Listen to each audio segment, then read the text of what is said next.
Hey everybody, how are y'all? Let me know if you can hear me okay.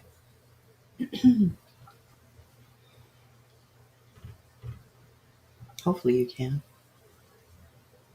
This is a case I started watching last night, so I paused it last night to watch it with you guys today. Yes, I did.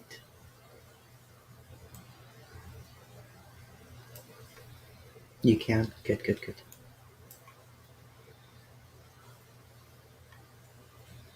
Yeah, this is an interesting one. A lot of twists and turns, a lot of really weird stuff.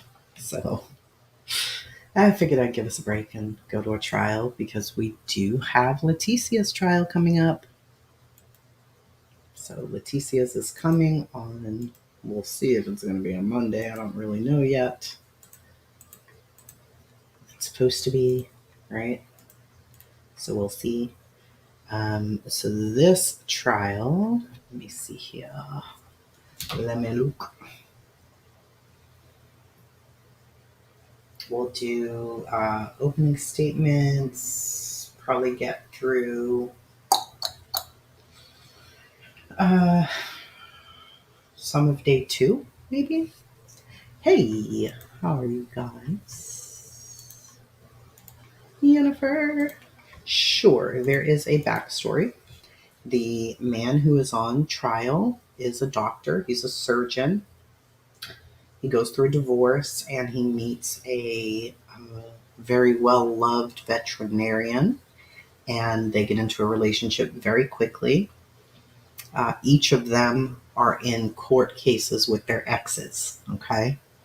So this man's name is Leon, and I don't want to give away any more than that. I will tell you that there is a lot of craziness. What the hell is going on in this case? Strangely, it doesn't last too many days, which was really weird to me. Hey, Steel Cross, give the baby a kiss. This one, he's very into himself. This guy, he thinks he's all the things, right?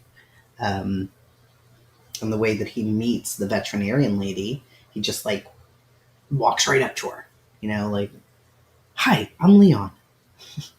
And, hit her with all the compliments.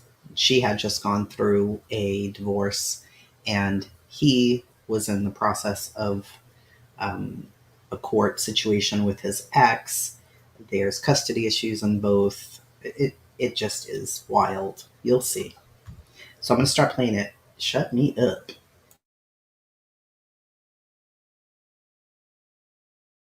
All to no avail. He was not going to stop until he got what he wanted. And you'll see that throughout this case. Leon Jacob does not stop until he gets what he wants. He even goes so far as to have acquaintances of theirs try and contact Megan for him. He searches internet search sites for her to try and locate her. He tries to contact her through Facebook. When all those attempts to directly contact her are unsuccessful, like I said, he tries to get other people involved. And one of those other people is Laura Thurlow. He's obsessed. Now, Laura Thurlow is a family acquaintance of sorts. See, Laura works at a business where her uncle is good friends with the defendant's mother. And as a favor to her uncle, she takes on helping the defendant out. And at first she thinks it's only to do a criminal search. You see, the defendant at that time, when he meets Ms. Thurlow, is concerned that there's a criminal charge filed against him. And of course, Ms. Thurlow, and you'll hear from her, and she'll explain to you, I thought it was just this. I thought I was going to search his name, find out nothing was wrong, find out he's not been charged with anything, and he'd be on his way. Well, she searches his name, finds out that he's not been charged with anything at that point, tells him that. He is not convinced. He has her take him down to the criminal courthouse, to the district clerk's office, to convince him that nothing has been filed against him. She does that. That should be the end of the story, right? That should be the end of Laura Thurlow's involvement with the defendant. Well, it quickly escalates into the defendant having Ms. Thurlow do what he wants to do with Megan. And what I mean by that is directly contact her, find out if she's at work, find out if her car's at work. He drives her to the hotel she works at, has her go into the parking garage to see if she can find Megan's car, has her go inside to see if she can contact Megan herself directly.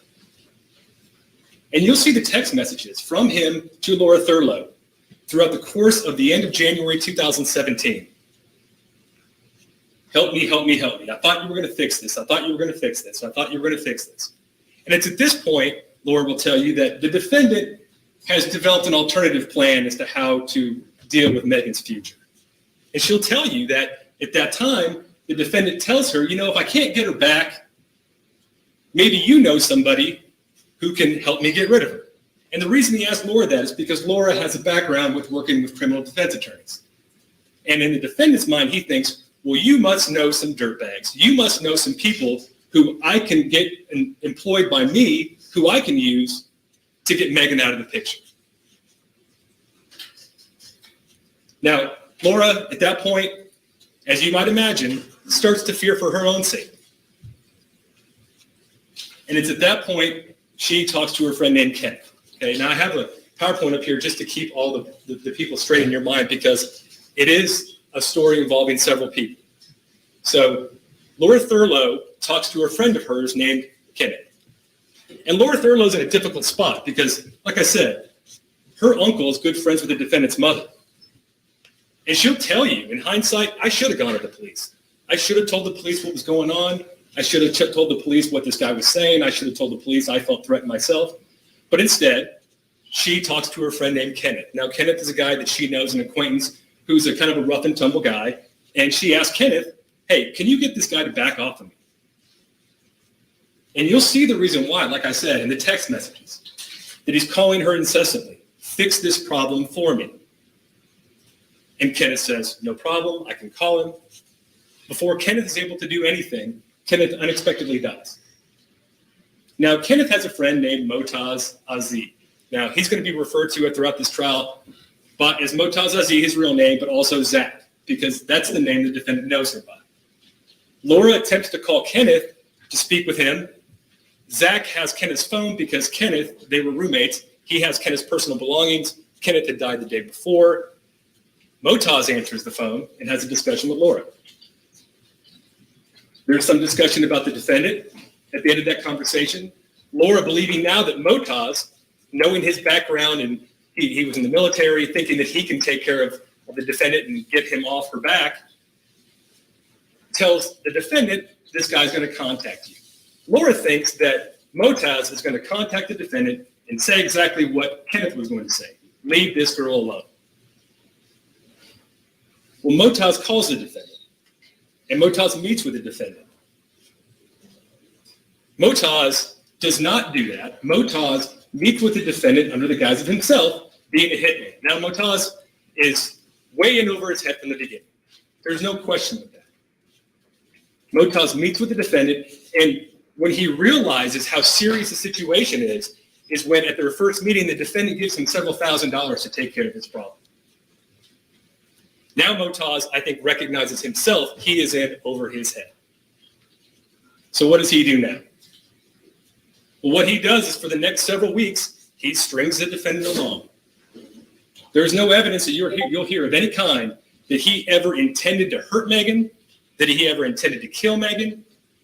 He actually, at one point, and he'll tell you this, makes up a story how he kidnapped Megan and tried to convince her to leave the city. And the defendant believes it. Now, you're going to hear from Megan herself, and she'll tell you that never happened.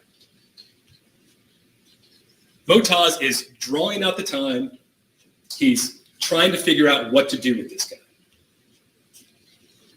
Now, in the meantime, in late January of 2017, the defendant is charged with assault of a family member, with the victim being Megan Maricus, from an incident that occurred back on January 12th, the day she left him. In late February, the defendant is charged with the felony offense of stalking Megan. And it's at this point that Michael Kubosh enters the picture. Now, Michael Kubosh is a bondsman. He's also a city councilman. Many of you may have heard of him. He is the one that makes the defendant's bond. Now, his name had come up because Motaz had told the defendant about him in the past. Mr. Kubash makes the defendant's bond. The defendant has not heard from Motaz in several days. Given the current situation, now he's charged with a felony that can end him up in prison. He goes to Mr. Kubash demanding to know where Zach is. Because Zach would always contact the defendant, not the other way around. Zach would contact the defendant through various numbers because he didn't want the defendant to have his number. And so the defendant came storming in Mr. Kubash's office, demanding to get a hold of Zach. Mr. Kubash didn't know who he was talking about because Zach, for one, is not Motaz's real name. And then the defendant tells Mr. Kubash that he needs to find Zach because he has paid him a lot of money to take care of his problem. And Mr. Kubash is going to tell you it's very obvious to him what he's talking about. He's talking about Megan Veritas. He doesn't provide him any information of any kind. He's actually so startled by the entire situation that he feels as though he might be getting set up for something, because he'll tell you he cannot believe that this man is coming in here and saying the things that he's saying to me. And he alerts the police. Eventually, he's put in contact with investigators from the Harris County DA's office. They were able to find Motaz. They learned from him what's been happening. They get Houston Police Department Major Offenders Division involved, because Houston Police Department Major Offenders Division is a division with the police department that specializes in solicitation cases. They bring an officer named Javier Duran into the situation, introduce him to Motaz, and the plan is to have Javier introduced to the defendant as a hitman. And that's exactly what happens. So Motaz calls the defendant. You're going to hear several recordings. There's 12 total phone calls that are recorded. There are 2 personal meetings between Officer Duran and the defendant that are recorded. And you're going to hear them all. The very first one is Motaz calling the defendant to set up a meeting the following day to introduce the undercover officer. And it's at that time that the defendant brings up a second problem, Valerie's problem. Now, Valerie McDaniel is the now girlfriend of Leon Jacob. At the end of January into February of 2017, they've developed a romantic relationship. He's now living with her, and now he brings Valerie's problem into the situation. Now, at that time, Officer Duran has no idea what Valerie's problem is, but he's going to find out very quickly. He's going to find out the next day what Valerie's problem is. It's Marion Mack McDaniel. He's the ex-husband of Valerie McDaniel. They have a child together, and that's going to be important here in a minute. But she is now involved in this, and so is he, because the defendant is letting everybody know that there are 2 problems that need to be taken care of, not just one.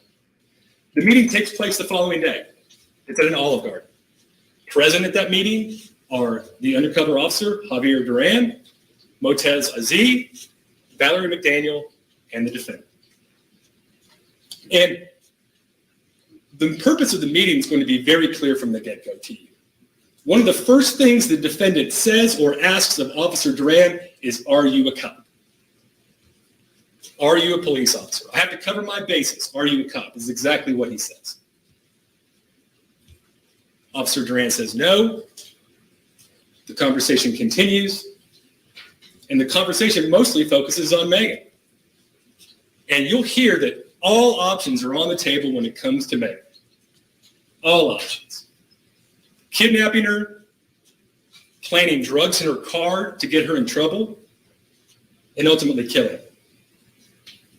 And there'll be no question that Megan's death is an option, a prominent option in the plan here, because you will hear the defendant himself state that he would like to kill her himself. You heard that right. You will hear him say he'll make reference to potassium chloride, that'll stop her heart, and that it's untraceable. So the stakes here are clear. He believes he's talking to a hitman. He is talking about killing his ex-girlfriend. So the trajectory of this relationship is set from the beginning. Now you'll hear him say things like, I prefer she not be hurt. I prefer that doesn't happen. Well, he'll have a chance to act on that preference. And we'll talk about that in a minute. Eventually the conversation turns to Mac McDaniel. And you'll come to learn too that Mac McDaniel is a problem for Leon as well. He's not just Valerie's problem. He's Leon's problem, and this is why. Mac and Valerie share custody of their child. Mac knows that the defendant is now living with his ex-wife. Mac also knows that the defendant is charged with assaulting a family member and stalking. And like any good father, as you would imagine, he tells Valerie, my daughter is not going to be around this guy. There is no way that I will allow my daughter to be in that household with you and him. And that's perfectly reasonable, right? So now he is Leon Jacobs' problem. And you will hear Leon Jacobs talk about Mac McDaniel. You'll hear how much he disdains this man. You'll hear how much he hates this man, what he calls him, that he doesn't care what the hitman does to him. He'll even say, I know what I want done with him. And then he leaves the table. He leaves his girlfriend alone with the hitman to discuss what she would like done with him, because he insists, not my decision, it's hers. And during that time, you'll hear Valerie talking to undercover officer Duran, and she agrees to pay $10,000 to kill her ex-husband. When the defendant comes back to the table, Officer Duran makes it clear to all the parties there, including the defendant and Motaz Aziz, what had just happened. It's going to be a $10,000 fee. He's going to be killed. It's going to look like a robbery. Immediately upon learning that, the defendant offers to pay $2,500 a week for 4 weeks. And he'll say that again. He'll talk about making payment again. Because later that night, there is a custody dispute between Valerie and Mac. Mac has her daughter. Valerie wants her daughter. The police are called, and the defendant has had enough. The defendant calls Officer Duran, the hitman, you got to take care of this problem now. You got to take care of this problem now. Again, playing around the words of things, whatever Valerie told you, do it. Now, you will know, based on the evidence, that he understands exactly what Valerie told the hitman to do with Mac, because he's standing right there when Officer Duran tells him this.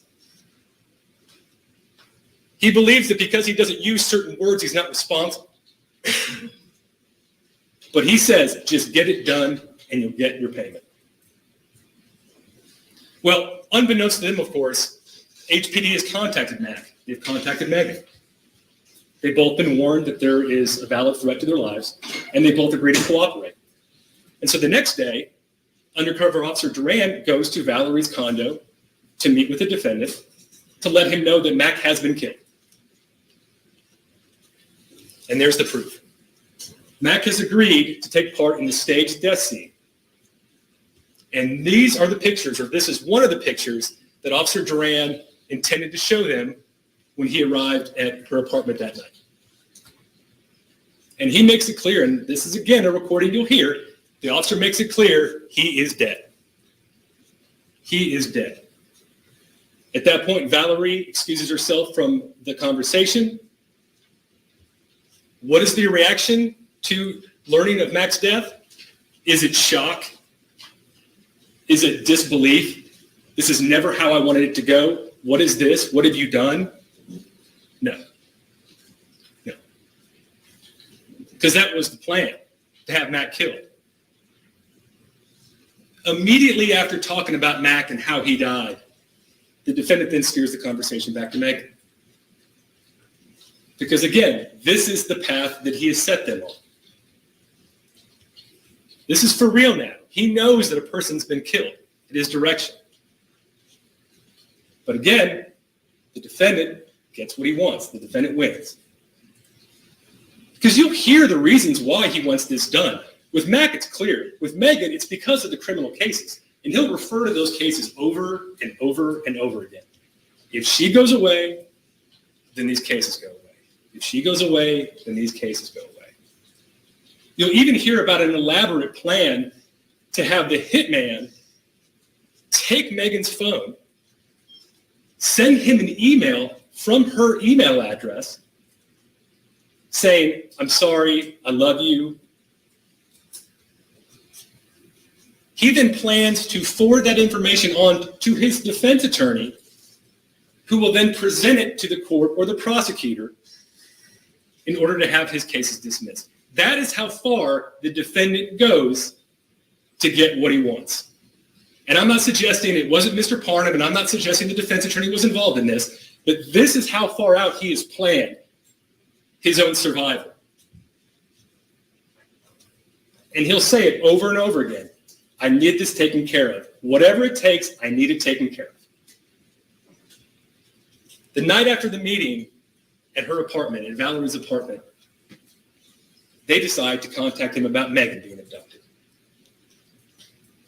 And it's at this point the defendant can really put his preference into action.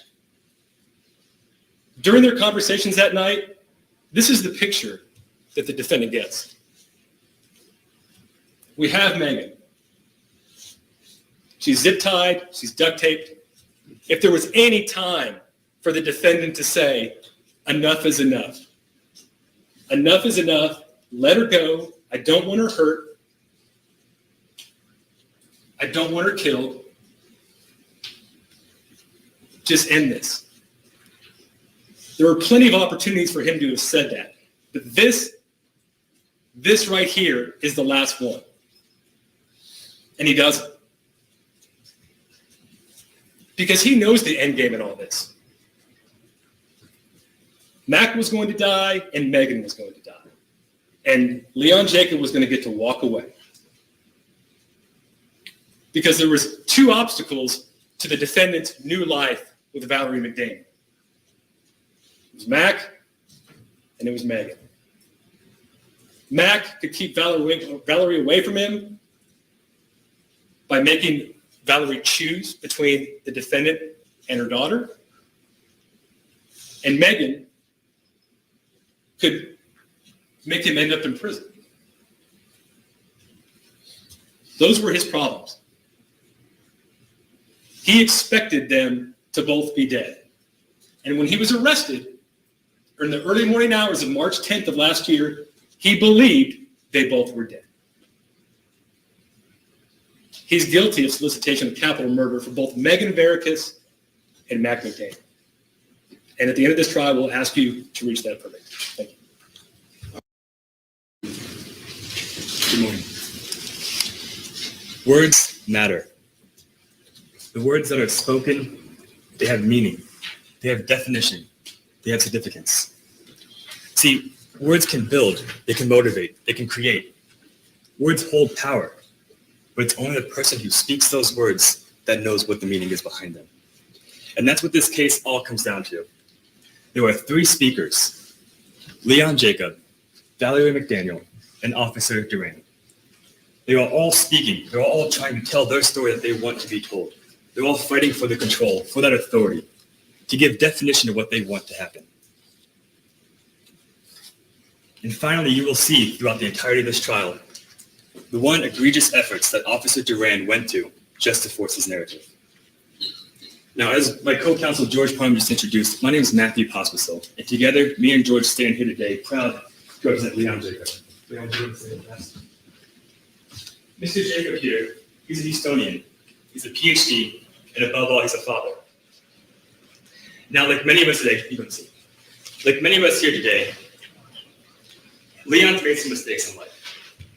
But just because he's made those mistakes, some things that you will not agree with, does not make him guilty of solicitation of capital murder. You see, as Cameron even said today, Leon found him in a situation that was spiraling out of control. And he struggled to regain that control. And he did it the only way he knew how, by using his words, by putting power into his words to state what he wanted to happen and make that happen. But to finally fully understand exactly how we arrived where we have to go back and retell the story. Back in early 2013, Leon was in Pittsburgh, and him and Megan Veritas began to fall in love. At first, it was an overwhelming attraction, a spark, a connection. And even though Megan was married at the time, she quickly realized it was Leon she wanted to be with. In just a short few months, she found herself packing up her bags, leaving her life, leaving her family, to move back down to Houston to live with Leon and file for divorce. And now, like most couples when they first started, they were happy, they were in love. They had a great relationship. They had their occasional fights, but the Jacob family went out of their way to make her feel welcome, to feel connected, and feel like she belonged. Now, as their fights started to grow, they decided to grow more often. Leon would lose his patience a little bit. Megan wasn't always the sweetest. And that would continue, but they still remained happy. Nevertheless, they persisted in love. Until one fight finally pushed Megan over the edge, and she decided she wanted to end the relationship. And then 3 weeks later, you will find out that she did file for assault charges against him, and that those charges were eventually dismissed. See, Leon was stuck there. He was left. He was confused. He was heartbroken. He didn't understand what happened. The love of his life just left. He wanted her back. He wanted to reconcile that relationship. So he did what he could. He tried to get back in contact with Megan, but his pleas of love went unanswered. She ignored him. She refused to communicate back. When that failed, he decided to reach out to the friends they'd made together to ask them for help. Can you please communicate? Can you please get us back together? I love her. I need her in my life. They refused to help. So he reached out to his family friend, as they said, who was Tom Thurlow. He put him in touch with his niece, Laura. Laura will testify, and she will tell you that Leon approached her about his love of his life, Megan, and how he wanted her back in his life and how he needed her. She'll get up here and tell you that despite his pleas for help, Laura just led him down this path of not doing anything.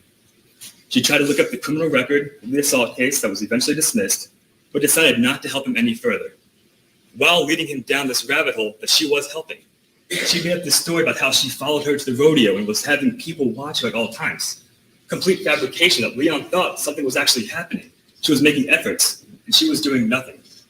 Again, Leon was stuck, left confused and heartbroken, and not understanding why he could not just make contact.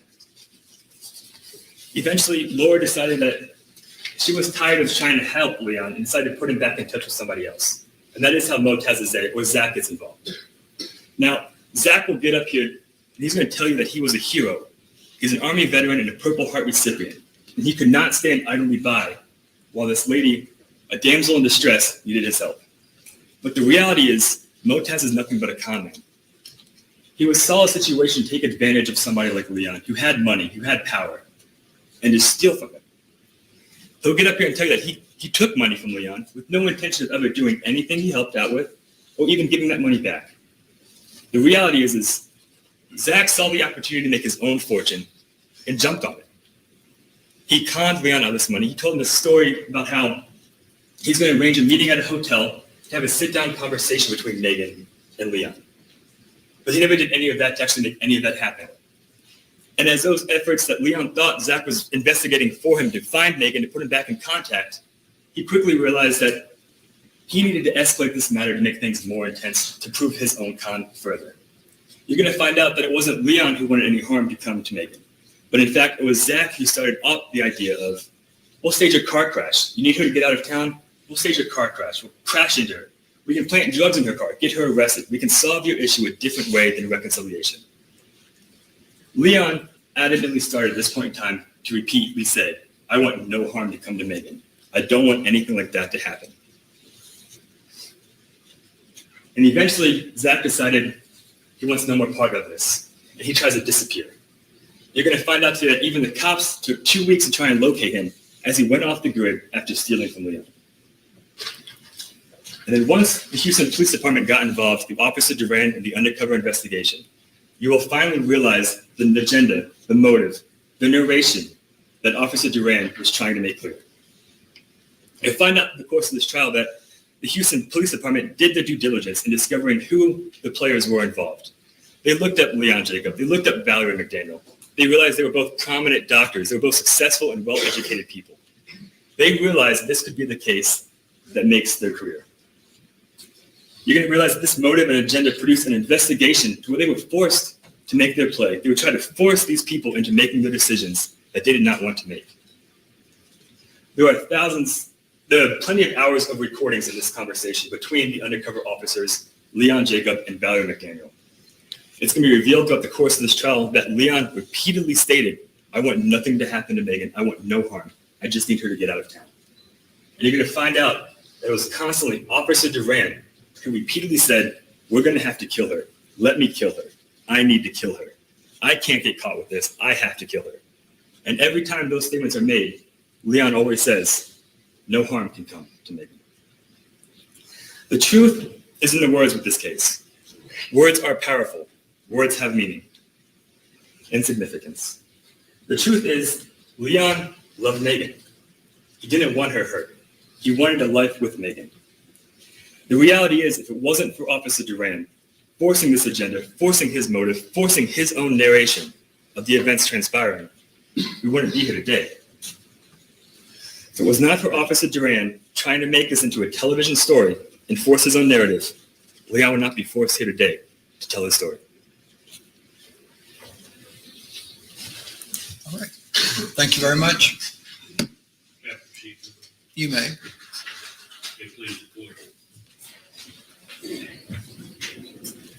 Ladies and gentlemen of the jury, I need to make the following comment to you.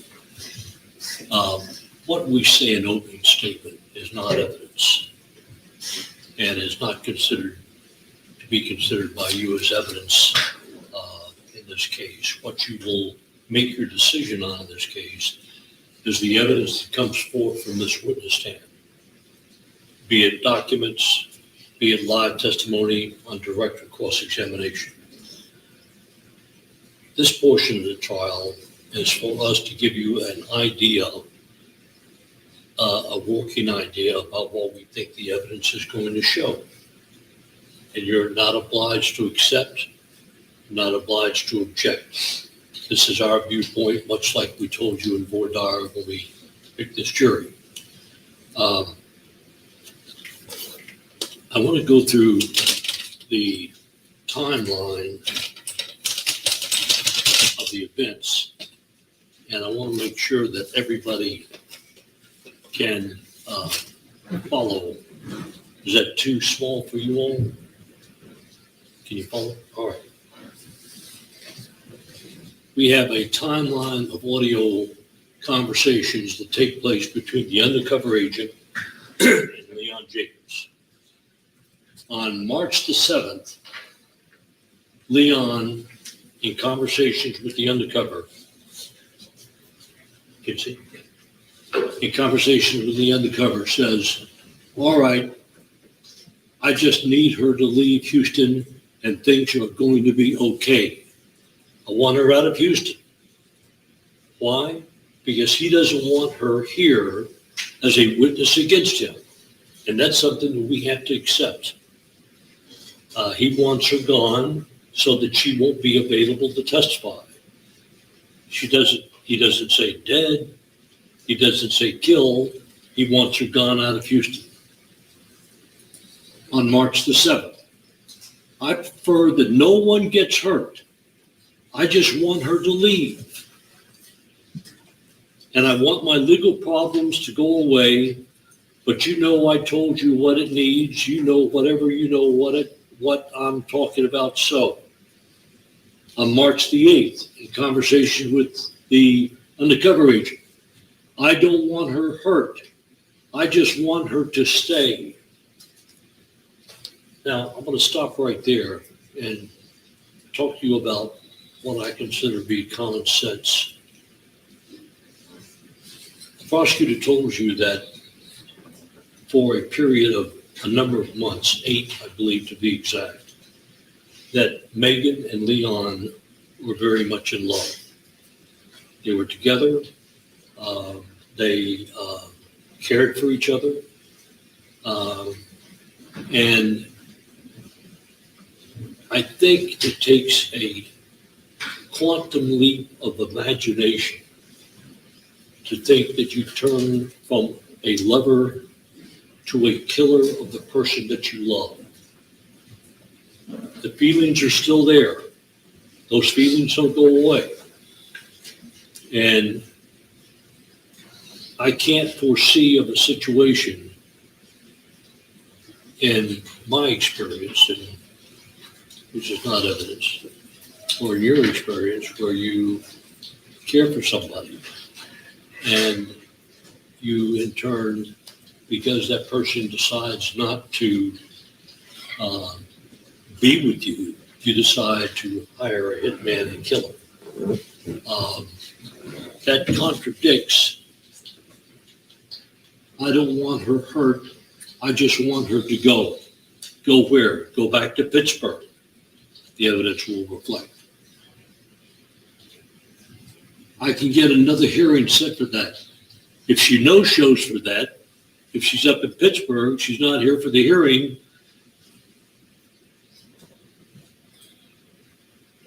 I don't want that. I want this to go away.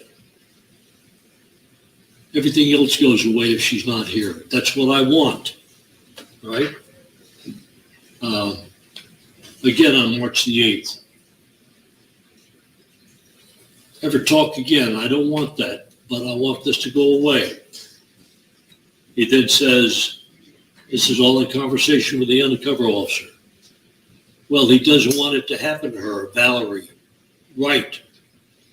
Do you want it to happen to her? Valerie says, no, not that. On March the 8th, Leon says, I prefer no one gets hurt. I just want her to leave, and I want, if my situation goes away, then this situation goes away. Same agreement. I just want her to leave. I want her to get in the car, pack her, shit up, and go home. So you're going to snatch her and you're going to bring her somewhere and talk to her. That's the plan. I want her just to go. A part of me still loves her. I just want her to go away. I want this case to go away, and just that, that's what I want. And the undercover officer says, we got it, dude. Got it. The last understanding that you'll hear from the witness stand is Leon telling the officer on March the 9th, I want you to call right back before you do anything. Call right back before you do anything. I will call you right back, the undercover says. I will call you right back. Don't go to sleep, all right. You know, put too much risk on us, and she doesn't care about leaving, and that's pretty much it, man. She's dead. She's going so. And Leon's response to that, you'll hear from the stand, because it's going to be part of the transcript, is almost one of shock and surprise. Oh, you did that? You did that already? And you'll hear that testimony both from the transcript as well as live on the witness stand. Ladies and gentlemen of this jury, as I indicated to you, the court read to you an indictment handed down by a grand jury. I think we've told you that the defense does not participate in grand jury proceedings. We're not permitted in the grand jury room unless called by the grand jury as a particular witness. The defendant doesn't have a right to appear in front of the grand jury. Witnesses for the defense do not have a right to appear in front of the grand jury. It is solely a process whereby we in Texas end up going in front of a jury to make a determination. And one of the purposes, I guess, are making.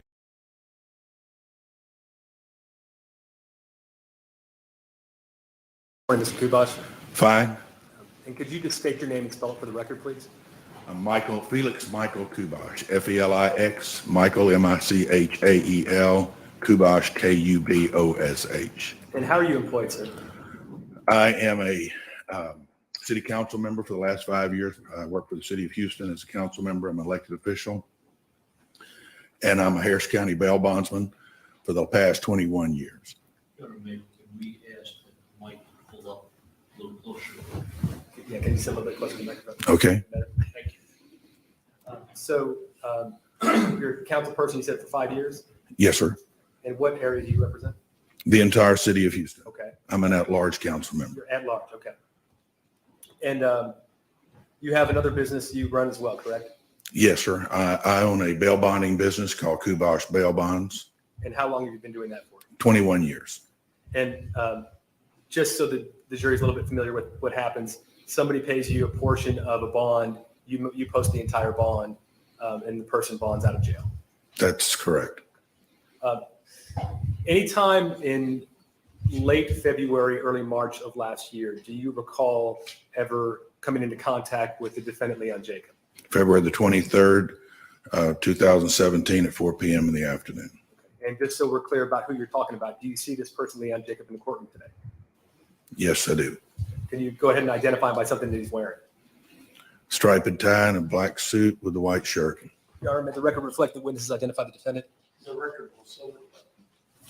And so could you tell the jury about the circumstances in which you came to encounter the defendant? I had received a call from my staff that I had bonded out a doctor and that he was wanting to meet with me, which was a little unusual that I don't normally meet people that I bond out on. But I said, okay, I'll meet with him. I received another call saying he continues to call. He wants to meet with you. It's important. So I said, we'll set an appointment for 4 o'clock in the afternoon. I'll leave my city office and I'll drive to my bonding office and I'll meet with him. And do you recall what charge your company was involved in bonding him out on? I bonded him out on the stalking charge, a $15,000 bond. And you mentioned that it's not usual for you to meet with your clients. Is that because you have a lot of clients? And I have staff who does the intakes, possibly runs the bonds, and they do the intakes and they meet with the defendants once they get out of jail and go over what the requirements or the court orders are that they have to follow. now, at the time that this meeting was set for you to meet with the defendant, did you have any idea going into that what the defendant wanted to meet with you about? I had no idea what he wanted to meet about. Okay. And when and where did that meeting take place, sir? It took place at 1701 Lubbock Street. That's my bonding business. It occurred in my office. And could you describe for us what happened in that meeting? Well, at 4 o'clock, Dr. Leon Jacob came to my office. He walked through the door. He shut the door behind him, which made me feel a little odd. I don't normally have people do that. I don't ever recall anyone ever doing that. And he shut the door, and I stood up behind my desk, and he said, I'm Dr. Leon Jacob. And I told him I'm Michael Kubosh. He said, I'm here to, all I want is one thing from you. I want Zach's number. At this point, did you have any idea who he was talking about? No, I didn't have any idea who Zach was. And did he give you any descriptions of this person to maybe jog your memory to see if you could recall who he's talking about? Well, he seemed to know that I knew who Zach was. He said that he was Middle Eastern, that he was prior military, and that he had worked for the CIA, and that I knew who he was. And I told him I can't think of anybody with the name of Zach that fits that description. Do you recall when this conversation started and when he said, all I want is one thing from you, I want this phone, or I want to contact Zach, and I know you know him. What was his demeanor like during that conversation? He was very aggressive. He told me that he was a martial arts. He'd done martial arts. He began to tell me, he finally sat down. He told me that he had done surgeries and heart surgeries in Guantanamo Bay, that he was a heart doctor. And I'm just listening, trying to size him up, trying to figure out, first of all, why did he shut the door? Who is Zach? And finally I said, well, I turned to my computer, typed in Zach, trying to find out if there was anything that would pull up. Nothing came up. And I said, I don't know who you're talking about. He said, well, you know him. And I said, well, I may know him, but I don't know who he is. What number did he call you from? And he told me, so I wrote the number down. And when I stuck it in my computer, it came up that I had talked to somebody from that number on January, I believe the 6th or the 8th of 2017. That got my attention, but I didn't know who, it didn't come back to a name. I did not know who Zach was. Okay, so he provided you, so the name Zach wasn't doing anything for you, so he provided the number to you, which you plugged into your computer, and you found a record of you having talked to somebody at the phone number he had given you. That's correct. But it was unclear based on the records you had on your computer who that person was. That's correct. Okay. Did he ever mention to you the reason why he was so insistent on finding Zach? He told me he'd paid this man a lot of money, Zach, a lot of money to take care of this matter. And I said, well, what matter? He said, well, she can't be testifying against me, and she'll be embarrassed to me and my family. And my mother's a lawyer here in town, well-known lawyer, and this would be a great embarrassment. And she needs to go back to Pittsburgh, Pennsylvania. And I said, well, sir, who are you talking about? And so I got on the computer and I pulled up the charging instrument on the stalking charge. And I said, are you talking about Megan Veracos? And he said, yes. And I said, well, sir, you can't have any contact with her, and you can't have any contact with her through anyone else. Certainly. You were saying something about when you learned the person he was speaking of, the problem that Zach was going to take care of. You were saying that you were telling him that per his bond agreements, I assume, that he wasn't allowed to have any contact with this person. Is that right? Well, I felt quite confident that the judge would be upset if he knew he was making contact with Megan Veracos, since it was a stalking charge. Did you get through the course of your conversation with the defendant? Were you ever alarmed at the phrasing of things or the way that he said things about his problem with Megan? Yes. In fact, I said, well, I asked him, why are you talking to me like this? I said, I'm not just a bondsman. I'm a city council member. I've taken an oath of office to protect and defend the Constitution and the people of the city. Why are you talking to me like this? Did you have any idea, or did he ever tell you the reason he felt comfortable telling you about getting rid of a witness in a stalking case? He said that all he was so focused on was getting Zach's number. He'd paid him a lot of money, and he wanted this witness, which I learned to be Megan Veracos, to not testify against him on these cases, because it would also hurt his medical license. And did you ever provide any information to him of any kind? I told him about the time that all this was happening. One of my staff members, John Gibbs, knocked on the door, opened the door, and he said, "Councilmember, we've got to go to Kingwood with the mayor on a CIP project." And so it gave me an out to get out of there. And I was feeling very uncomfortable, because I felt like that I had just learned that something was going on that was very bad. And I was just going to ask you that. While the defendant was telling you these things, not only about Zach and about Megan, what did you feel like? What was your perception of what was happening? Did you feel as though somehow you were becoming involved in something? Well, I felt like, I be honest with you, I felt like I was talking to the devil himself when he was talking to me. He was so aggressive. He wanted Zach's number. He knew I had it, and he wasn't going to leave without Zach's number. So all I could tell him was the number did pull up in my computer that I had contact with somebody. And if I find out who it is, I'll get back with you. And so our conversation ended. I left with John Gibbs and I got in the car. And after that meeting was over, did you contact anybody because of concerns that you had based on the meeting and what was said? Yes. As soon as I got in the car, And let me rephrase, Judge. Who did you contact and what did you tell them after the meeting? After the meeting, I felt very alarmed by what I had just learned. And I contacted I called the chief of police. He did not answer. So I called the assistant chief of police, and I told him what I had felt like had just happened, that I had a client who felt like I had information on. Hearsay. No, it's not hearsay. He's saying what he said, but it's more into question. I mean, it's more into a conversation than question and answer again. So let's break it up. Yes. So you called somebody to contact them about concerns you had regarding your conversation with the defendant? Yes, I was concerned that And answer specifically the question. And Okay. then counsel, if he wishes to, can continue to question you about those things. yes, Your Honor. Thank you. And who was it again that you contacted? Chief Fenner, Assistant Chief Fenner. Who's the assistant chief editor? He's the Assistant Chief of Police in the city of Houston. But that's what I was getting to. The Houston Police Department. Yes. And did you feel at all uneasy about your role in this? I mean, did you feel as though you were being somehow set up for something? I did. And I was concerned that Why did you feel that way?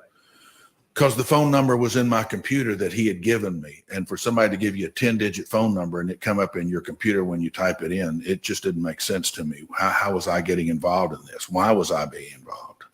And did you relay all the information to Assistant Chief Fenner? Yes, I did. And were you eventually put in contact with any investigators from the Harris County District Attorney's Office? Yes, while I was with the mayor in Kingwood, I received a call from an investigator, I believe by the name of Larry, with the Major Crimes Division of the Harris County District Attorney's Office. And did you relay the same information to that investigator that you've told the jury today? Yes, I did. I'll pass it witness, Judge. Thank you, Your Honor. Good morning, Mr. Gamache. Good morning. I have some questions for you in cross-examination. I believe we office in the same building, do we not? No, sir. Don't. Unless you're down at the city hall. All right, I thought you were at the Lyric Center or something. No, sir. I've never been All there. right, I'm sorry, I apologize. I have some questions for you in cross-examination based on the information that you provided to the state and the jury heard through the course of this case, through the course of your testimony. In your conversations with Leon Jacob, it was apparent that Leon Jacob wanted Megan to go away, correct? Yes. And to go away specifically to Pittsburgh. He mentioned Pittsburgh. Yes. And that was the intent, as you perceived it to be, initially, based on the conversations that he had with you, that he wanted her gone to Pittsburgh so that she would not be available for trial to testify against him, correct? He wanted her, he didn't want her to testify against him. And he said, she can't testify against me. I want her taken back to Pittsburgh. All right. Now, he also stated that he needed her out of here, correct? Yes. And you then believed, and it's your insight, as was enunciated by the prosecutor, you then took that to believe that he was talking about killing the witness associated with these assault and stalking cases. Right? No, sir. I never made that statement. Okay. Who was the officer that interviewed you? On the phone, the first time, Yes. counselor, his name was Larry. I can't, with Major Crimes. I don't have his full name. And you never made the statement that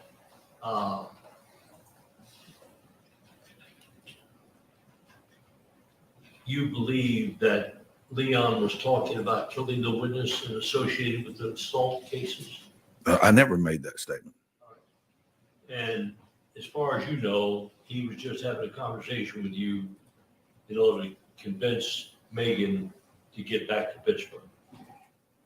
He didn't want her to testify against him, and he had paid somebody a lot of money to make sure that she wouldn't be here to testify against him. And he mentioned Pittsburgh.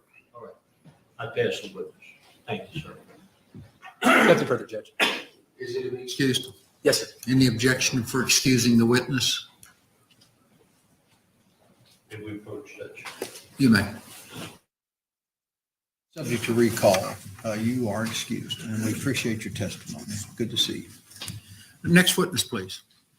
Judge, the state calls Officer Eddie Rodriguez. Oh, I haven't gotten a witness list. Do you happen to have one? I do, Judge. Witness has not been sworn in, Judge. Thank you. Raise your right hand, please. Do you swear or affirm that your testimony before the court will be the truth, the whole truth, and nothing but the truth, so help you God? Yes, sir. Thank you. And ladies and gentlemen of the jury, we plan to break about 12:15 for lunch. Okay. All right, from the state, please. Thank you, Judge. Could you please turn and introduce yourself to the members of the jury? My name is Eddie Rodriguez. And Officer Rodriguez, can you tell us what you do for a living? I am a Houston police officer, in the city of Houston. Can you walk us through some of your training and background that you've had during your time with the Houston Police Department? I've been on 34 years. Spent about 9 years in patrol. Transferred from there to the robbery division, where I was a robbery detective for 13 years. Transferred from there to the criminal intelligence division, where I spent 9 years doing dignitary protection for foreign dignitaries and heads of state, alongside the State Department and the United States Secret Service. Transferred from there. I'm currently assigned to the technical surveillance detail for the criminal intelligence division. I've been currently doing that for about 7 years. So is some of what you do currently with the Houston Police Department secret? Yes. And what's the purpose of keeping some of those things secretive? A lot of times investigators come to us where they need to either watch a location or an individual's movements. They use technology, which we handle the technology to gain the data or evidence that they need without extended use of manpower hours. So we use technology to help us record the evidence or data that they need for their case. So is it common for you to be called in on a case to help with, say, wiring or photography or video and that type of thing? Yes, we do a lot of audio, video recording, tracking of assets, that sort of thing. So we wire up individuals' residences, whatever's needed. We try and compose a package for them to gain whatever data that they need. Is it common for you all to work hand in hand with the Major Offenders Division of the Houston Police Department on investigations that they're conducting? Yes, the Major Offenders Division is a division that does a lot of undercover operations, and they frequently call us to assist them in obtaining evidence for them. I want to fast forward now, and I want to talk to you about March of 2017. Were you contacted by the Major Offenders Division of the Houston Police Department to help them with an investigation that they were conducting? Yes, they came to us and said, "Hey, we got this case that's developing. We're going to need your help." No problem, Judge. I'll rephrase. All right, thank you. Without saying what was said, did the Major Offenders Division of the Houston Police Department come to you for assistance? Yes, they did. And did you work with some of the officers in that division, such as Javier Duran, Frank Quinn, and those individuals? Yes, I did. I want to go to March the 8th of 2017, where you asked to go to an Olive Garden off of the 59 freeway. Yes, I was. And what was the purpose of you going to that location? I was going to record some audio and video evidence for their case. Judge, may I approach the witness? Officer Rodriguez, I'm going to show you what has been previously marked as State's Exhibit number 1. Okay. Number 2. Okay. 3. Okay. 4. 5. 6. 7. 8. 9. And 10. Do you recognize these? Yes. Starting with State's Exhibit number 1, the disc. Is that the disc that you took using your video equipment back in March of 2017. Yes, it is. And then looking at the photograph, states 2 through 10 are these photographs that fairly and accurately depict what you were viewing back in March of 2017. Yes, ma'am. Did you alter these in any way? No. Your Honor, at this time, state offers states 1 through 10 and tenders to opposing counsel for any objection. And also, does the state have an exhibit list? We will judge. All right. One. You have no objection to states 1 through 10. And they are admitted, thank you. And Judge, may state published. You may. Exhibits 1 through 10. Okay. Starting with state's exhibit number 2.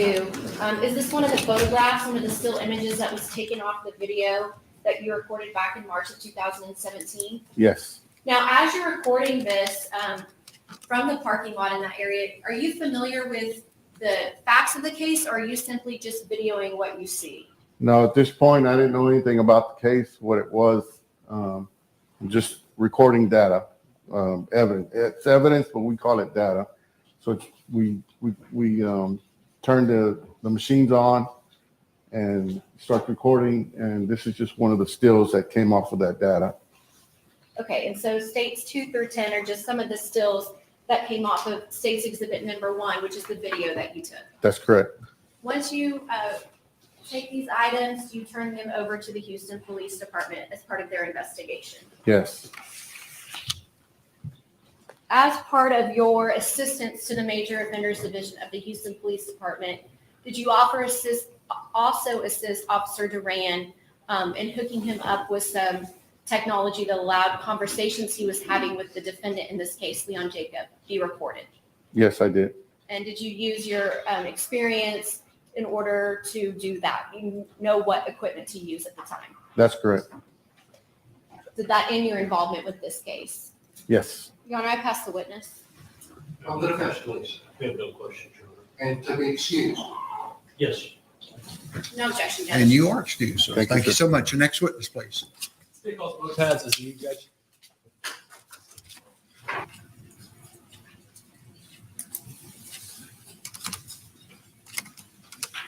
Witness is not sworn in, Judge. Raise your right hand, please. Do you swear affirming the testimony before the court will be the truth, the whole truth, and nothing but the truth, so help you God? Yes. Thank you. Make sure you speak into the microphone. All right, from the state, please. Thank you, Judge. Mr. Ozzie, could you state and spell your name for the record, please?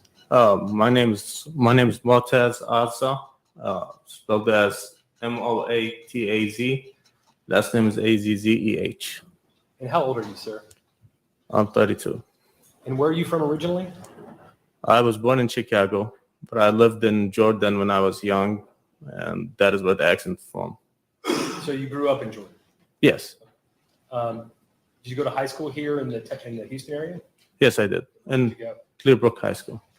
And what did you do after high school? I joined the military. And in what capacity did you join the military? What did you do? I was in the military intelligence. I spoke the language, and I worked interrogation, and I analyzed intelligence documents. And so what branch of the military did you join? Army, And what year was it that you joined? 2003. 2003? Yes, when I signed with them. When I signed And up. I assume because of the time frame here, you were deployed overseas. Correct, yes. Where were you deployed to? I was deployed to Iraq. And how many deployments did you have? I had one deployment, ended with my injury. So, And you said it ended with your injury, correct? yes. Okay. What happened in regard to your injury? I was wounded by an IED, basically a bomb, and I got my right leg and left arm.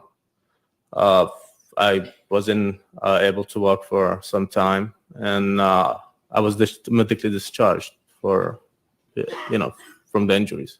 And so you were hurt by an IED in Iraq. Were you in a vehicle at the time? Yes, I was in a Humvee, but the IED was really close, and it was big.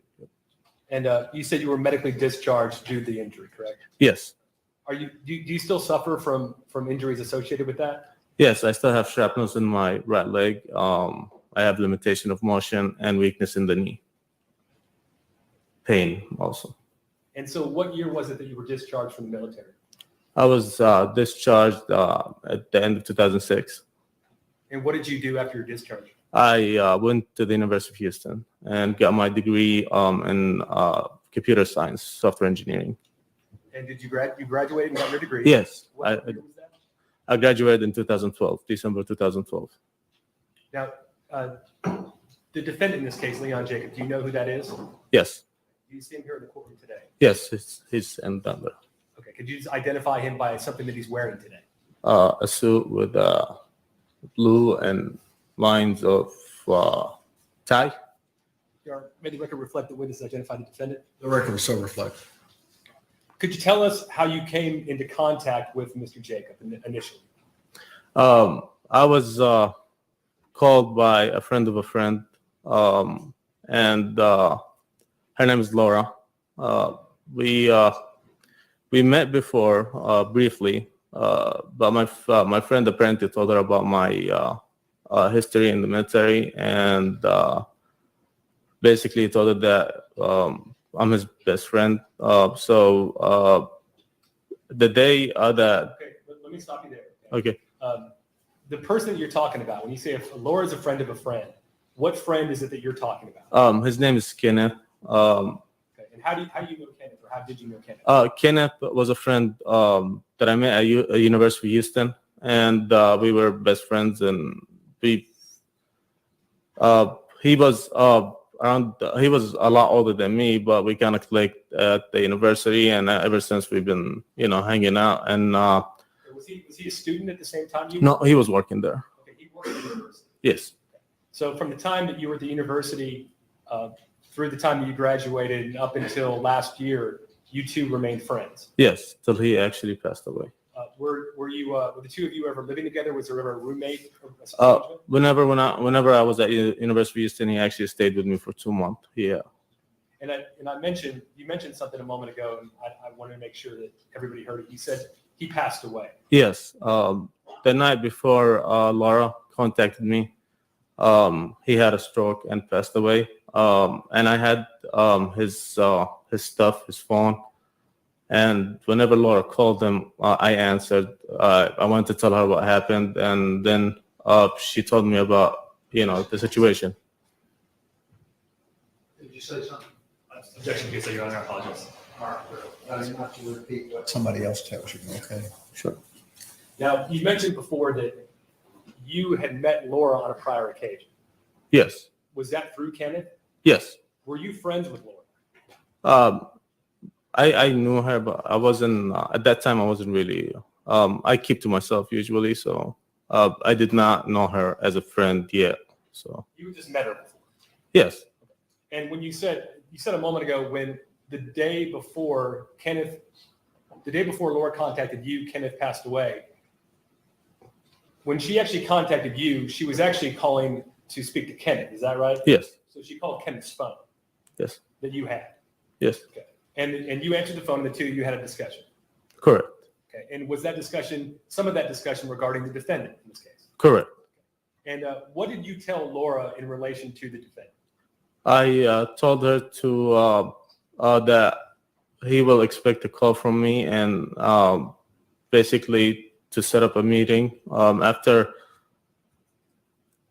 So I'm not supposed to say what she told me, right? Yeah, you can't talk about anything that she told you. It's only Right. what you told her, okay? Okay, so after I was aware of the situation, I told her that I would call him and to give me his number so I can actually. I really wanted to, to get a look at how serious it is, and if if I actually should worry, and the only way I can do it is by talking to the defendant. Okay, so you at this point tell Laura to tell the defendant that I'm going to call him. Yes, And just so we're clear, you did that for the reason of trying to figure out exactly how serious and what the situation was. correct. Did you actually call the defendant? I did. Okay. And did you call him from your cell phone, a home phone? I used an app called Fake ID, and it basically masks my number. And I called them, and I set up a meeting at the Fresco. I'm sorry, Del Frisco's? Yes, Okay. So you spoke to him on the phone. correct. Yes, And just so we're clear, you use some apparatus by which the number that he would show up on his phone would not be your true number. yes, And did that meeting take place? yes, it did. Do you recall about what time of the month? This is obviously early last year, but what day or what time of the month this was? I don't remember the exact date, but I know at the beginning of February sometime. Sometime at the beginning of February 2017. Yes, And when you met with the defendant, who was at that meeting? it was just Leon Jacob and I. And what was discussed at that meeting? Basically, he actually at first, Leon Jacob was more of trying to be vague about what he wanted. He did actually. First thing he did is offer to buy me a drink. I asked for a Coke, and I played basically, like what Hollywood would show of a mercenary or a hitman, which is basically stayed quiet, listened, and the more he talked, the more he started to open up, and he told me that basically his. So I can't say what he told me, or since he's the defendant, I can. Okay, he told me that basically that his ex has an assault case on him, and that it's destroying his life, and that he wants me to actually kidnap her, basically to convince her that to drop it, and as long as he can talk to her, because she loves him and he loves her, she would actually change her mind. So he wants to be there at the where I kidnap her, and if it doesn't work, he actually wanted me to make her disappear, and in a way. And what did you, when he said make her disappear, what did you take that to mean? Basically he wanted her gone, like that. That was your impression of what he wanted for Yes. her. Okay. Did he bring anything with him to that first meeting to let you know that he was serious about what Yes. he wanted? Whenever I met. Yeah.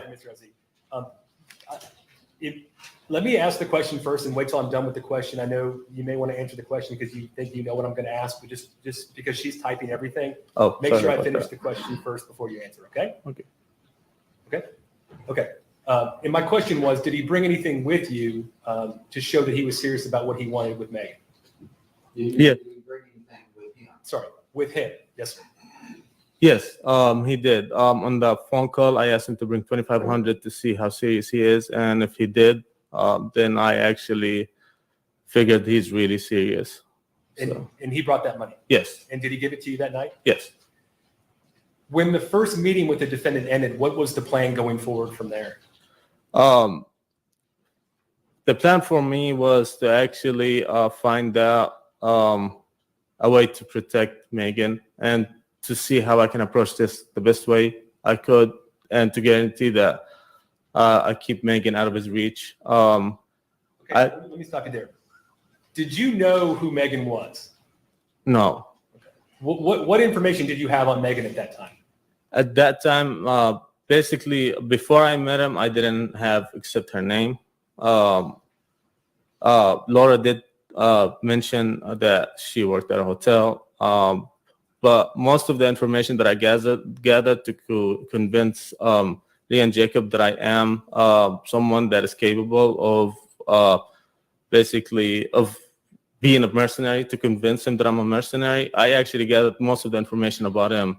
And whenever I met with him, I gave him the information. But when it comes to Megan, I told him I will not share any information about Megan because you might just take it yourself or outsource it. It was a way to cover. Yes, sir. So in regards to Megan, all you really knew at that point was her name. Yes. And that she worked at a hotel. Yes. When I met with Leon Jacob, he showed me a picture and a license plate of her car.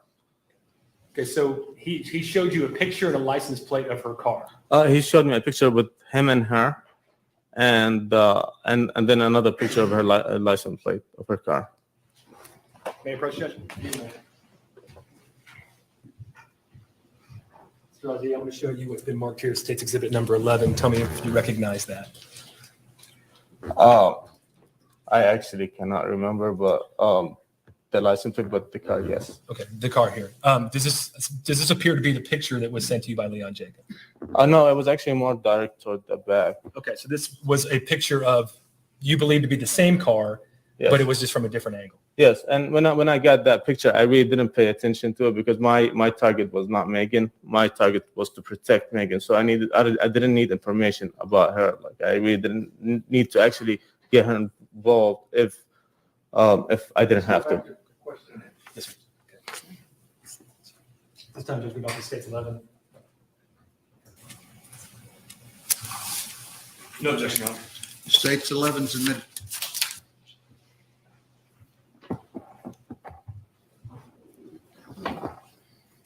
Permission to publish, Judge? You know, All right, so Mr. Ozzie, you said this picture is very similar to the picture that was sent to you by the defendant regarding Megan's vehicle. Yes. Now, was a picture shown to you or was it sent to you? I think I asked for a copy of it. I think just to convince him, but I cannot recall, to be honest, because it was not important to me, and I tried to ignore as much information so I can profile him. just try to answer the question. Was it Cool. sent to you? I can't recall. I remember seeing it, but I can't recall if it was sent to me. Did you and the defendant establish any type of way which you would communicate with each other that did not involve cell phones? Yes, I set up an email and I told them to actually save emails as a draft. This way it wouldn't be sent. It's also a way to convince him that basically I know what I'm doing and to gain more of his trust. So you would set up an email account to communicate. You would each log on, write what you had to write as a draft. It would never be sent to a third party. The other party could log on and read it as a draft, correct? Yes. So there would never be a record of it being sent to anyone. Yes. And we've asked you for that email address, correct? Yes. And you weren't really sure whether you could remember it. You can't really remember what it is, correct? Yes, I remember the username, but not password. Now, you said going forward from there, after the first meeting, you were trying to figure out what to do with the situation.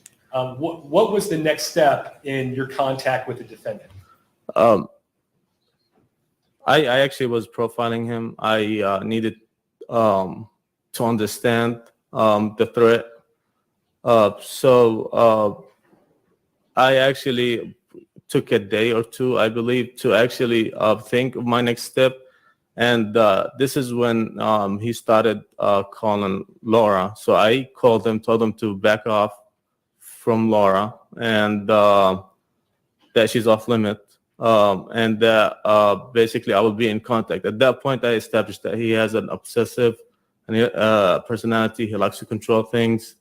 So going forward. Let me stop you there, okay? Okay. Because again, like I know you want to explain what happened, all right? But I'm gonna have to jump in and stop so everybody understands what the question is and what the answer is, okay? Okay. At the point that you were paid the first time, you were paid by the defendant. It was your impression that he wanted her out of the picture. It meant to you that ultimately that was up to and including having her killed, correct? Yes. Why didn't you contact the police? I actually didn't think that the idea that I got about Leon Jacob is that he's a surgeon and he had resources. It'll be my word against his word, and I do not have connections. I also actually didn't know if they would actually talk to him and alert him, like if I talked to a uniform.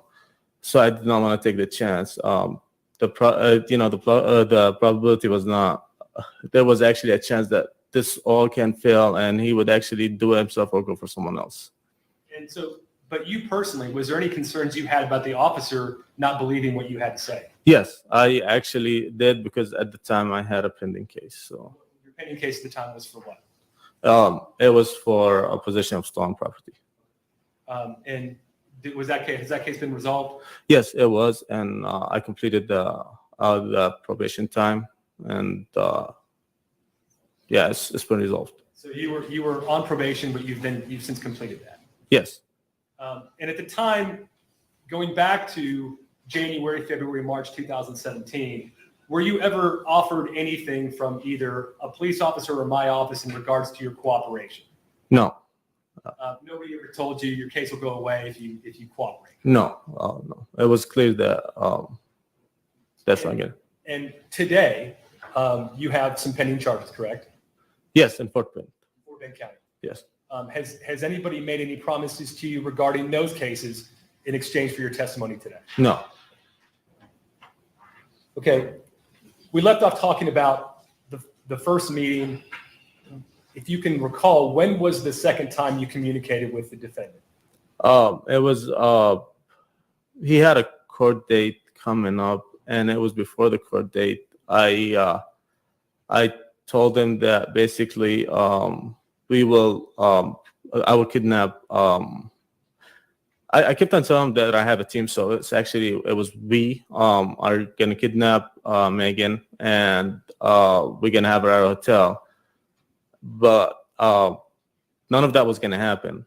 I just wanted to get him to get through to the court date, and maybe after Megan shows up and testifies, maybe he would actually back off from killing her, and the issue would have been resolved for me.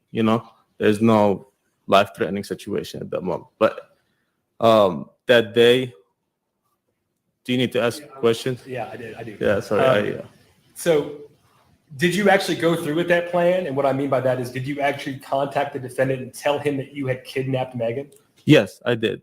And I told him to come to a hotel. And when he came, I told him that it was all done, and I didn't want him to meet with her because he might lose his nerve. So she is leaving, and she's not going to show up to court.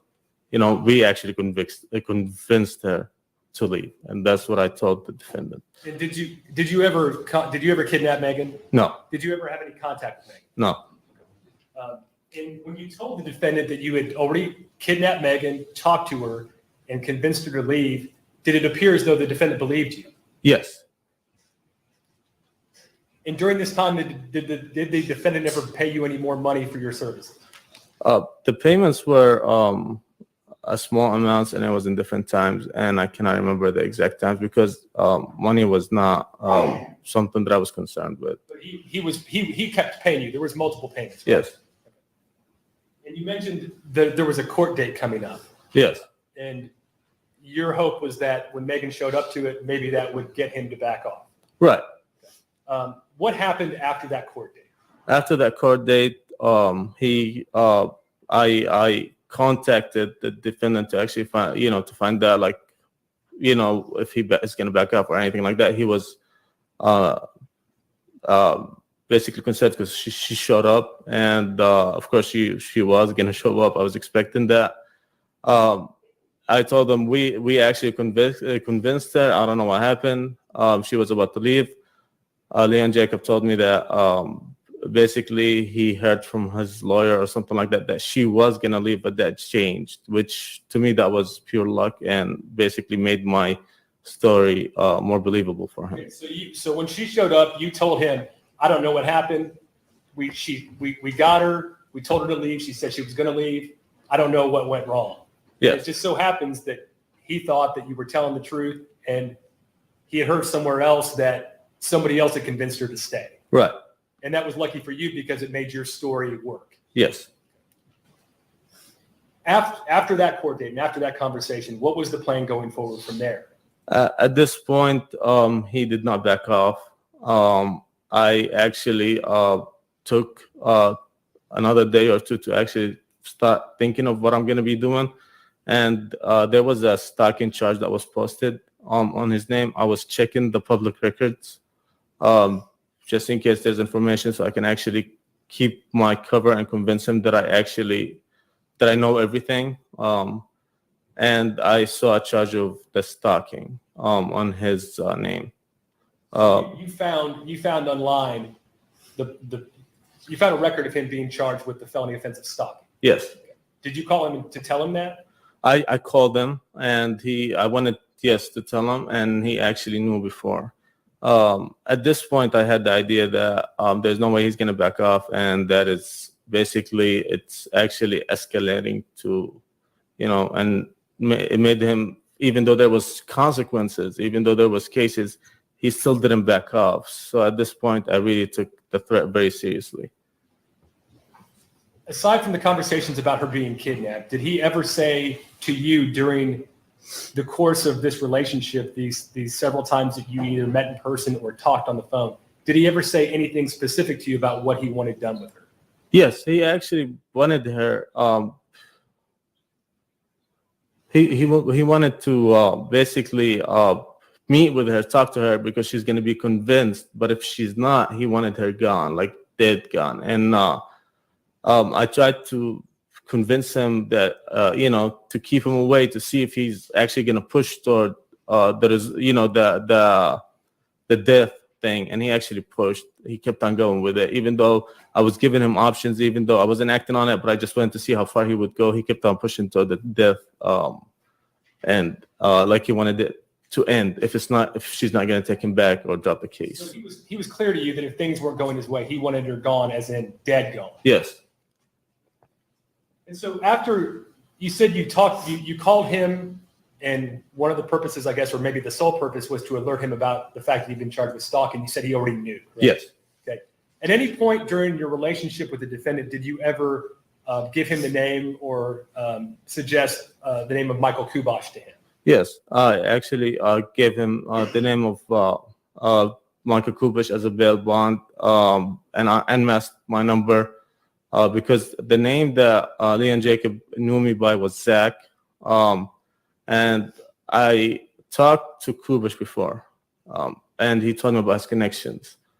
So I actually unmasked my number, hoping that Leon Jacob would actually talk to him, since I gave him the connection of Kubosh, and he's more credible than I am. And so you mentioned before, the name that the defendant knew you as was Zach, correct? Yes. Is that a name you normally go by? I go by Taz or Zach. Zach is actually a name that I used a little bit at U of H, and Laura knew me by that name, Zach. Now, were you aware of the defendant ever being arrested on that stalking charge? I know that he was bonded. He told me that he's going to court and he was bonded. I didn't know actually he was actually in jail. I remember that.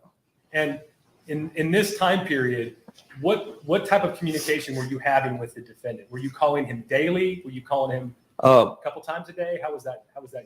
After I gave him Kubosh's number, I actually left him for 3 days so he can actually become obsessive and start looking for me, and so he can go talk to Kubosh.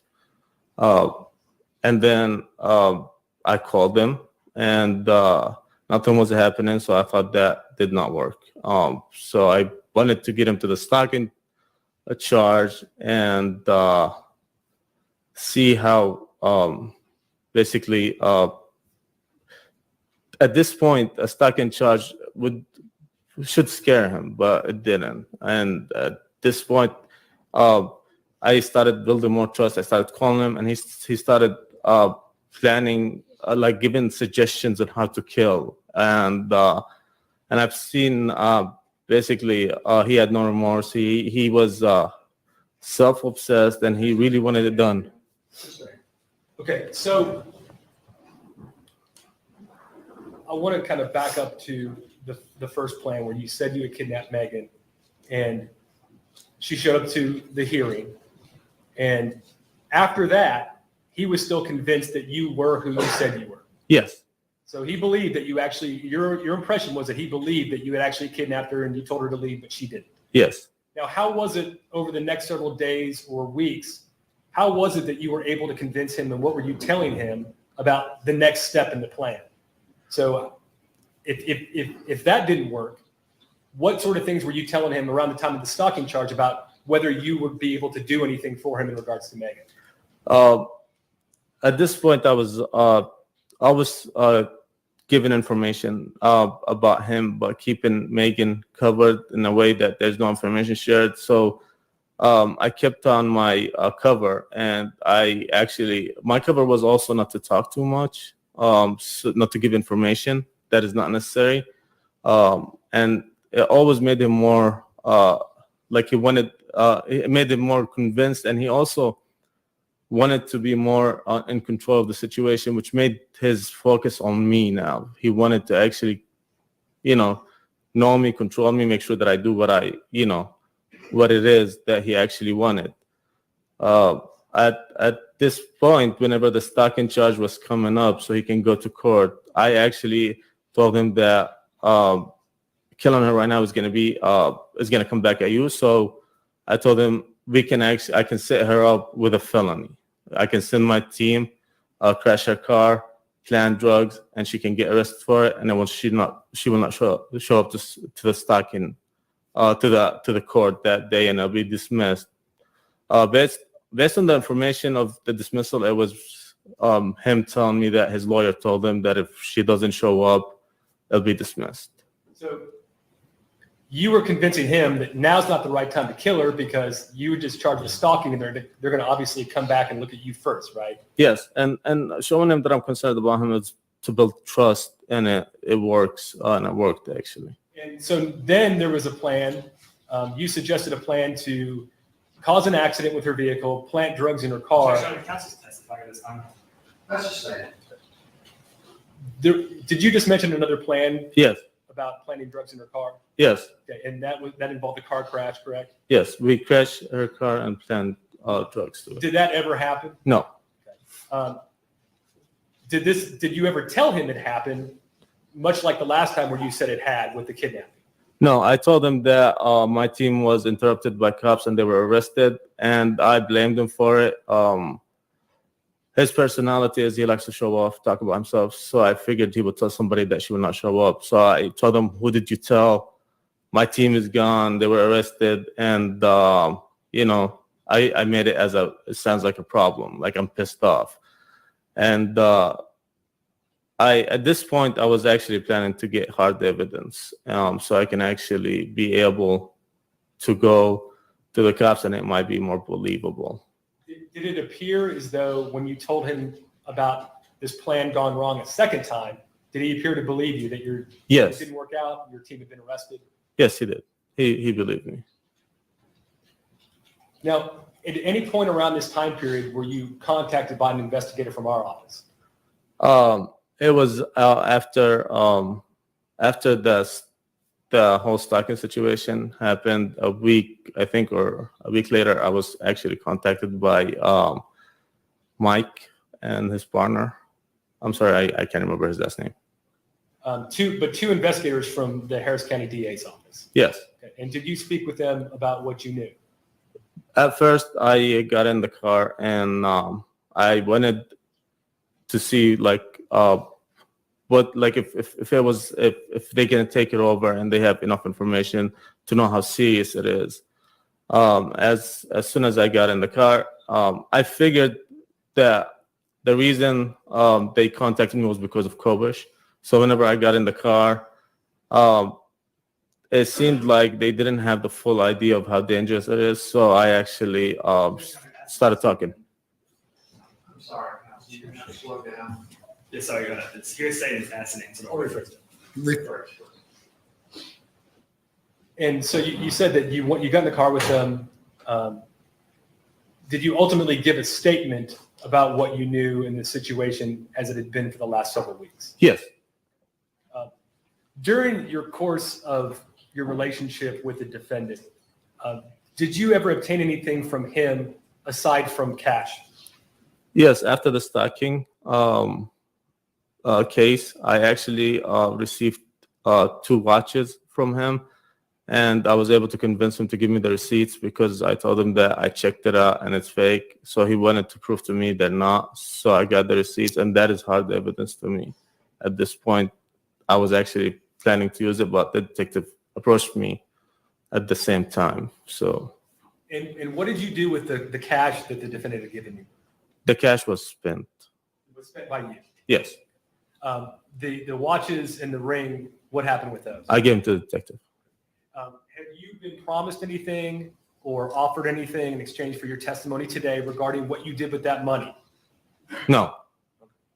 And you've spoken with a lawyer about that, correct? Yes. And you mentioned that the watches and the ring you turned over to the investigators you spoke with. Yes. Now, after you were contacted by investigators from the DA's office, did you ever meet with any officers from the Houston Police Department? I met with an undercover team, so we can actually talk and discuss what would we do moving forward. And when you met with them, what was the plan going forward? Basically, I'm supposed to introduce Javier, one of the detectives, to Leon and introduce him as another hitman, ex-military, and basically tell Jacob that I can't go forward with this anymore. But I'm giving him in the right hands, and I'm supposed to pass it over to the team, to the undercover team. And so, did you agree to make the introduction between Officer Duran and the defendant? Yes, I did. And do you recall where that meeting took place? Olive Garden on Kirby. Now, up to this point, did you have any knowledge of a separate problem with the ex-husband of Valerie McDaniel? There was problem mentioned about the ex-husband, but till the point of the meeting with the undercover team, it was not going toward killing Mac. It was more of a problem that they were complaining that he's being inconvenient to them. And so the phone call that's placed to set up the meeting to the defendant was from you, correct? Yes. And were you present at the meeting the following day? Yes, I was. Where did that meeting take place? Olive Garden. Do you remember which one it was, where in town it is? It's on 59 in Kirby, I believe.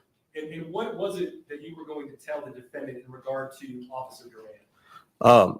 I was telling him that he was a friend. I knew him, and he's actually someone that will take care of, of basically the bus situations.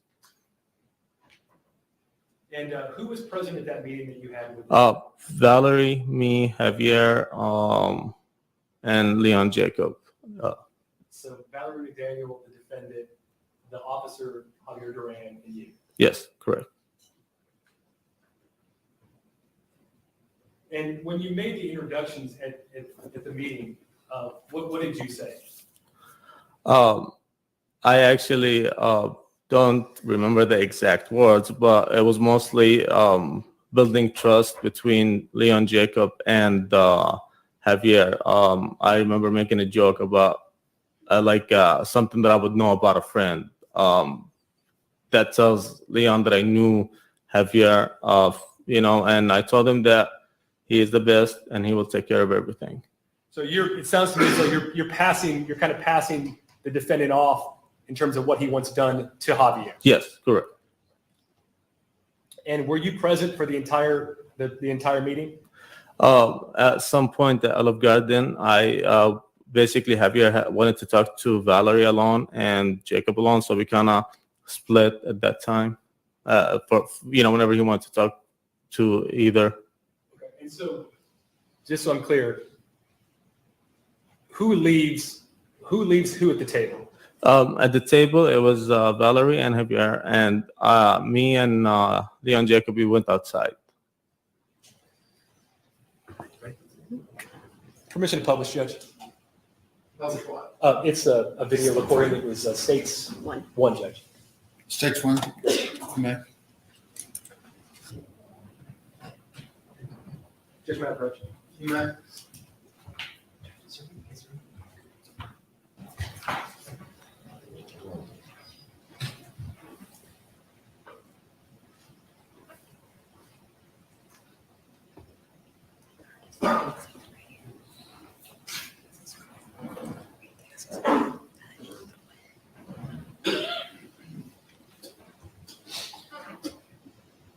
Does this appear to be the restaurant you had the meeting at? Mr. Yes. Ramsey?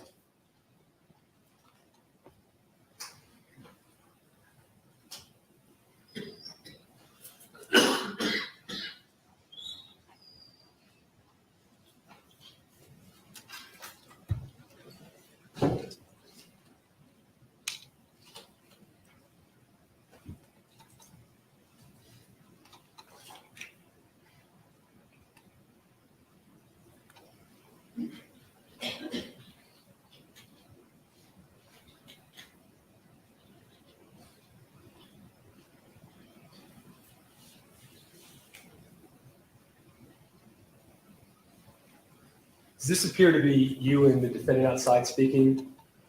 Yes, we were speaking at that time. And do you recall anything about what the defendant was saying to you at this point, or what the conversation was about?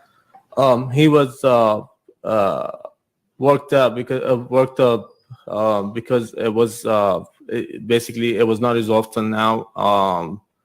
And I was ensuring him that Javier that will get the job done. He's one of the best. And he was kind of worked up and pissed off that it didn't happen. Like I didn't get it done, and Megan's still alive.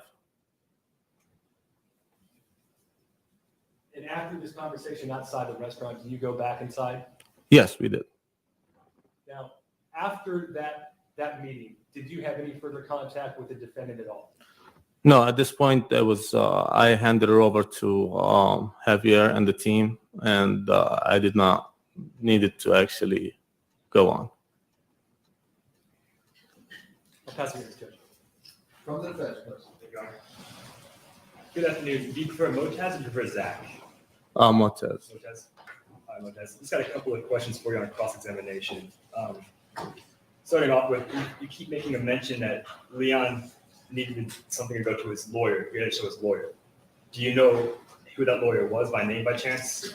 No, I do not. Okay, but do you know that it was not me or it was not George? Uh, At that time, we were not his attorneys. I believe it was a female because he kept on referring to her as her, or she told me. Thank you. Now, you mentioned earlier today that you received a $2,500 cash payment from Leon. Is that correct? Yes. Do you recall him ever giving you more money? Yes. Do you know how much money he did in fact give you? I remember it was in total $9,980. You said $9,998, $80. $80. Would you be surprised to hear that maybe it was closer to $15,000? I'm not sure. But he also gave you 2 Cartier watches, is that correct? Yes. Do you recall the value of those watches? No, I do not. I did have receipts, and I was turned to the police. I just don't recall the exact. And then also he gave you a diamond ring, is that correct? Yes. But when the police first contacted you, you didn't reveal any of that to them, did you? I gave it to them. At the very first meeting, you revealed that you had 2 watches? I did not have them with me at that time. When the police did first contact you, you only revealed $5,000 being given to you, is that correct? At that time, I wasn't sure, and I explained that to the detective.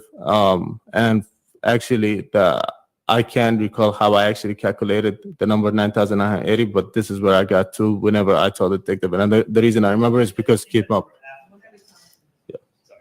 You came to that number after the fact, the 9,000 after the first meeting? I tried, to recall exactly how much. Excuse me, you cannot talk over each other. Let him finish before you speak, and you let him finish. Before you speak, please. Let's continue. So at the first meeting with the police, you revealed only $5,000 being given to you. Is that correct? As I recall, that's what I told him, yes. And I did explain that I wasn't sure. Yes or no answer, fine. So if that first meeting was $5,000, at the second meeting, you clarified how much money was actually taken. Yes. And after that, then you revealed that you also had 2 watches. Is that correct? It was the same meeting. It was an in-person interview. Yes. But at that time, you did not reveal the ring, did you? It was I can't recall. I did give it to the cop. It was actually fake. But would you be surprised to not give that ring back until the police came to question you about where the ring was? No, I gave it to him. I mentioned it to him. You did mention it to him. Yes. I just told him it was fake and I can't recall where I put it. So you'd be surprised if an officer said, I asked him why you didn't explain these watches or the rings to me. Can you slow down? Yes, I apologize. Somebody asked a question. So you would be surprised if an officer did state that he asked you why you didn't reveal the ring to him when you turned over the watches? Can you repeat the question? Would you be surprised if an officer takes the stand today and testifies that he had to ask you about why you did not reveal the ring to him when you gave over the 2 watches? Nothing surprised me in every situation, so no. So you had to set this up, in your own words, to basically con Liam. You had to sell your personation as a hitman. Is that correct classification? To Leon, yes. And by doing that, you ever heard this app called Wicker? Yes. It's a message app. What is Wicker? Wicker is a messaging service that delete the message instantly after it was sent. So you would have no recollection or proof of the conversations that you actually had with Liam. Yes. And you also use apps to, you said, mask your phone number? Is that Yes. correct? So you really kind of went out of your way to make yourself anonymous, to not be traced back. Yes. But I stayed in contact. But you stayed in contact, but you wanted to make sure nothing could come back to you. Based on his personality, he will come at me. He will actually stalk me, and he will find me if I give him any information. So you actively made sure that you remained anonymous so nothing could come back to you. Is that correct? So he cannot find me. Is Yes. that correct? Yes. Now, you said before also that Leon first approached you with the plan of getting a hold of Megan to take her to a hotel to have a conversation. Is that correct? Yes. You guys wanted to reconcile the relationship. Yes. And you told him that you went ahead and you've taken her, but you didn't want to go forward and have them meet. Yes. I told him that I did have taken out Did and you ever talked to him. tell Leon or make statements about how you had to rough her up a little bit? Did you have to hit her, threaten her? I can't even recall the exact words, but I said everything that I can to actually convince him that we actually did talk to her. Yes. So it's safe to assume that during this time period, you were trying to sell this con, and then you would have used a statement saying that you had to hit her. She's hysterical. She doesn't want to talk to you right now. To make your persona be what it was.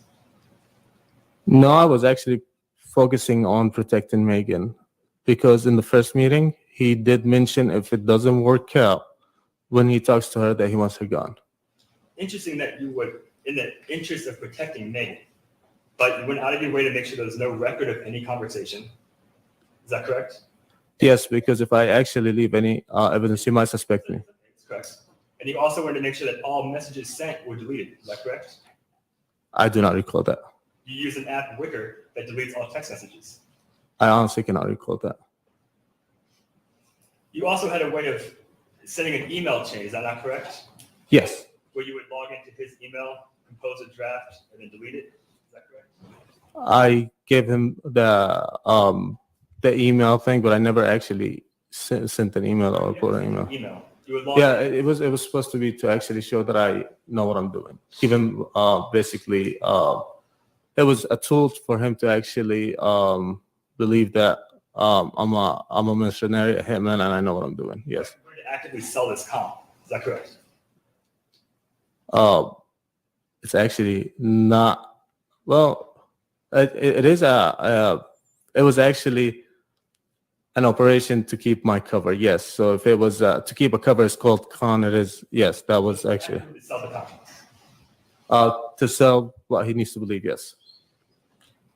And so throughout the entirety of selling this con, in order to protect Megan, in your own words, you made sure there was no trace of any conversation, and you never went to any kind of authority to try and help. The only evidence that I was able to gather that might be concrete is the payment of watches and the ring. That's it. Cash, which you were happy to go off and spend. I actually did not think it could be actually proved. So yes, I did not care about that. No, But you were just happy to go and spend the money that you were spending. I did spend it. Yes. And throughout your entire conversation with Leon, it was always to go forward and make her not be able to testify in court. Is that correct? Yes. was to try and reconcile the relationship or not be able to appear in court. No, he wanted her dead. He went through to say that his original plan was to go and kidnap her and get her back to Pittsburgh. And that if it doesn't work, he wanted her back with him. He believed that she loves him and she cannot live without him. But if he talked to her, she is actually going to be convinced that she's going to actually remember and get back with him. But if that doesn't work, he wanted her dead. Yes. And so it was you that came up with the plan then to stage this car accident, did you not? Yes, it would actually to actually tell him that it would actually be staged and show them that I'm concerned about him so he can give me more trust. Yes. And you also wanted to plant drugs in her car in case that didn't work to get her arrested. Is that correct? It's the same plan. I'm sorry, I don't get the question. You wanted to crash the car with drugs in her car. The plan that I explained to him is that I would actually crash the car and plant the drugs so she can be arrested. And then you said today that his actual plan that he wanted was to kill Megan. That's your words? He's always been on the track of actually killing Megan if it doesn't go his way. Did he ever actually physically say, I want her dead? Yes, he actually even proposed the way to kill her, potassium chloride to the heart. It was untraceable based on his words. In your statement to the police, why didn't you reveal that?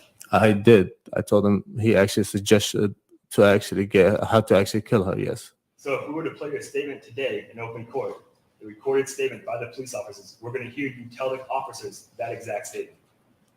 I'm not sure if they were recording at the time, but they did tell them. Yes, I informed them about the whole profile about. You're talking over him. I apologize, John. Ask the question.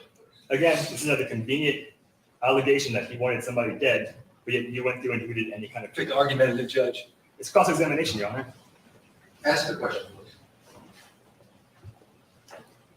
So again, it's convenient, would you say, that there's again no proof that he wanted to say to you, that he ever said to you he wants her dead.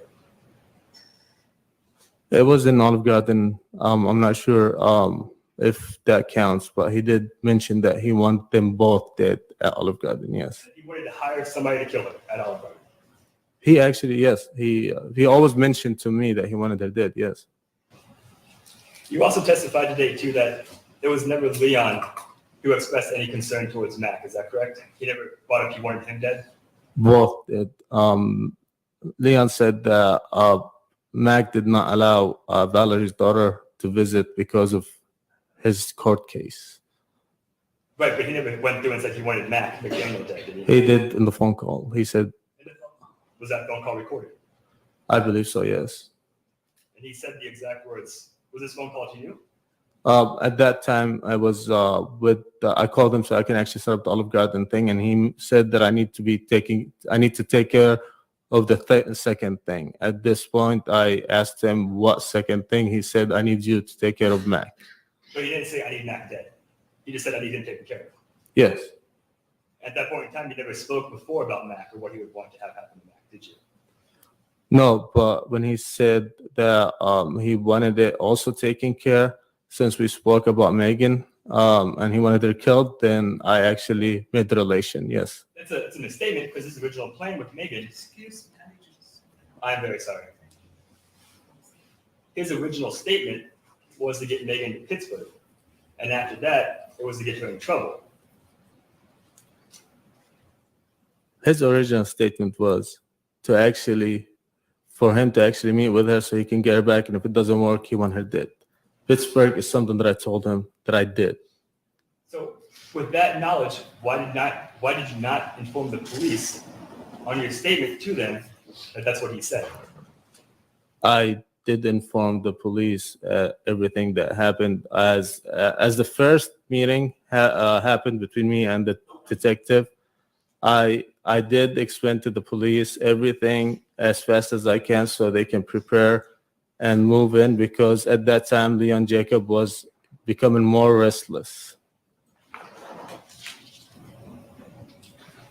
Did you ever get in contact with Mac McDaniel? I can't recall that. No, I don't think so. Did you ever hang out with would associate with Leon and Valerie McDaniel in like a public setting? Would you guys go and play like pool together? Slick Willies, yes.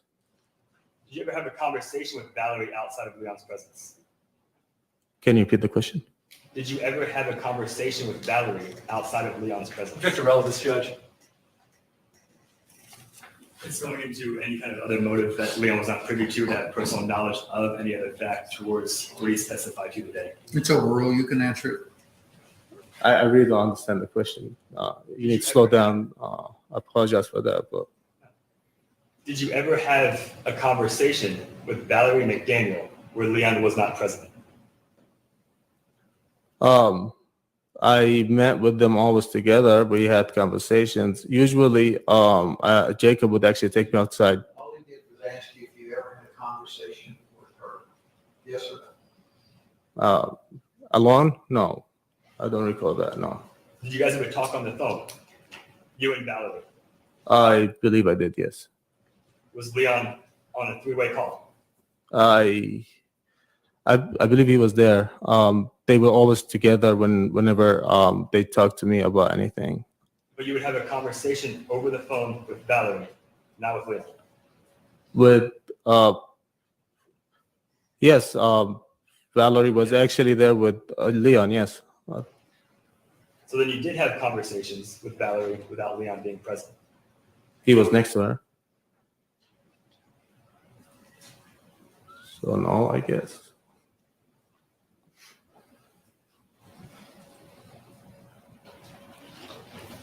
Now, you did mention today earlier that you just finished probation for a case out of Harris County, Yes. and you said that was for possession of stolen goods. Is that correct? Yes. That's false, though, isn't it? What do you mean? Possession of stolen goods, was it? What was it It then? was a theft charge, was it not? The name of the case is, I think, is theft. Yeah, I believe it was theft. I'm not a lawyer, so I just know that the cause was possession of stolen property. Yes. So you did enter a plea then of guilty to a theft case. Yes, I did. And you also mentioned you currently have a case pending out of Fort Bend County. Is that correct? Yes. What is that case for? For possession of controlled substance, evading arrest, and burglary of a home. Yes. And it's your testimony today that you don't have any kind of deal worked out with Harris County for your testimony today. Is that correct? Yes. Is there any kind of deal worked out with Fort Bend? No. And you believe that? Yes. You believe that they have not been any kind of communication? They kind of Object to argumentative, Judge. What he believes about communication between DA's offices, he answered the It's question. speculative, and he answered the question already. He said no. Yes, sir. Do you have any hope that testifying today will benefit your Fort Bend County case? No. Did you ever have a conversation with Leon expressing Megan's desire to go back to Pittsburgh? I did tell him, yes, she was convinced to go to Pittsburgh. Yes. That she wanted to go to Pittsburgh, That I convinced her to go to Pittsburgh. but all that she needed was money. I'm sorry, what? That she wanted to go to Pittsburgh, but she needed more money to go to Pittsburgh. I don't recall. Did you ever tell Leon or inform Leon that you were in the process of buying plane tickets to get her to go to Pittsburgh because she wanted to leave? Yes, I did say that. I remember that now. In fact, you even had hired a person or a guy of yours to get on a plane to follow her to Pittsburgh. Is that not correct? I did say that, yes. I told him that my team is actually going to make sure she left to Pittsburgh so he can back off. And if she shows up to court, then it's all clear. Okay, so Leon was left under the impression that Megan wanted to go to Pittsburgh. At this point, I convinced him that, yes. Pass the witness, Your Honor.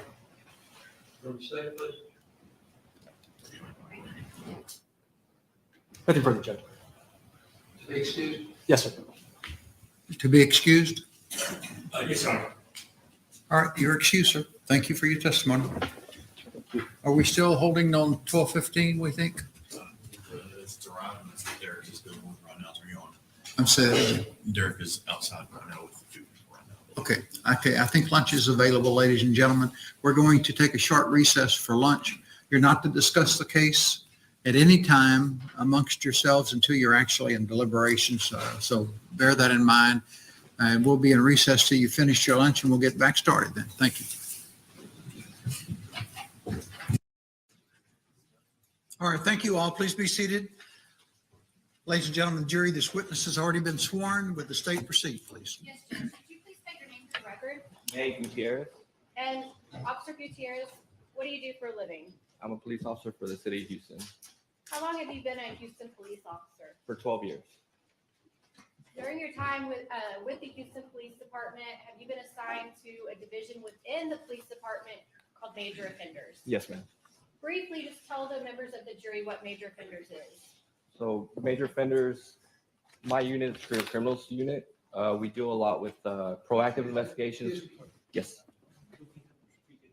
Oh, I'm sorry. You can adjust it up if you want to pull it up closer so it's not quite as awkward. There you go. Okay, so I work for the Major Offenders Division Career Criminal Squad. We do a lot of proactive investigations, which require us to work in an undercover capacity.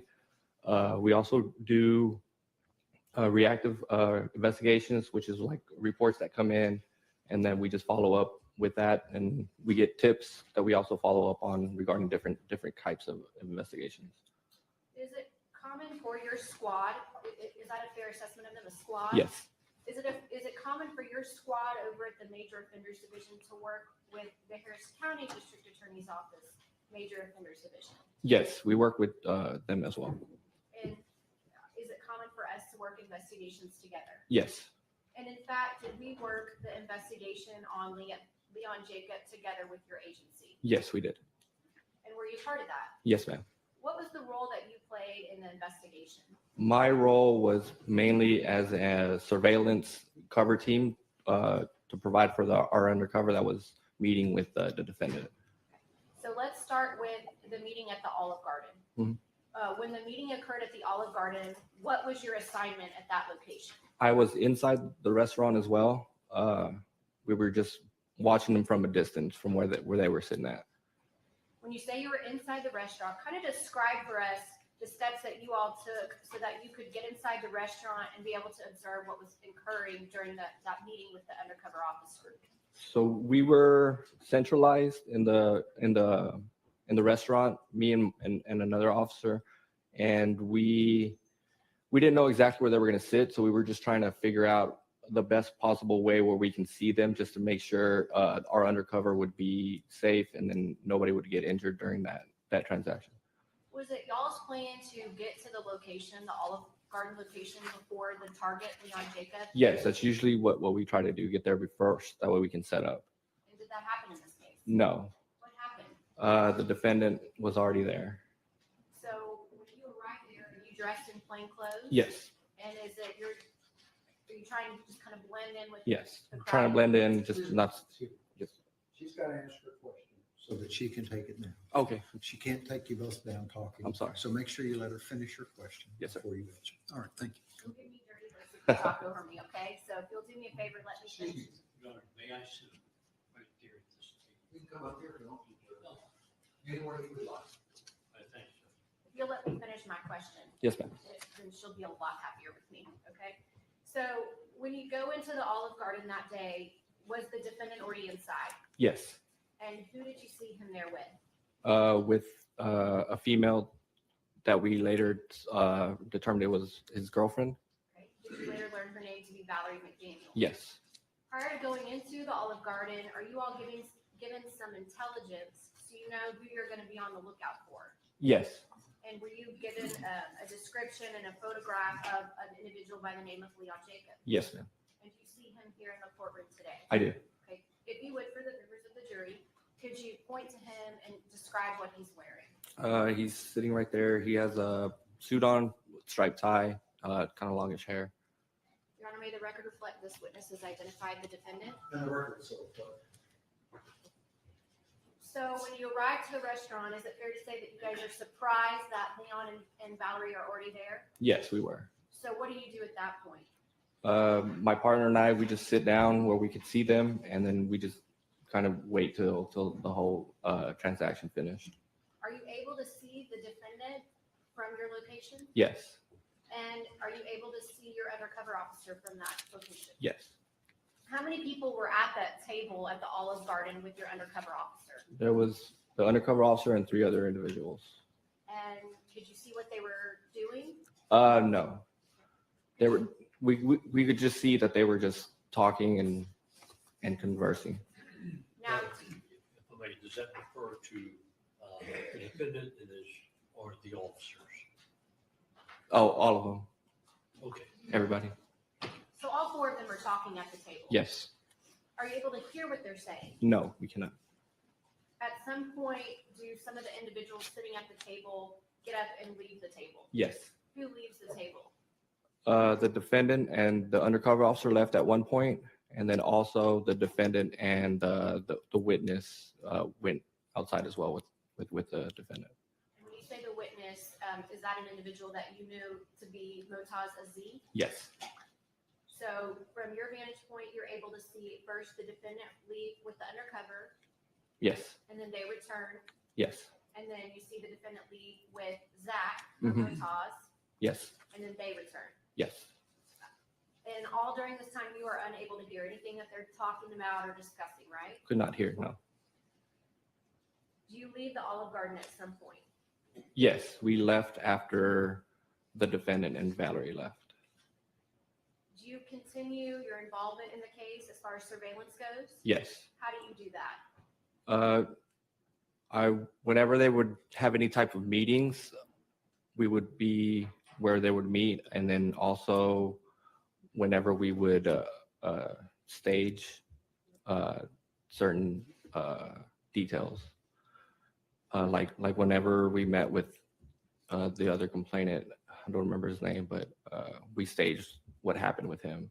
Okay, and we'll get into that with other officers. Because you were kind of on the cursory, is that correct? Yes. Yes. Okay, and so, but you're involved, you're helping out however need be. Yes, ma'am.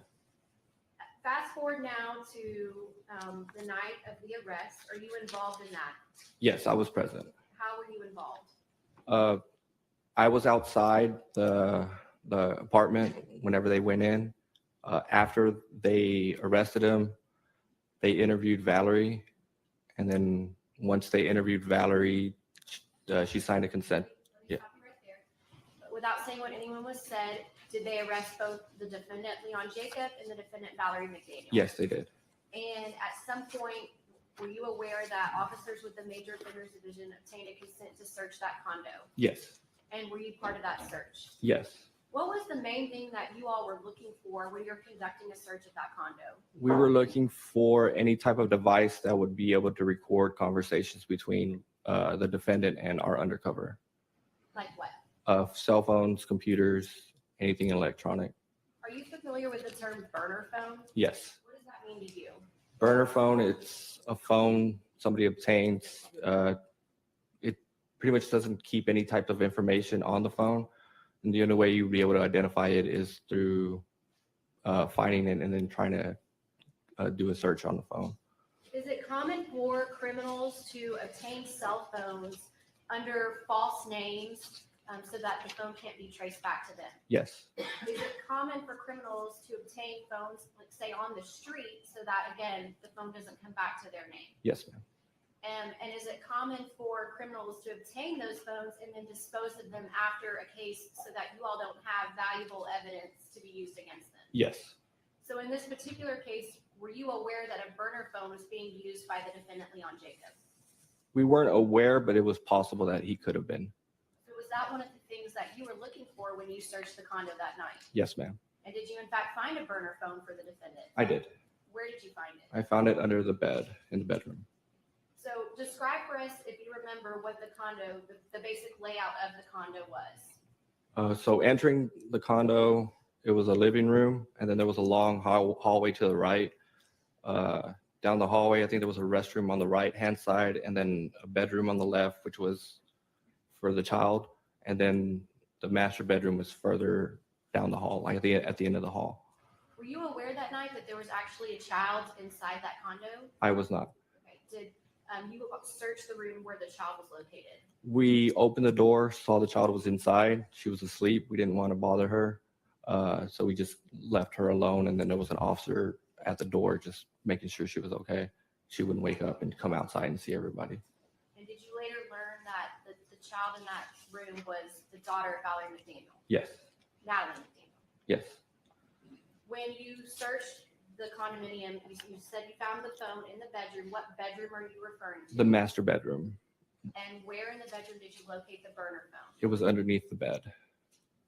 Approach the witness. Officer, I'm showing you what's been pre-marked for identification purposes as states exhibit number 14. Is this the phone that you obtained under the bed in the master bedroom at that condo? Yes. And once you obtained this phone, what did you do with it? We had the undercover officer call the phone. And so I dialed the number back that was on there, and it was him. So we just hung up and kept it. Okay, let me make sure I understand correctly. You had your undercover officer call what you believe the phone number for this telephone, Yes. and it rang, I didn't ring, but there was a missed call. okay? And so then what did you do at that point? I just dialed the number back because it just had the name A on it. And then the undercover officer answered, so I hung up. And then, So then you were able to identify this as the burner phone that night? yes, Once you were able to do that, what did you do with this phone? I transferred it over to my partner, Morrow, and then he took custody of the phone. Okay. Judge, I passed the witness. Officer, I have a few questions. Yes, sir. My name is George Parham, and along with my associate, Mr. Popsill, represent Mr. Jacob. Yes, sir. Did you prepare an office report, sir, or any type of written report concerning your part of the investigation in this case? Can you repeat it one more time?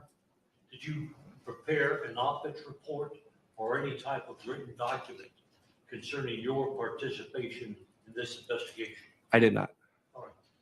And when you were inside the Olive Garden, Yes, sir. and there were a number of other individuals inside the Olive Garden, correct? Yes, sir. They were eating normally like people do when they go to a restaurant. Yes, sir. And do you know whether or not the defendant had anything to eat at the Olive Garden? I know they did eat, but I'm not sure what it was or anything like that. You say you know they did or did not eat. That they did. They did eat, all right, but you're not sure what they ordered. No, sir. You know who paid for it? I don't remember who paid. No. Did you make any inquiry as part of your investigation as to who paid for the meal at the Olive Garden that involved Leon and the undercover? No. Do you know of anyone in the investigation determined who paid for that meal? I'm sure the undercover officer would know who paid. I'm sorry? The undercover officer who was there, he would know who paid. Right. You had mentioned earlier that as part of your employment as a peace officer, your division, and you work pretty closely with the district attorney's office. Yes, sir.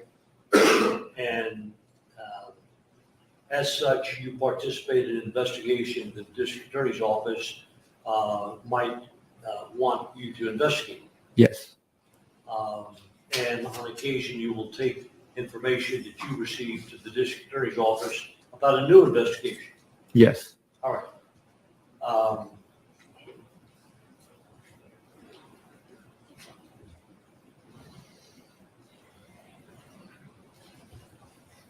It's, as far as the burner phone is concerned, that's been identified by you. Why is it called a burner phone? It's just a phone that somebody can obtain and then just get rid of without having anything connected to the person who received the phone. All right. There's nothing illegal about a burner phone. No, there's not. And there's nothing illegal about a person getting rid of a burner phone. No. Right? Yes, correct. As a matter of fact, burner phones are pretty common as far as means of communication is concerned, would you not say? Yes, sir. And individuals referred to by the prosecution as criminals aren't the only people that use burner phones. No. And just because a burner phone was used in this particular case, doesn't give you any indication as to the veracity of the allegations contained in this case in front of this jury, right? No. All right.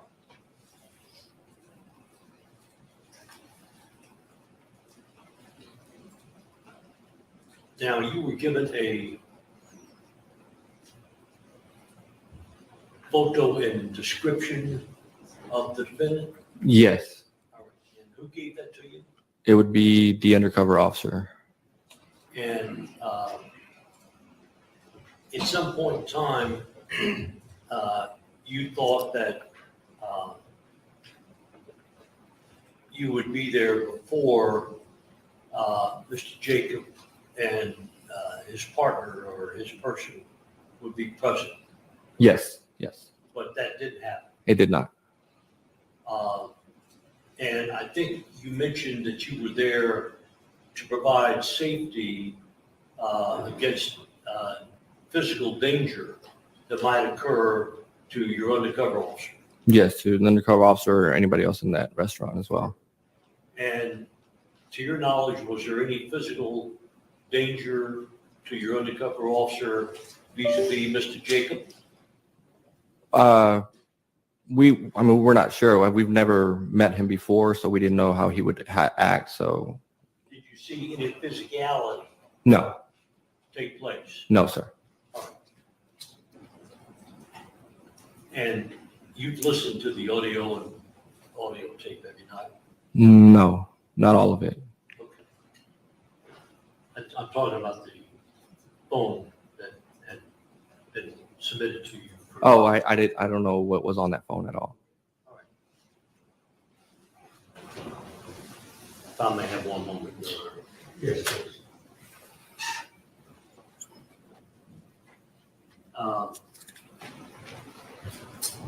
Are you familiar with who bought the phone? No, I'm not. Are you familiar with whether or not the person that bought the phone used a fake identity in purchasing that telephone? No, sir. Okay. Pass the witness test. I have nothing further, Judge, and I have no objection to him being excused. May he be excused? That's fine. You are excused, sir. Thank you for your testimony. Thank Your you. next witness, subject, of course, to being recalled, please. State calls Officer Mara Cisneros. Your Honor, this witness was sworn in during the lunch break. All right, thank you. Good afternoon. And be sure to speak into the microphone, please. Yes, sir. From the state, please. Thank you, Judge. Could you please state your name for the record? Yes, ma'am, my name is Pablo Cisneros. And Officer Cisneros, tell us what you do for a living. I work for the Houston Police Department, Major Offenders Division, Career Criminal Squad, How long have you been with the Major Offenders Division? a little over 7 years. You can back away just a little bit. Okay. And how long have you been with the Houston Police Department? This August, it'll be 27 years. During your time with the Houston Police Department, did you have some training in order to help you achieve becoming a member of the Major Offender Squad? Yes, ma'am. Can you talk us through some of that training that you had? And some of the divisions that I worked with previously conduct follow-up investigations, criminal follow-up investigations that are assigned to us by our sergeants. And did you have some training to help equip you with your assignment to the Major Offenders Division? Yes, ma'am. What kind of training did you receive? We go through, of course, our academy training and, of course, our yearly 40-hour courses, which involve investigative topics like investigator schools. As part of the Major Offenders Division with the Houston Police Department, is it common for you all to do undercover or covert investigations? Yes, ma'am, our squad does. Is that common for y'all? Yes, ma'am. Were you asked to do an investigation on a target by the name of Leon Jacob? Yes, ma'am, we were. And do you recall about when you were called in to participate in that investigation? Yes, ma'am. I believe it was the 24th of, trying to remember. Can I check my notes? Yes, sir. Yes, ma'am. It was the 24th of, 24th of February. Is that 2017? Yes, ma'am. At the time, who was the sergeant over the major offenders division? That was Sergeant Frank Quinn. And what's his role as the sergeant of you all? He's in control of our unit, our squad, oversees all our actions. And so back when you all are called in to participate in this investigation, is Sergeant Quinn the one that's kind of in charge of things? Yes, ma'am, he was Is it fair to say he's overseeing the investigation and how it unfolds? fully. What is your first involvement with this investigation? What's the first thing that you do? I came in a few weeks after he was approached by Harris County Special Crimes Bureau Major Offenders Division. When you say he was approached, are you talking about Sergeant Quinn was approached? Yes, ma'am. So Sergeant Quinn was approached by our office, correct? Yes, ma'am. And an effort to help conduct this investigation. Yes, ma'am. Question on board R. I'm so sorry. I'd like to ask a question on board R. You may. Sir, when is it Sergeant Quinn? Yes. All right, when he was approached by the Harris County District Attorney's Office, were you present at that time? No, sir. That was before your involvement, correct? Yes, sir.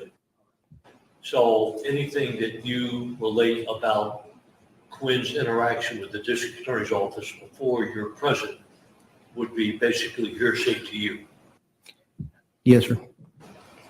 And we'd object to any testimony on the part of this officer about any type of actions and or conversations that existed between the District Attorney's Office and Sergeant Quinn prior to this individual's present. Unless he has personal knowledge, I sustain the objection. We're not going to go into any of the conversations, Judge, just to give context to the fact on how he became involved in the case. Well, I don't mind you laying a predicate, but as far as conversations had, this witness is not available to testify to communications. You can set the stage, but that's about it. Yes, Judge, we don't intend to go into any of that. All right, thank you.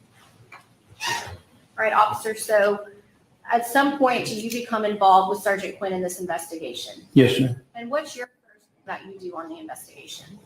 We meet up with the cooperating witness, Aziz. And do you take a statement from him? No, I do not. Who talks with him at that point? Do you know? He's in direct contact with our UC, Javier Duran and Sergeant Quinn. So you weren't privy to that conversation, correct? No, ma'am. All right. What is the next thing that you do? We prepare a plan on how to proceed with the undercover operation. Now, a second ago, you referred to your UC. What's a UC? It's an undercover police officer. So was Officer Duran, was he the undercover officer participating in this investigation? Yes, ma'am. He's the one that we selected. And does it depend on the type of investigation or what you all are doing as to who from your squad might be the one that's going undercover? Yes, ma'am. Sometimes one of the officers in our squad might fit better, either, physical appearance, race, language. So it just depends on what fits best. So we've established that some officers met with Zach and the undercover. What did you do next? Well, we're monitoring the plans, which we put into place. After that, what we're doing is we're contacting the complainants and advising them of the situation. So let's take a step back. Before you talk to the complainants, were you involved in the undercover operation at the Olive Garden? Yes, ma'am. I conducted surveillance on the outside of I was not on the inside, but I was outside surveillance. Yes, ma'am. And when you say outside surveillance, does that just mean you're watching from the outside in the parking lot? Yes, ma'am. And from that point, are you able to see people as they come and go from the Olive Garden? Yes, ma'am. And was that the extent of your involvement at the Olive Garden? Yes, ma'am. Going forward, you mentioned that you notified the complainants about what's going on. Yes, ma'am. Sergeant Quinn and I did. Without saying what they told you, did you notify a Megan Veracast about what was going on? No, ma'am, that was Sergeant Quinn. And was Mac McDaniel also notified? Yes, ma'am. Who did that? Sergeant Quinn and I. So Sergeant Quinn was involved in notifying Megan, Yes, ma'am. and you were involved with him in notifying Mac McDaniel. That's correct. When you notify a victim like Megan or like Mac, what's the purpose of doing that? First of all, we're concerned about their safety. We don't know if there's any other plans in play. I'm sorry, what did you say? I said non-responsive to the question, Your Honor. Repeat your question, please. What's the purpose of notifying the complainants about what's going on?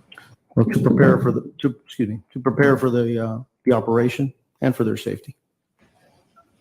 Once you notify Megan about what's going on, do you take her somewhere? I was not involved in Megan's situation. I believe she was taken somewhere for her safety as well. We instructed the complainant, Mr. McDaniel, to remain, either in the house or somewhere safe, out of the way. And so this notification occurs after the meeting at the Olive Garden. Yes, ma'am. Let's fast forward then. Is there a meeting at a condominium complex here in Houston and Harris County named the Willowick? Yes, ma'am. What is your involvement over at the Willowick? We're also conducting surveillance as well while the UC meets up with the suspects. And does your undercover actually go inside the condominium to meet with the defendant in this case? Yes, ma'am. Are you able to hear the conversation as it's unfolding between your UC and the defendant?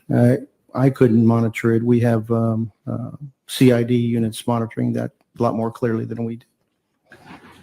Once that occurs, does the undercover return from meeting with the defendant in this case? Yes, ma'am.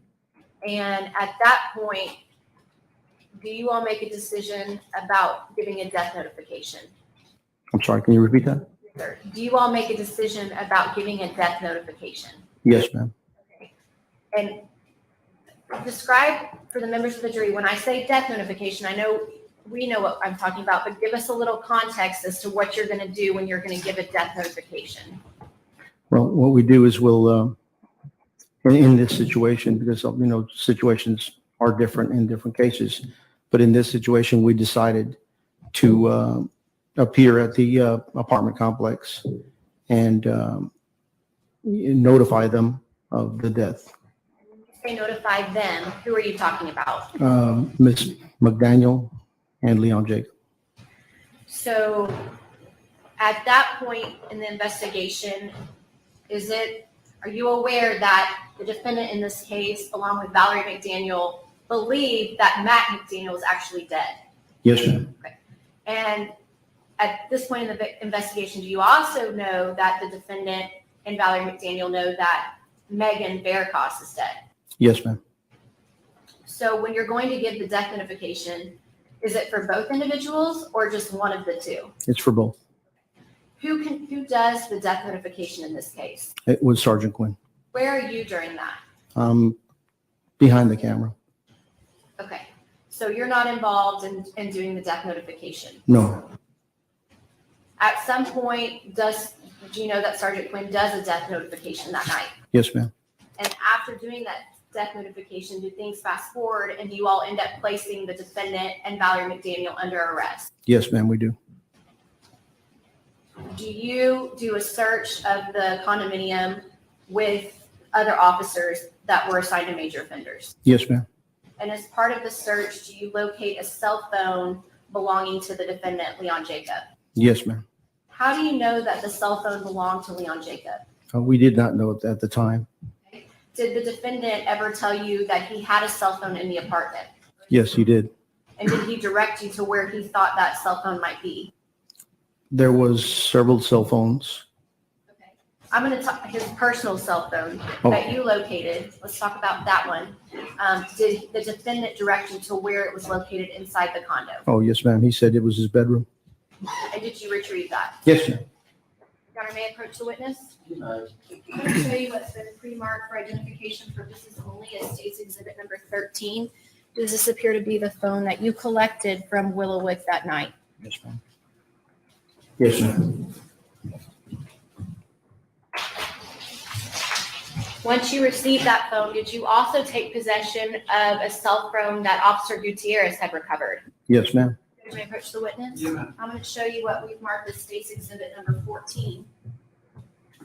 Is this the cell phone that Officer Gutierrez provided to you? Yes, ma'am.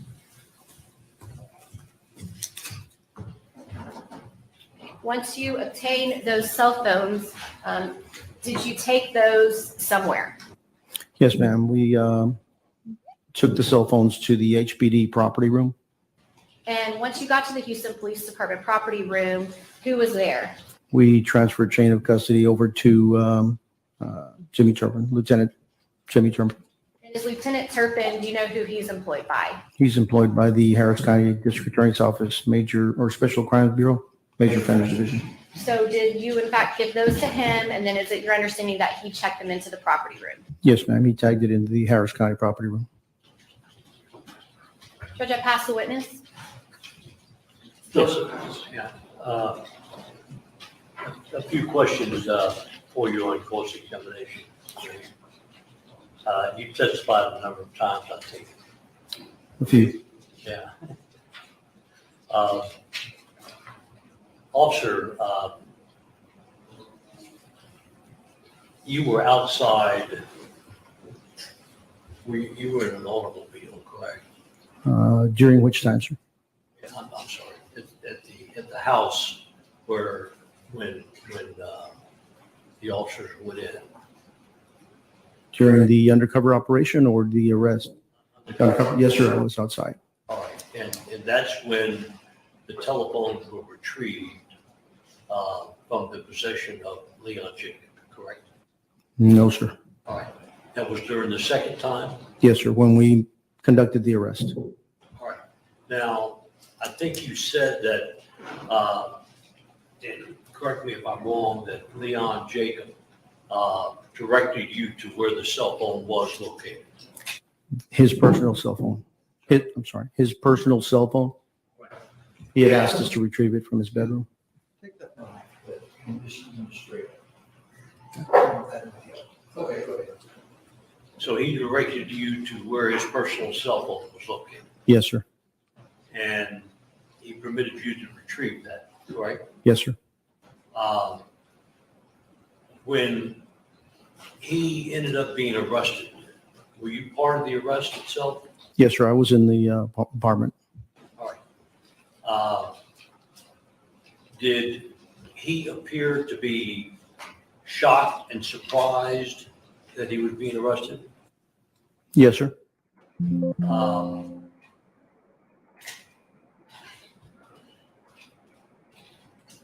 You mentioned that you could hear more clearly. Pardon me. Another officer could hear more clearly than you, the conversation had at the time of the arrest. We have units that are monitoring with a higher frequency equipment. And that's not your unit? No, sir. All right. May I approach your witness, Your Honor? You're right. Officer, I'll wait till I get up here. I recall during your direct testimony that you looked at some notes that you had. Yes, sir. And may I take a look at those, sir? I may have one more, Judge. I don't want to erase this. No. Huh? It opens up like that. Okay, thanks. Thank you, sir. Yes, sir. Officer, I noticed that a man by the name of Kubash was the first individual that made contact with law enforcement about a particular situation involving Leon Jacob. Yes, sir. And you understand Mr. Kubash is a bail bondsman. Yes. And did he tell you that Leon Jacob and that Megan wanted to go to Pittsburgh? I was not involved in that conversation, sir, no. All right. Take a look at your notes, which are extensive, and tell the ladies and gentlemen of this jury if your notes reflect anything about a conversation with Mr. Kubash. Yes, it does. Not with me, I'm sorry. Not with me, sorry. All right, that's all right. That's not my question. My question is, does your phone reflect any conversations that in fact had been conversations between Mr. Kubash and, for instance, the undercover officer? Yeah, with the undercover officer? Well, no, the first person Kubash and who was Kubash in contact with? My timeline and my court notes reflect a conversation between Harris County Special Crimes Bureau and Mr. Kubash. You say your notes do or do not? They reflect a conversation between an investigator between that is from Special Crimes Bureau. Yes, sir. Do they reflect any content of that conversation? Yes, sir. Some. Sir? Yes, sir. And again, is there anything in the content of the conversation reflective of Mr. Kubash making a comment that Leon Jacob and Megan, the complainant in this case, was going to Pittsburgh? Judge, I'm going to object. This calls for the witness to testify to hearsay. Well, if I may, if it's part of his investigation and he's got the content of that conversation on. Pardon? If he's made notes about what somebody said, it's still hearsay if he's testifying. So I sustain the objection. Yes, Your Honor.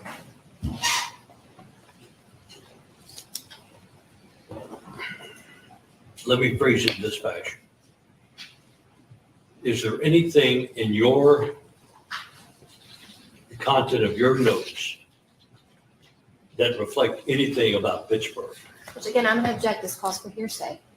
Well, he's got the notes, Your Honor, and those are his notes. Well, they're his notes, but if it's notes from what somebody told him, it's still hearsay if you repeat Well, it. then I'd like to ask him that basic question as to whether or not anybody told him about that.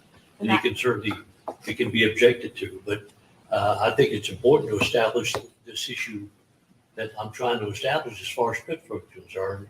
It's important, it's a key ingredient in this case. And I'm going to continue to re-urge my objection that it's hearsay. It is hearsay, and I sustain it.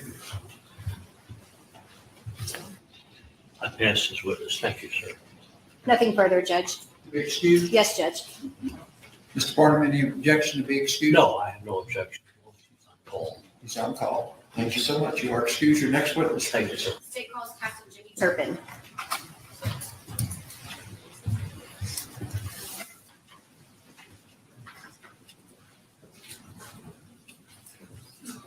Your Honor, this witness was sworn in during the lunch hour. Thank you.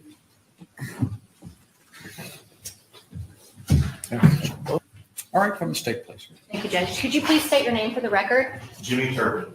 And Mr. Turpin, what do you do for a living? I'm a captain investigator with the Harris County District Attorney's Office.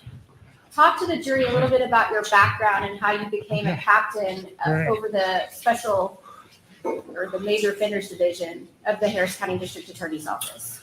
Okay, I retired from the Houston Police Department in 2006 with 22 years service there.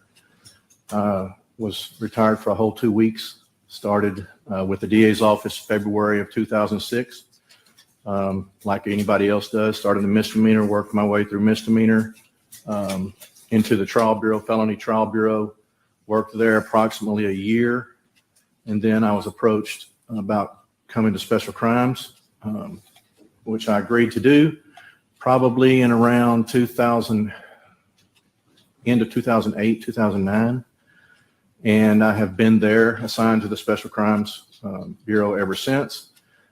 Started out as an investigator there, was promoted to lieutenant, and then eventually to captain. What is your role as captain of that division? As captain, I oversee the investigators that are assigned to the Special Crimes Bureau. There are several different divisions within the Bureau. There's narcotics, there's money laundering, asset forfeiture, vehicular crimes, major offenders division is one of those. Sex crimes is another. So any investigator that's assigned to those divisions within our Bureau, I am their supervisor. They have a immediate supervisor, which is a lieutenant over their squad, and then I will oversee that. Them. So is it fair to say you oversee quite a few divisions that are involved in quite a few different things within the district attorney's office? Yes, ma'am. One of the things that you mentioned is that you're captain over the major offenders division. Do you have investigators that answer to you that work in the major offenders division? Yes, ma'am. Who were, and I want to talk specific to this case. Okay. So in this particular case, who were the investigators that were involved that you supervised? Primarily, it was Lieutenant Mike Malden. I do believe that Investigator Brian Powell assisted in some degree, and myself. And you mentioned Mike Malden, and is Mike a lieutenant for you? That is correct. So let's talk now about how you became involved in this particular investigation. Okay. Tell me how you first became aware that there was something going on. On February 23rd, 2017, it was after hours, probably almost 7 p.m., 6:50, 7 p.m. I received a phone call from my chief asking me to contact the chief of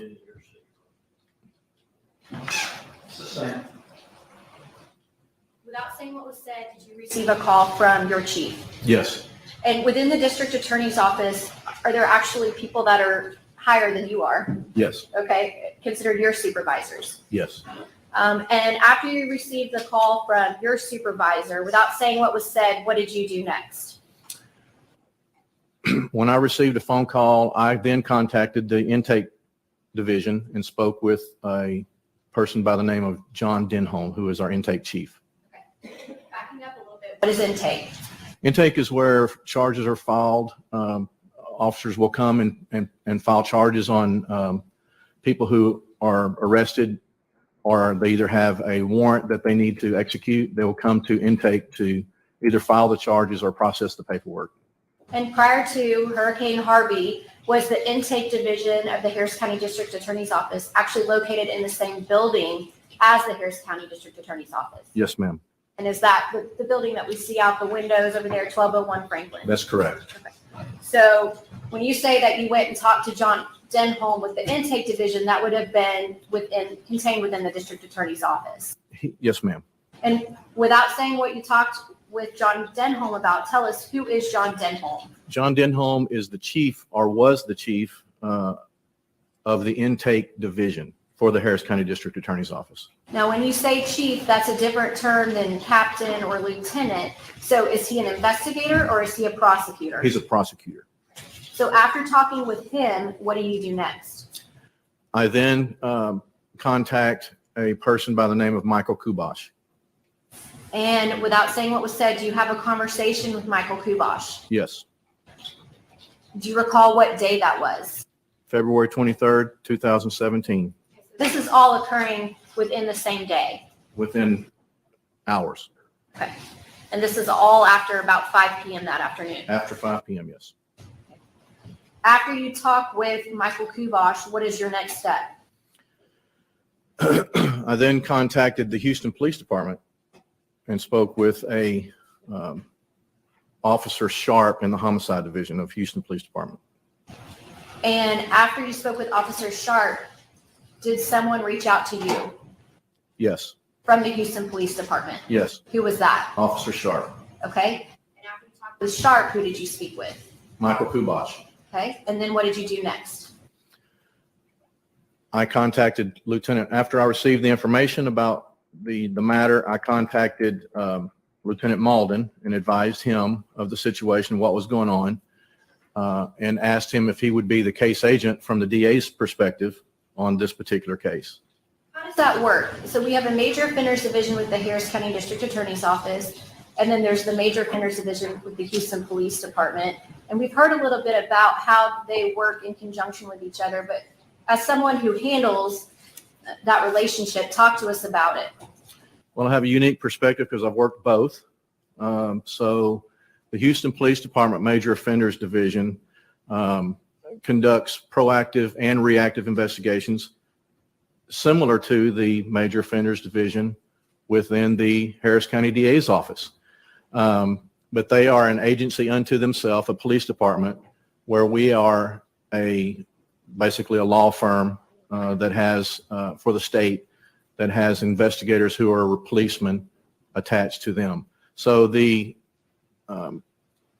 Major Offenders Division within the DA's office also investigates reactive investigations, homicides, capital murder cases, any occult. Narration and ask that it be question and answer. That's the same.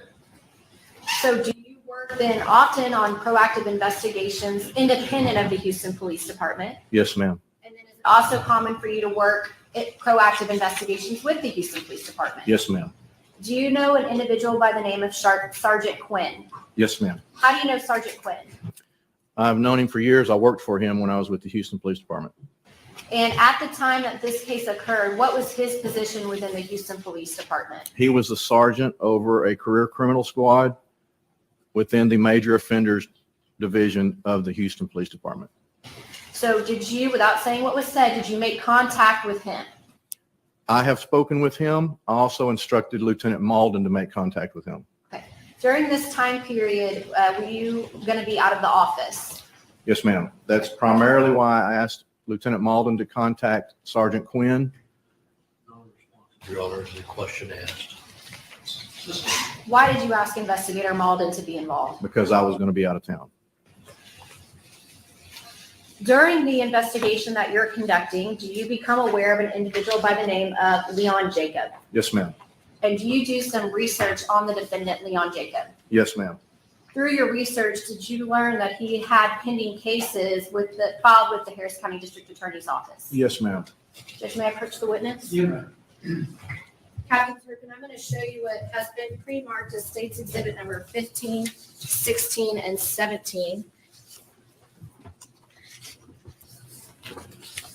Are you familiar with these documents? Yes. And specifically talking about State's Exhibit number 15, is this a certified copy of the information that was filed in the assault family member case? Yes, ma'am. And is it entitled The State of Texas versus Leon Phillip Jacob? Yes, ma'am.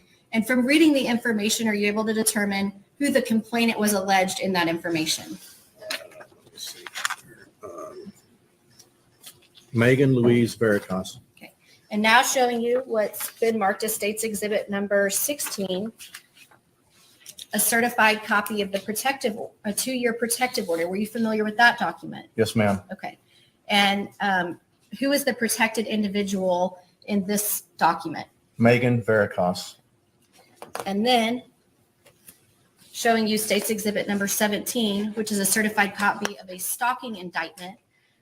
Tell us who the defendant is on that case.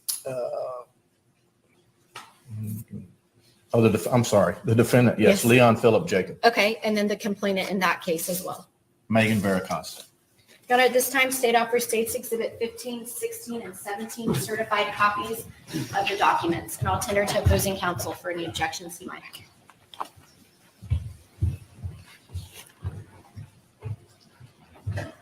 I may have a moment, Your Honor. Yes.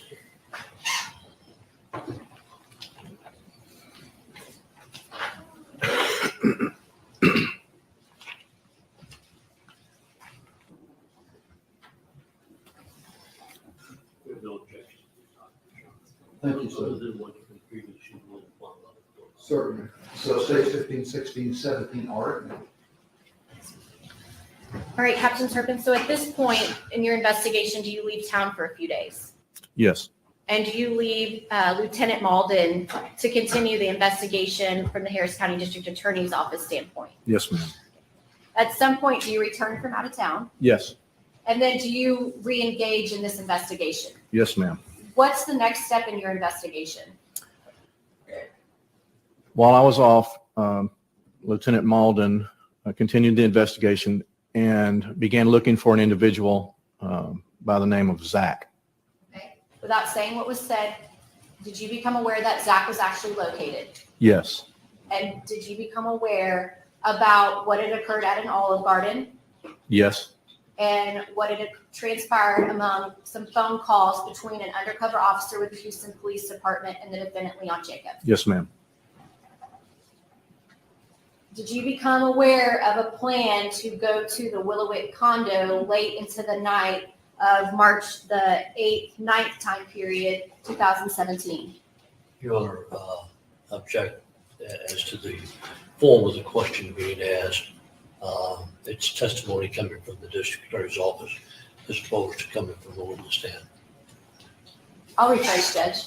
You may rephrase. Did you participate in an investigation at the Willowick condo back in March of 2017? Yes, ma'am. And specifically in the early morning hours of March the 9th going into the 10th? Yes, the early morning, from late March 9th into the early morning hours of the 10th, yes. What was your role there?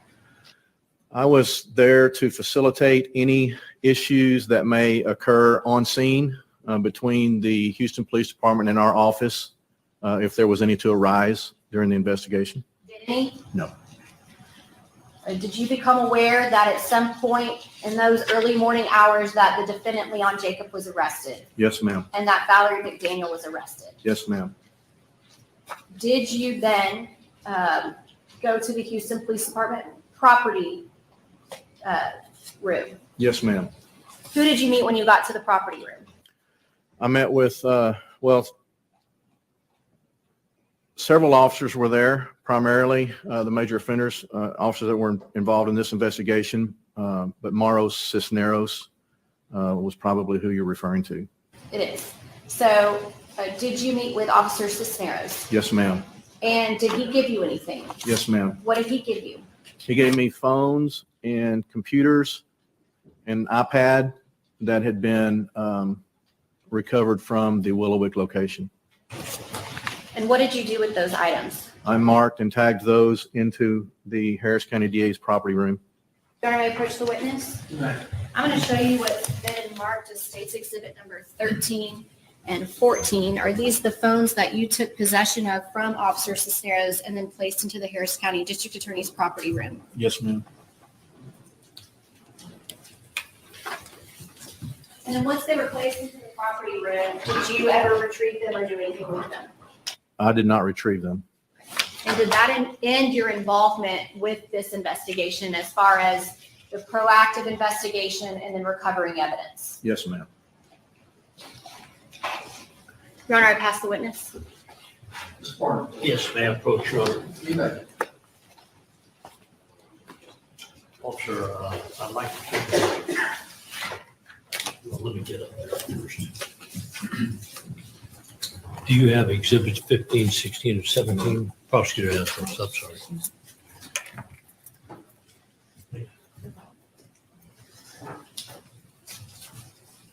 I'm going to ask you to take a look at exhibits 15, 16, and 17. And exhibit 15 is a copy of a complaint, is it not? Or a misdemeanor complaint? That's correct. All right, sir. And exhibit 16, pardon me. I'm sorry, yes. Exhibit 16 is a protective order, is that correct? That's correct. All right. And there's an attorney by the name of Stacy Bond who was representing Mr. Jacob, correct? On the paper, yes, sir. That's All what right. it says. My name doesn't appear anywhere here, correct? Not that I've seen, though. All right. Nor does my co-counsel, Well, I don't know Mr. your Papasil. No. All right. Now, I notice on exhibit number 16, there is a paragraph beginning with, and it's the third paragraph down, Yes, sir. beginning with the court, correct? That's correct. And let me see if I can put that up on a, yeah. I'm going to put it up on the projector. Sure. You want this? Yeah. Thanks.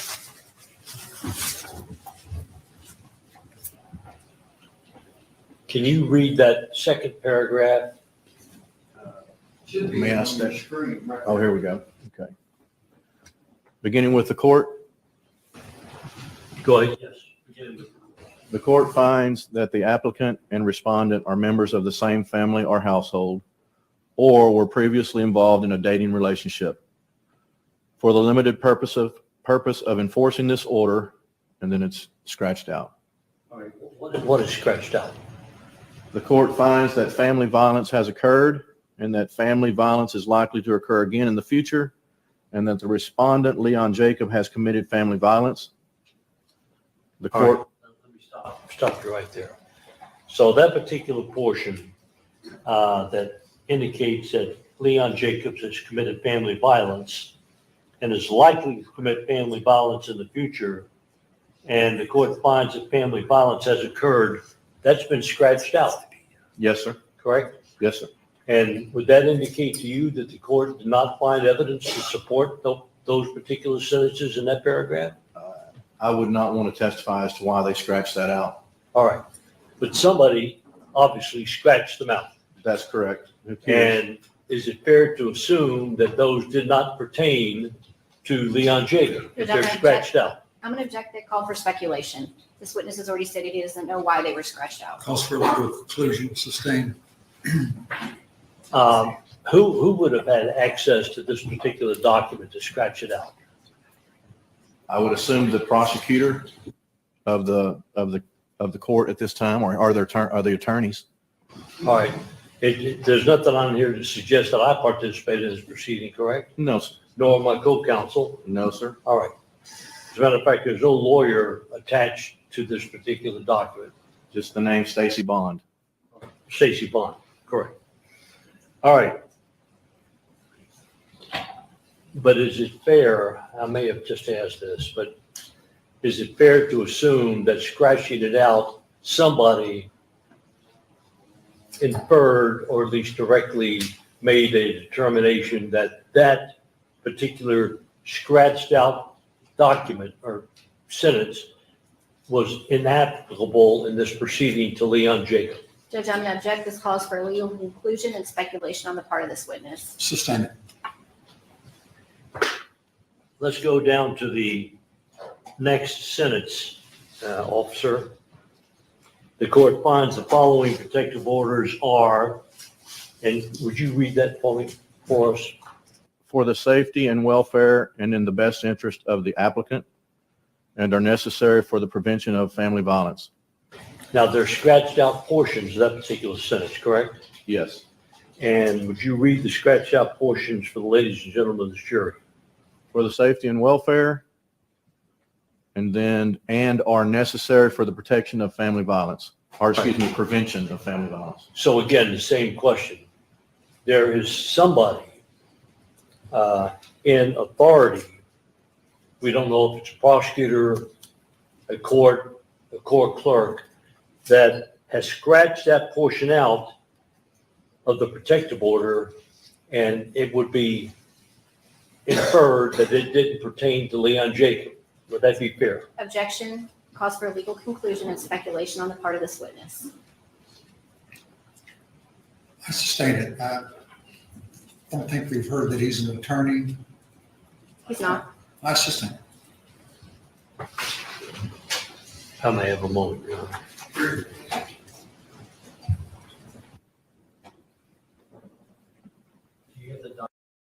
Left-hand side is a signature for an assistant district attorney, prosecuting attorney for Harris County.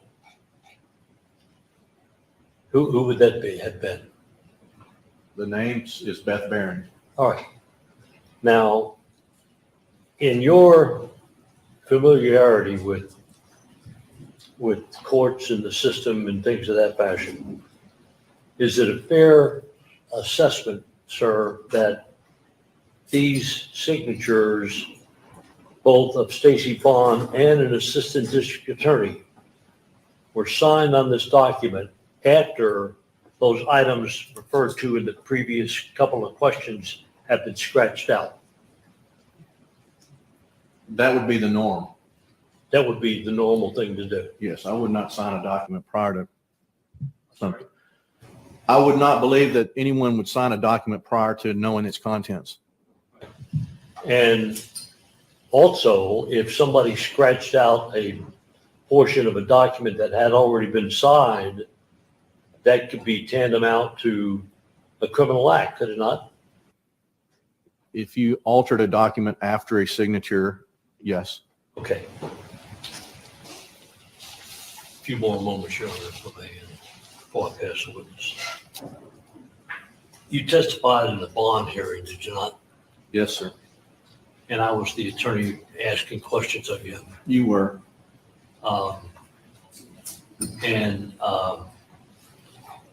There were no custodial statements made by Mr. Jacob, correct? Not to my knowledge. Okay. And are you aware that he was surprised and shocked at the time he was arrested? I'm sure he was. Okay. Anybody would be, correct? I would imagine. Unless they expected to be arrested. I'm not going to suggest what he thought. I would be surprised. Okay. Was there any conversation with Mr. Kubash? I'm sorry. Yes, sir. Did you have any conversation with Michael Kubash? I did. And was there discussion about, in that conversation about going to Pittsburgh? Objection, this calls for hearsay. Sustained. Were you privy, or did you suggest, or did you in any way incorporate into your conversation with Michael Kubash this whole concept about going to Pittsburgh in any way? And Judge, I'm going to object, this calls for hearsay. Well, I'm asking about what he did. No. Did not. Not with Mr. Kubash, no. All right, who with? The HPD officer, Sharp. All right. And was that information you provided or he provided to you? He provided me.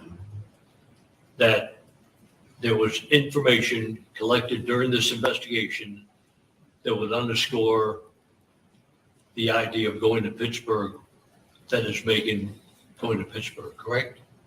I want to object to the form of the question. I didn't understand it quite. Would you rephrase, please? Yes, Your Honor. The conversation about Pittsburgh, did that conversation was originated by whom, sir? Officer Sharp. All right. And did Officer Sharp mention where he obtained that information about going to Pittsburgh? Objection, hearsay. Well, I'm just asking if. Where he obtained it from would be based on hearsay. Sustained. Did he come out of the blue, did it? I have no idea. Right. But you heard it, and you heard it from a fellow law enforcement officer. In a certain context, yes. Right. And certainly, it would be something that you would be interested in during the course of your investigation of Leon Jacobs, correct? I was interested in that comment because it relayed to me that Miss Veracos was going to be safe because she was leaving due to the threat that was being made. Right. And of course, you documented that in your offense report. That was prior to any offense report that was made. And no, that's a conversation that Officer Sharp and I had. All right. Were tickets purchased? All that I'm aware of is that she left town. I don't know who purchased the tickets, who did any of that. They were purchased. I know she left town. Okay. Do you know who made flight arrangements? If you know.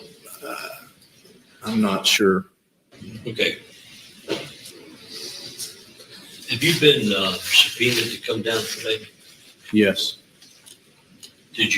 Were actually served a subpoena? I received it via email. I'm sorry? I received it via email. Okay. And how did you acknowledge that receipt? I'm not actually sure that I did acknowledge it because I knew I was going to be present and just I frankly didn't. So you were personally served? I had not been personally served. And you're doing this as a cooperative witness for the state of Texas, correct? I'm doing this as a witness for the state of Texas and because I had been subpoenaed by you. Right. And if in fact we had been subpoenaed you via email or in any other way other than personal service, is it fair to say you would not feel obligated to come down and testify on behalf of the defense? Based on the failure to have you personally served? Well, I would have been here either way because I was part of this investigation. So. Okay. So you're telling this jury you would have showed up for the defense had we subpoenaed you? If you subpoenaed me, I would have emailed you the subpoena. I was made aware that you had inquired as to whether I was going to be here or not, apart from the subpoena. And so I was going to be here either way. Whether you subpoenaed me or as a witness for the state, I'm part of this investigation. I would be present at the trial. And it would be logical, would it not, for me to assume that you were going to be present in as much as you had previously testified in the bond hearing in this case? I would expect to be questioned in regards to this matter. Anything else? We have nothing further to cover. Thank you, sir. Do you know if law enforcement requested Megan Veritas to leave town? Yes. And do you know if law enforcement requested, or if Megan Veritas went to Pittsburgh at the request of law enforcement? Yes. So she went to Pittsburgh after she became aware of the threat to her safety. That is correct. Check. I'd like to take him on board, if I may. You may. Oh, sir, I thought you testified when I asked you. You didn't partake in that decision. I did not purchase her a ticket or ask her to leave. I got beat to the punch, actually, by the HPD homicide. Okay. So based on your testimony to this jury, all that's based on what you have concluded, not interaction with Megan at all, but what you've concluded as the reason why she went to Pittsburgh. The information that I'm aware of is based on a conversation with Officer Sharp. Response to my question. I'm asking now. Yes. The information that you've received, strike that. You have no personal knowledge yourself of why she went to Pittsburgh. It's based on what you've heard, correct? Correct. All right. I don't have anything further. Thank you, Officer. When Mr. Carnan asked you if Officer Sharp had ever talked about Pittsburgh with you, and you said yes, was it because Officer Sharp told you that Megan had been requested by HPD Your to go Honor, to Pittsburgh? asking for requesting a conclusion, and also testimony from the prosecutors in the form of a question in front of the jury. Also asking hearsay, I believe. Well, Judge, it's in response to the defense questioning him on what Officer Sharp told him about Pittsburgh. He has a right to tell the jury what Officer Sharp said about Pittsburgh. He's left the misimpression with the jury that they had a discussion about Pittsburgh prior to the threat on Megan, and that's not true. You know, I already testified to such. I sustain his objection. No, nothing further from this witness, Judge. And Your Honor, I'm going to object to the prosecutor's inference that I've tried to misstate anything in front of this jury. I don't think she intended that, and if she did, Sir. I'm sure that wasn't her intent. And I will to state also on the record that I'm sure that's not your intent. Thank you, Your Honor. Thank you. Nothing further, Judge. Your excuse subject to recall. Next witness. State call Lieutenant Mike Malden.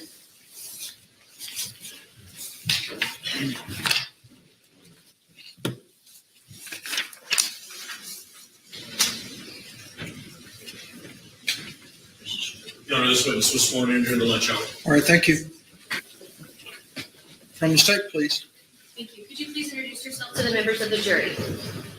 Hello, my name's Mike Malden. I'm a lieutenant investigator with Harris County District Attorney's Office. Lieutenant Malden, if you would just briefly tell us about your experience with law enforcement. After high school, I went to Sam Houston State University, got a bachelor's degree in police science and law enforcement. After that, I got hired on with Harris County Constables Precinct 5. I worked there for 13 years, mostly in a patrol function. I got promoted to sergeant. From there, I applied with the Harris County District Attorney's Office and was hired as an investigator in 2007.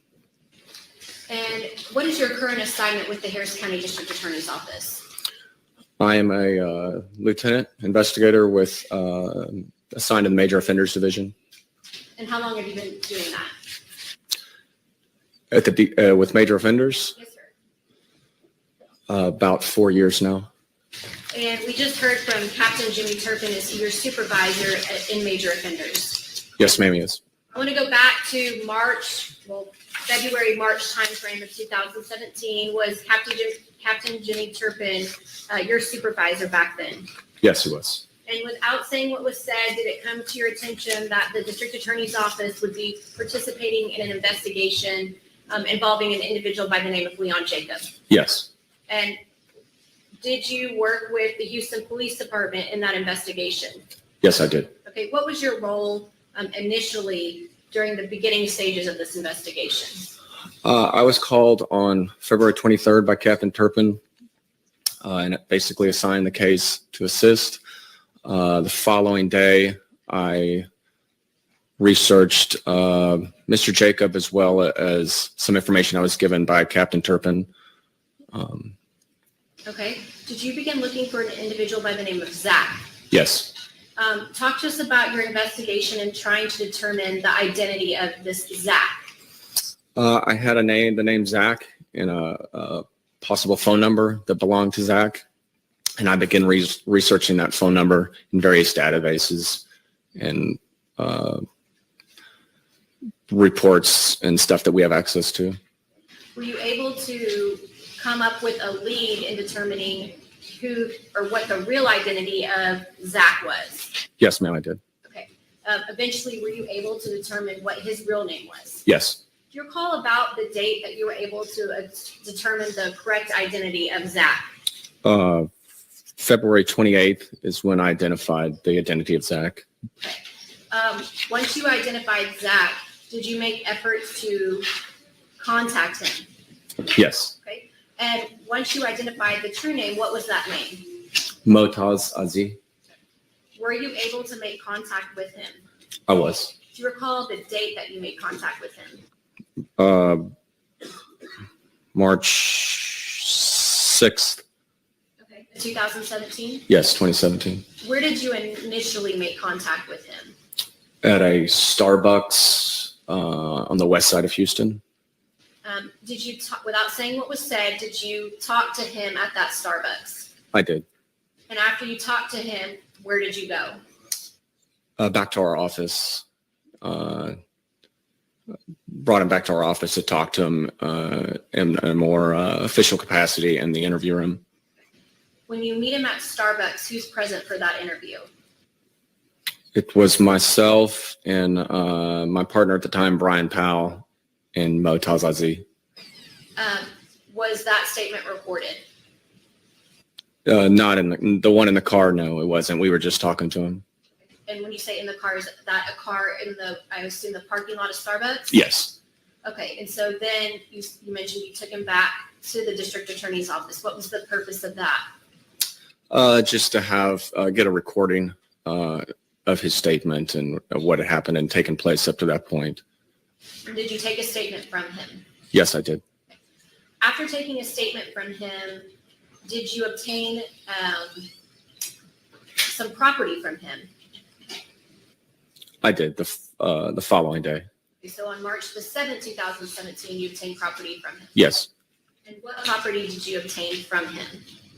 It was 2 watches and 2 appraisals that he had given me. Okay. And did I ask you to bring those with you to court today? Yes, you did. Once you took possession of those from Zach, what did you do with them? I packaged them and placed them into our property room, the Harris County District Attorney's Office property room, with an evidence tag, and logged them in. And then when you retrieved them for trial, was that the first time that you retrieved those items? No, there was one time, I'd have to look at my report for the date, but at one point I went back to the property room, checked them out, and made photographs of them documenting the watches. Was that at my request? Yes. Did you check them back into the property room after you took photographs of them? Yes. Okay. And then did you bring those items with you to court today? Yes, ma'am, I did. And did I ask you to mark those items for me? Yes. Judge, may I approach the witness?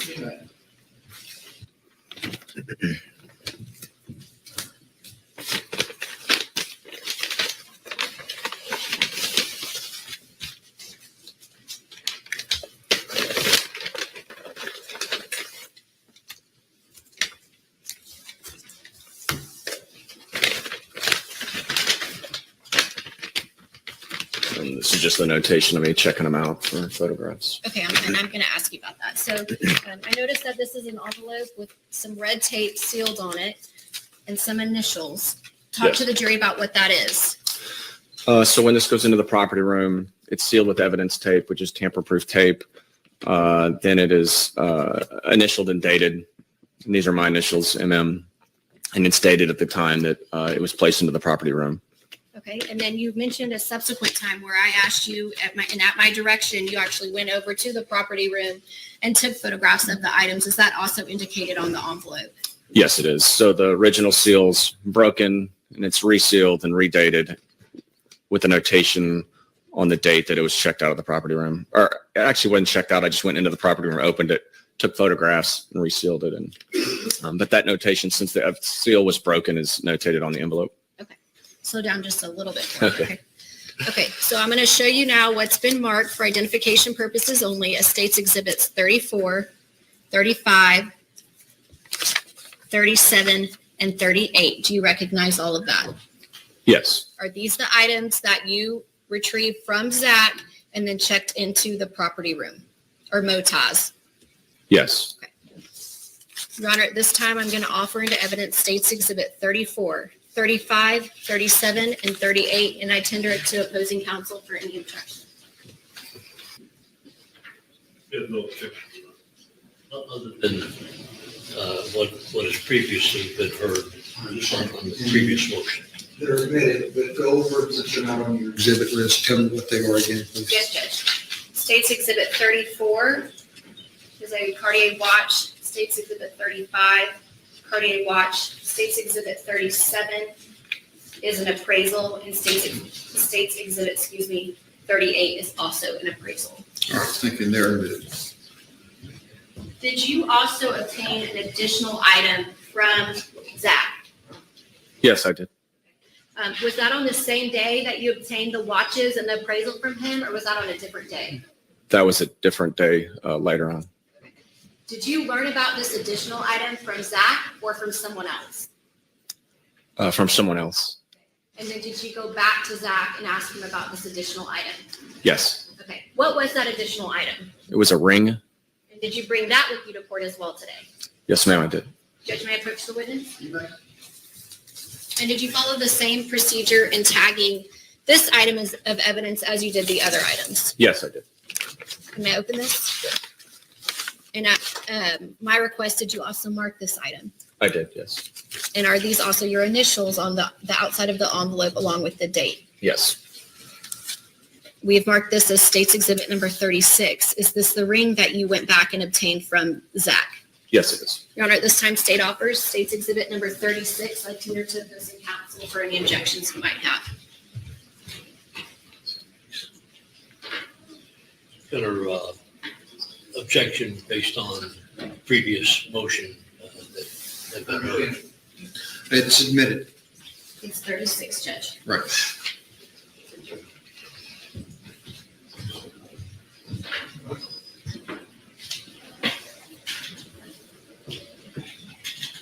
At some point during this investigation, did you leave town?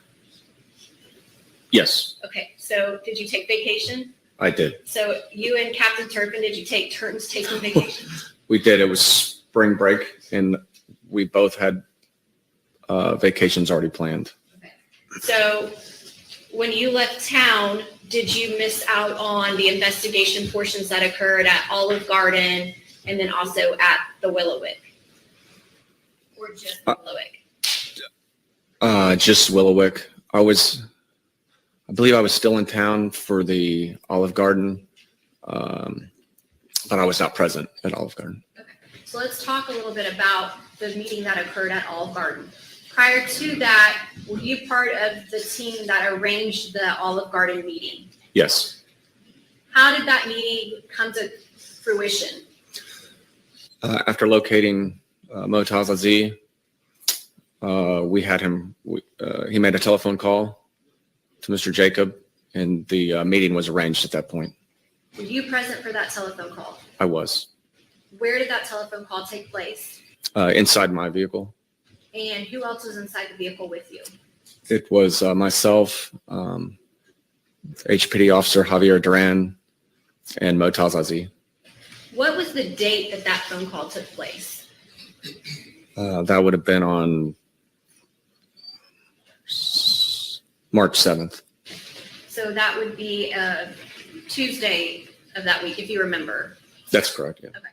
So during that conversation, you're present, the undercover officer's present, and then the person you identified, Zach, to be is present. Yes, that's correct. Are you able to hear both sides of the conversation? I am. It was on speaker. And is that conversation recorded? Yes, it was. Who was recording the conversation? Officer Duran recorded the conversation. During that conversation, were you listening to what was being said between Zach and the defendant, Leon Jacob? Yes, I could hear both sides. And going into this conversation, how many complainants were involved in this case? Going into the conversation, there was one target, one complainant involved. And who was that? That was Megan. Okay. And then after this conversation, how many complainants are potentially involved? There was two. Talk to us about how that came about. During the conversation, Mr. Jacob had made a comment about taking care of both problems, which led us to believe there was two people that were targets now. Okay. So initially, when you all become involved in the investigation, was it your belief there was just one target? Yes. And then after this phone call, your belief now is there are two potential targets. Yes, that's correct. What was Zach or Motaz Aziz, what was his response when the defendant said that he wanted to take care of both problems? He paused and looked at both of us and shrugged his shoulders and put his hands up like he was not aware of this was new information to him. Okay. And so what was your response to that? We told him I couldn't talk, but I made the motion like this, like to keep talking. And he said, okay, and then continue with the conversation. So based on the body language and the eye contact that Motaz made with you, was it your impression that he was surprised that the defendant wanted you to take care of both problems? Yes. After this conversation, is that when the meeting occurred at the Olive Garden? Yes, it did the following day. I think you mentioned that you were not present for the Olive Garden. I was not.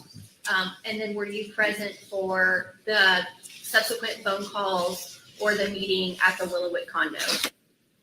Were you present for those? No. Afterwards, after you meet with Zach, after the Olive Garden meeting, do you leave town and then return?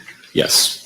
And then at our office's request, do you obtain a search warrant for electronic devices that were recovered in this investigation? Yes, I did. Judge, may I approach the witness? I'm going to show you what's been marked as State's Exhibit number 19. Do you recognize this?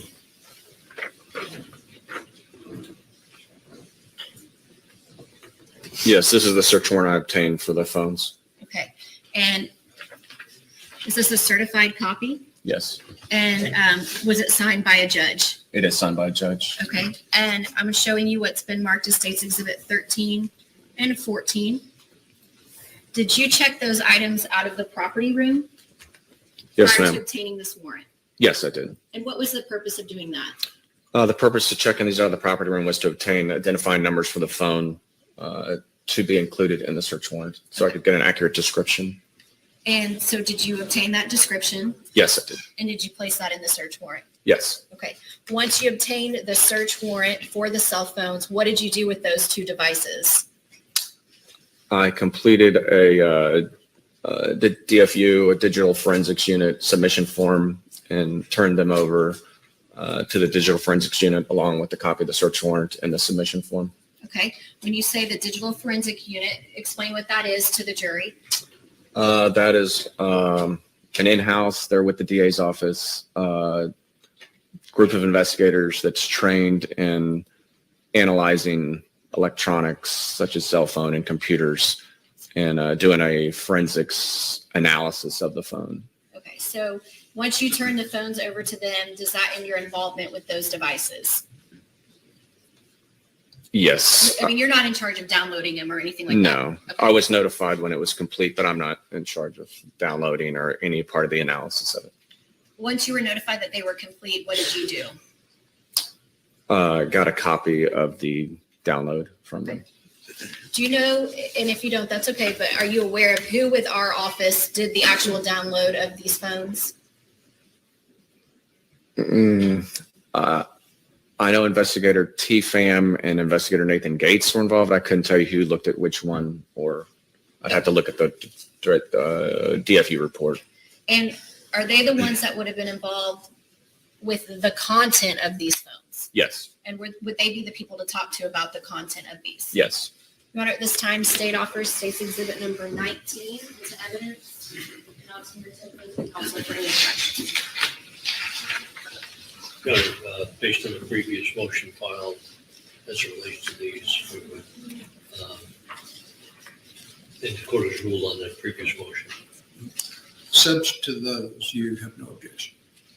I'm sorry? Subject to your No, that's prior fine. objections. Okay, they are admitted in there.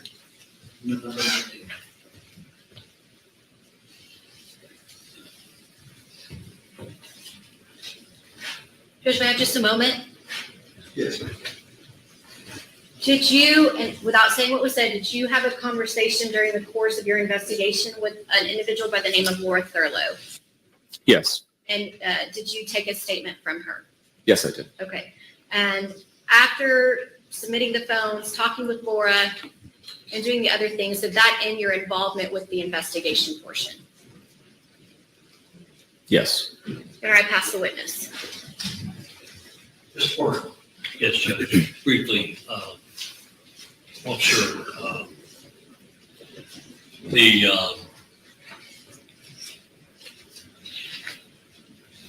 I believe that you issued subpoenas for bank records. I did. And you issued subpoenas for witnesses Yes. and phone records. Yes. All right. Let me talk to you a little bit about this ring. I'm sorry, the what? Yeah, ring. Oh, the ring, yes, sir. Yeah. Yes, sir. Do you know if in fact that is the exact ring that Zach received, or did Zach swap that ring for another? That's the ring Mr. Z gave me. I don't know for sure if that's the same ring that was given to him, but he told me it was. All right. And if that's, obviously, if he told you it was the same ring and it was not, he's not telling you the truth, right, about the ring. That would be correct. Yeah. Got one on your arm.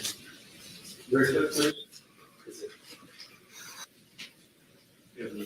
Thank you, sir. Anything further, Judge? Your subject very well, sir. Thank you for your testimony. Thank you, Judge. Thank you. Your next witness, please. Nicholas Twan, Pham, Judge. All right, thank you all. Please be seated. Let's continue. Call your next witness, please. State Coast Officer Twan Pham, Judge. Very well. Yeah, proceed, Judge. You may. Could you state your name for the record, please? My name is Tuan Pham, And could you spell that for the court reporter, please? Tuanpham. And try to speak up a little bit. Yes, sir. And how are you employed, sir? I'm an investigator at the Harris County District Attorney's Office, And where are you currently assigned? Digital Forensics Unit, How long have you been an investigator with the DA's office? approximately 8 years. Could you tell us a little bit about your background before you became an investigator at the DA's office? I worked at the Pasadena ISD Police Department, assigned to the Houston Metro Internet Crimes Against Children's Task Force. And how long were you there? I was there for approximately 5 years. Did you work in law enforcement anywhere else before that? No, sir. And what do you do over at where you're assigned currently at the DA's office in your division? Mainly, we do digital forensics. What is digital forensics? That's basically where we take electronic devices, for example, cell phones, tablets, computers, and we download all the contents of it, put it into a readable format for presentation to the court. And the items that you're talking about, what you're speaking about really is evidence collected in cases, correct? Correct. And I imagine there's some sort of training that you'd have to undergo to be assigned to the division you're in and do the things you do. Is that right? That's correct. Okay, what kind of training have you received in regard to your role? I approximately have a couple of thousand hours ranging from digital forensics, from the vendor themselves, FTK, access data, in-case. I've also had training from other agencies such as the FBI and the Secret Service, where they send you to schools that teach you how to download devices and put them into a readable format. And do you recall how it is that you became involved in this investigation? Yes, sir, I do. Could you tell us about that? 2 phones were, actually several devices were brought to us, and they were asked for them to be downloaded and all the contents given out into a report. And is it common for you to download a device or devices, not just in this case, but in any case, pursuant to a signed search warrant? Yes, sir. And in this case, you recall whether or not there was a signed search warrant for the 2 phones that we'll be talking about today? Yes, sir, there was.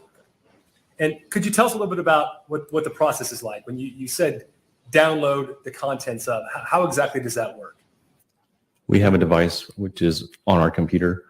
It's a universal forensic extraction device where it has different cell phone models. We select the according model. We attach the device to our computer, and then we download that into either a PDF format or HTML report at the end. And this report that is put out at the end, does that organize the content that's pulled from the phone in any sort of order? Yes, sir, it does. And how does it organize it? For example, it can do text messages in one category.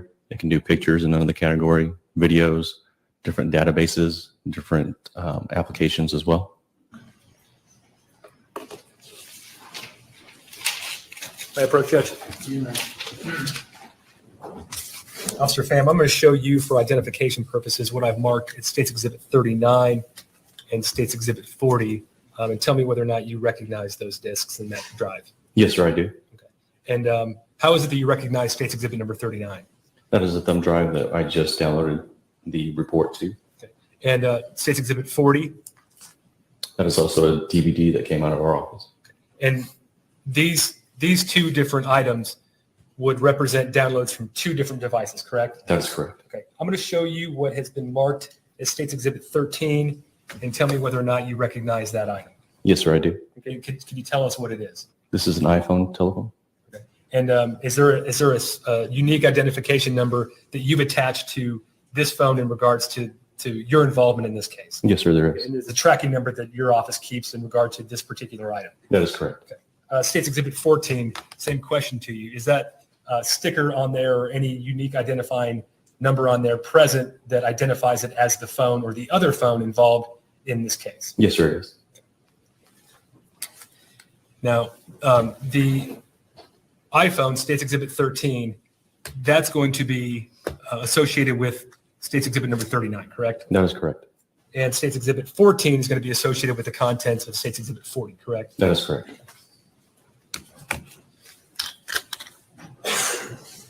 Now I'm going to show you State's Exhibit 41, and if you could flip through those as I hand them to you, I'd appreciate it.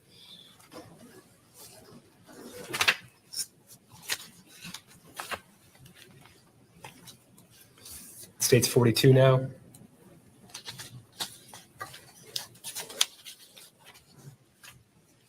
States 43.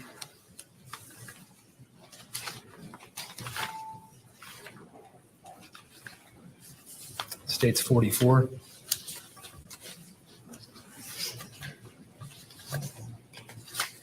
States 45.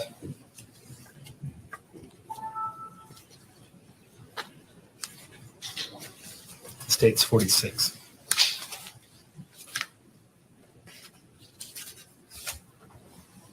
Do you recognize those items? Yes, sir, I do. Now, were you asked at any point to search through the contents of the iPhone, the download from the iPhone, and see if you could locate specific information? Yes, sir, I was. Okay. And do these exhibit states 41 through 46 represent printouts of the information that was asked of you to find? Yes, sir, it is.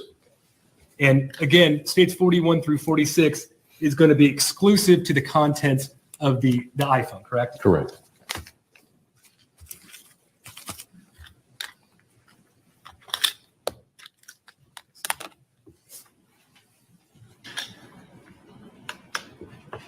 This time, Judge, we'd offer states 13 and 14.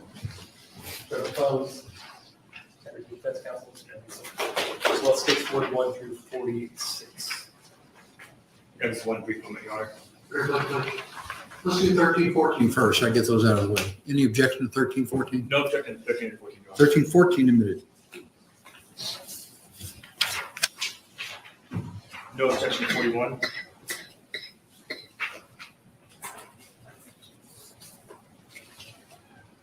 Forty-one's admitted. No objection to 46, 44, or 43, Your Honor, or 42. What about 45? Can we approach on 46? No objection to 45. I'm sorry, please. What'd you say? No objection to 45, Your Honor. And can we approach real fast on 46? Thought you'd already said no objection to 46, but okay, so 40, 42, 43, 44, 45 admitted, and so approach on 46, please. Commissioner Published Judge. Please. Officer, I'm going to show you what's been admitted here at State's Exhibit number 41. Let me ask you before I ask you about the actual contents of this exhibit. On certain devices, is it possible in your report to have the same type of messages categorized in two different ways? Yes, sir. And what I mean by that is, say for instance, I have what we call an iMessage versus what's called a short message service message, which is SMS. How would those show up differently in the report? For an iMessage, it would be categorized in one category, and for SMS would be a separate category for that. Okay. And so what we're looking at now, can you tell which one of those two that this represents? I believe those are iMessages. Okay. And just let me zoom in here a little bit. I know it may be difficult to see, but could you tell us the names of the parties that you see involved in the conversations that are represented by this string of messages? The first one is Dr. Leon Jacob, and the second one is Megan H. Now, were you specifically asked to search for messages concerning those two parties? Yes, sir. Okay. Now, 42 is represented down here below. These would be what you referred to before as the SMS type messages, correct? Yes, sir, that's correct. And does it appear to be between the same parties? Yes, sir, it does. Dr. Leon Jacob right there and Megan H right here. Correct. Taking your attention back to State's Exhibit 41, I'm going to start on the second page here.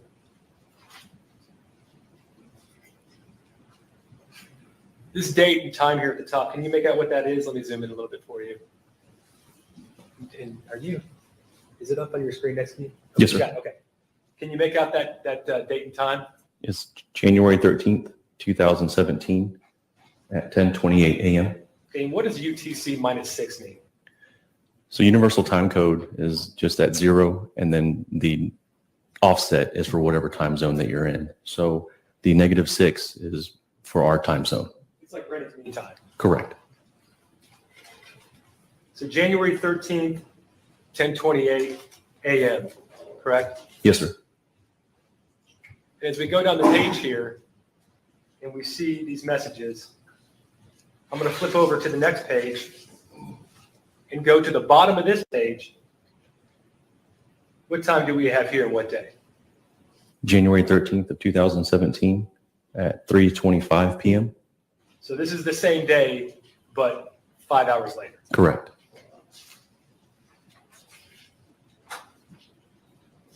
I'm going to the next page. And how many, just give me an estimate if you can, how many messages do you think are contained on this page? You'd say 10, 12? I'd say about that. I'm going to go past that page now to the following page. And in the middle of this page, can you tell me what the time and date is on that? January 13th of 2017 at 7. Probably a little bit more than 25 years. Can you do me a favor? You're a little bit hard to hear. Would you pull that just a little bit closer to you? And tell me that again. I'm sorry. How long have you been a paralegal for? A little more than 25 years. Sorry. As a paralegal, do you work for criminal lawyers, civil lawyers, both? I did criminal defense for about 15 years, and then after that, I did civil law. When you worked as a paralegal for a criminal lawyer, who did you work for? Stephen Rocket Rosen. And is he a local defense attorney here in town? Yes, ma'am. Now, do you work for a criminal lawyer or a civil lawyer? A civil lawyer. And what is the person's name that you work for now? Thomas Thurlow. And are you related to him? Yes, ma'am. He's my uncle. How long have you worked for him? Approximately the last 3 to 4 years, I believe. During that time that you've been working for your uncle, have you ever come into contact with an individual by the name of Leon Jacob? Yes, ma'am. When's the first time that you recall meeting or coming into contact with Leon? In the beginning of January, I guess, or January of 2017 at some point. Before then, had you met him? No, not personally, no. Did you know of him? No, I knew of his father and mother. Yes. And what did you know, just briefly, were they friends with your uncle? They were friends with my uncle, as well as I had been in a motor vehicle accident in the 80s, and his father was an orthopedic doctor who treated me for an injury. But other than that, had you ever come into contact with him? No. Did the microphone go out? No. There we go. There we go. Sorry. Ms. Thurlow, I want to talk to you about January of 2017, and I want to talk to you about an individual by the name of Leon Jacob. First off, do you see him here in the courtroom today? Yes, I do. For the record, could you identify something that he's wearing? A gray suit, a tie with stripes and glasses. And may the record reflect this witness has identified the defendant? The record will show it. When is the first time that you came into contact with the defendant? In January of 2017. And how did that come about? He had come into the office wanting to speak with my uncle. He was concerned that he may have an issue, a criminal issue, and wanted to see if charges had been filed against him. And did you help him check to see whether or not charges had been filed? Yes, my uncle asked me if I could look at that up for him because I had worked in the criminal field before. So I did, and I looked up on the Harris County website and didn't find any criminal charges at the time.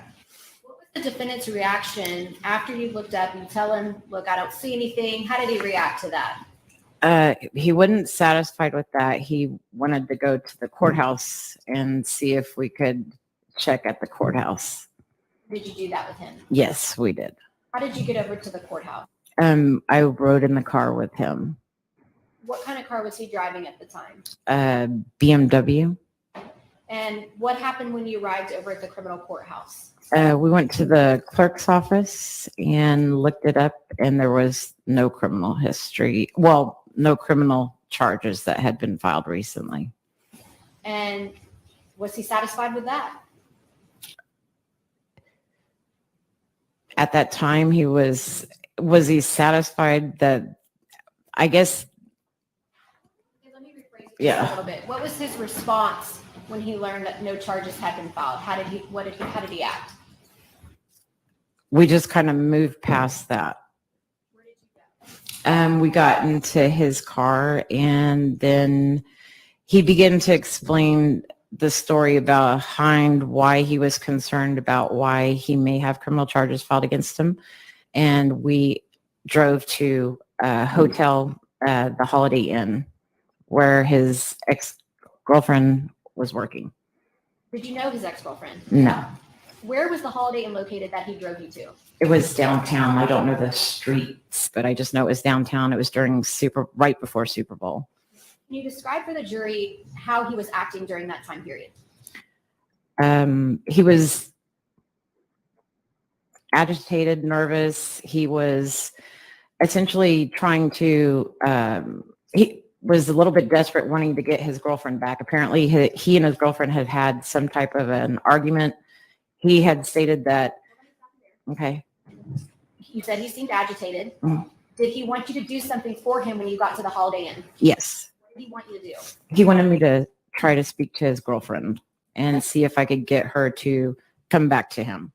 So what did you do when you got to the Holiday Inn? I went into the Holiday Inn, and then I approached the desk where I guess the people that run the business are. And there was a gentleman, I believe his name was Kevin. He had dreads, and I gave him my telephone number and my name, and I told him that I was looking for Megan on behalf of Mr. Jacobs. He immediately knew who Mr. Jacobs was, and I told him, look, I don't think you should have her call him. Tell her that he should call me first, that I believe she needs to stay away from him. Why did you say that? Because of the impression I got from riding around in the car with Mr. Jacob. Impression. He was going on about wanting to get his girlfriend back. He was upset that she wasn't taking his calls. He stated that if she wouldn't take his calls, if I guess he was wanting me to talk to her and try to get her back with him. That was the beginning of the conversation. And that's initially on your way over to the Holiday Inn. Yes. After you speak with the gentleman at the Holiday Inn, you leave him the information. Do you do something else at the Holiday Inn? We drove around the Holiday Inn a few times. After we drove around the Holiday Inn, I believe we pulled into an area that was across from the Holiday Inn. There was like some bushes. It's a parking lot that faces the Holiday Inn. He had wanted me to look to see if her car was there prior to me going in the, sorry. Sorry about that. You'll bend it. You can bend it. Bend it straight up. Like that? Like that? There you go. Let's see if that- Okay, is that better? Thank you. Nothing like hearing myself. Yes. So you wanted to check for what in the parking garage? To see if her vehicle was in the parking garage. Where were you all parked when he asked you to do this? Across the street in a parking lot. There's some hedges right across the street from the Holiday Inn. And what was he doing while you went into the parking garage? He was just walking around the outside of that parking lot smoking a cigarette. Did he tell you what kind of vehicle you were supposed to look for? Yes, he did. Do you remember what kind of vehicle you I had? just, off the top of my head, I know it was a white vehicle. I don't remember if it was a Toyota, Nissan off the top of my head, but I just know it was a white vehicle. And did you look for the vehicle? Yes. Did you find it? No. What did you do after you looked for the vehicle? Did you go back and talk to him? I did. And I told him that the vehicle wasn't there. And what was his response? I believe that's actually when he got a little bit upset, and he wanted to go and talk with me further. So did y'all go somewhere from that location? Yes, we went to a bar somewhere in Midtown. You remember the name of the bar? No, unfortunately. Talk to us about what happened at the bar. We just sat around and were talking, and he had a couple mixed drinks. I had a Diet Coke. That's all I drink is Diet Coke.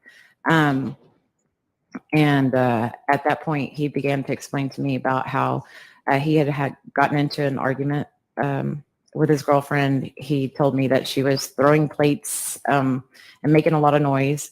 And so he had tried to put his hand over her mouth to kind of keep her quiet from the neighbors. And in that time, he said that, okay, sorry.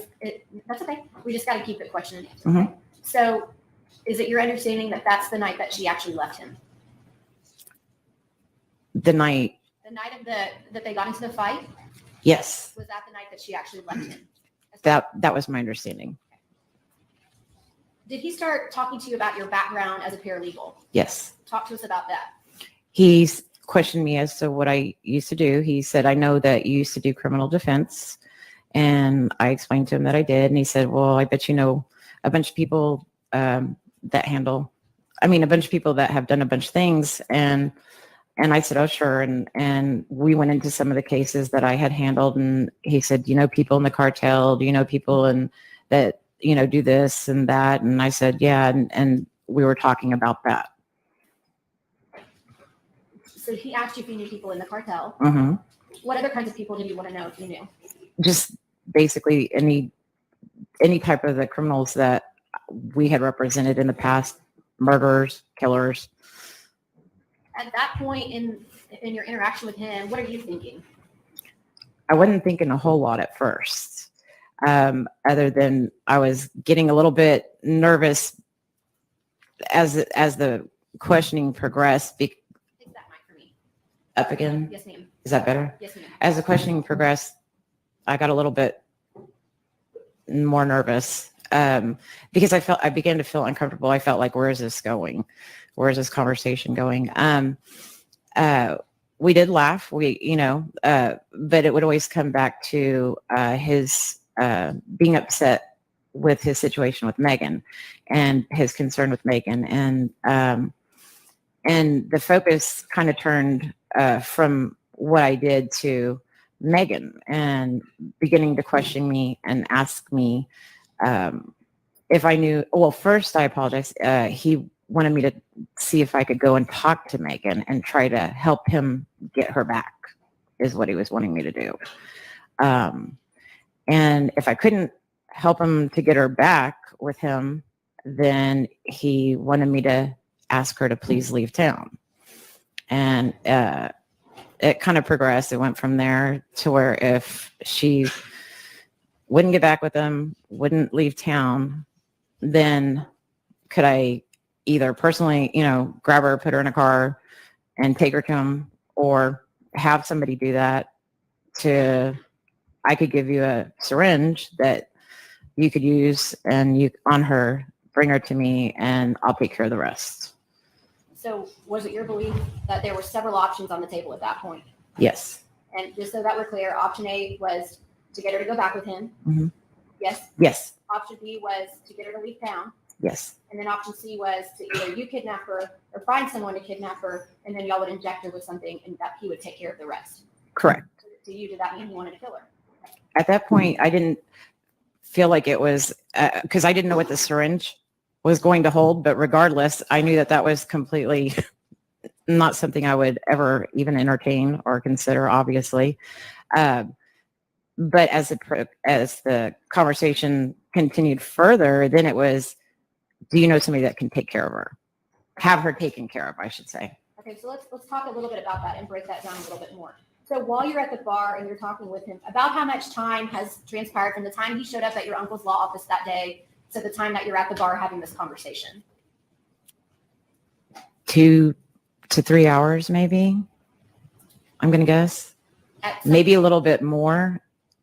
What made you not worried or concerned about you not being at your job and working? I became very concerned, but by the time we got to the bar, that's when about 2 to 3 hours had passed, I guess would be best. So maybe a little bit more time had lapsed once we got to the bar.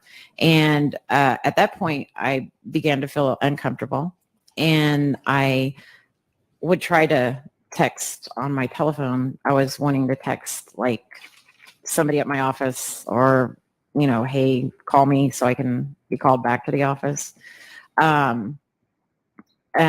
But he was always looking over my shoulder. So I felt uncomfortable, and I felt uncomfortable in general based on the things that he was discussing and asking about and inquiring about concerning who I know now, obviously is Megan.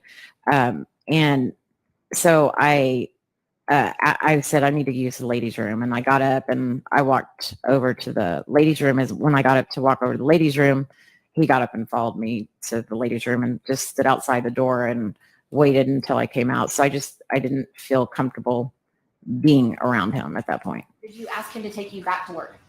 I did. And what was his response? You're mine for the night. And did I that, talked to your uncle, you're mine for the night. did that concern you? Yes. How much longer did you all stay at the bar? Not a whole lot longer after that. We got back in the car and drove back around the Holiday Inn where she worked again a few times. And then I told him that I lied and told him I had a family dinner that I needed to be at and that my family would be waiting for me and looking for me. And at that point, he finally went ahead and drove me home, and I had him drop me off several houses away from my parents. So what time did he drop you off? Approximately. I would say probably close to 7 p.m. And I'm sorry, and I know you said this earlier, but about what time did he come into the office that morning? Maybe about 9:30, 10 in the morning. So quite a bit of time had passed. So is it fair to say you spent from about 9:30, 10 a.m. in the morning with him until 7 p.m. that night? That's correct. Now you said that you had him drop you off several houses away from your parents' house. Why did you do that? Because at that juncture, I was concerned about safety and just didn't want him to know where I lived. And did he leave? Yes. So let's talk about the next day. Do you go back to work the next day? Yes. And are you still working in the same place? Yes. What building are you located in, or were you at the time? The Lyric Center, downtown Houston. Okay. And did he return to the Lyric Center the next day? Yes, he did. Talk to us about that. The next day he came back and again was wanting to find out if criminal charges had been filed against him for what, again, he stated that he had put his hand over Megan's mouth to keep her quiet. And then the story would change. It would go from that to he thought he had maybe busted her lip when he put his hand over her mouth to she bit my hand when I put my hand over her mouth. So again, we checked the records, and at that time there was still nothing there. What did he want you to do next? Keep looking. For Megan or for records? Oh, first for the records. Of course, obviously we looked for the records. He wanted me to get in contact with Megan. So what did y'all do that day? On that day, we were driving around again, but this time he picked me up in a Mercedes station wagon. And did he tell you whose vehicle that was? Yes, he did. And whose vehicle was that? It was his friend Valerie, is what he told me, who I later found out was Valerie McDaniel. During this time period, when he shows up the second day, why don't you just say, look, I'm not going with you. If you're scared of him, why don't you just say, you know what, buddy, I can't go with you today. I've got to work. Well, that's a downfall of mine. That's one of my bad points, is not putting my foot down. That and wanting to make sure that I'm, I guess, appeasing my uncle, making sure I'm not causing a problem with my job situation. Did your uncle want you to help him? Yes. So did you leave then that day, go with him in the Mercedes, and go back over to that Holiday Inn? Yes. What did y'all do when you got over to the Holiday Inn that day? Just first we drove around a few times, and again, he pulled into that parking area where the bushes were and got out and watched the Holiday Inn looking for her vehicle. He seemed a little upset that her vehicle wasn't there, couldn't understand why it wasn't there, because she was in charge of Super Bowl I guess, reservations and things like that for the hotel, and that she should be there. And he asked me to call a young lady named, I believe, Ariel, on the phone, which I didn't want to do. Okay, well, let me stop you there. Mhm. Can you tell you who Ariel was? Just a coworker of Megan's. And so did you call Ariel? I did. Now, when you're calling Ariel and he's asking you to do this, where are y'all? In Valerie's vehicle. And is it still just the two of you? Yes. Okay. Do you call Ariel? Yes. Do you talk to Ariel? Without saying what was said, do you have a conversation with Ariel? Yes. And do you try to reach out to Ariel again after that? Yes. Okay. And are you able to get in touch with Megan through Ariel? You ever talk to Megan? No. During the course of the time that you're spending with him in the Mercedes and he's having you call people, does the conversation ever come back around to the various options that he's pursuing in regards to Megan? Yes. Talk to us about that. Again, I think the more that he is in the vehicle with me or on the phone with me, the more we talk, the more I've got to get Megan back. I've got to get Megan back. You know, I love her. I need Megan back in my life. I have to have her back in my life.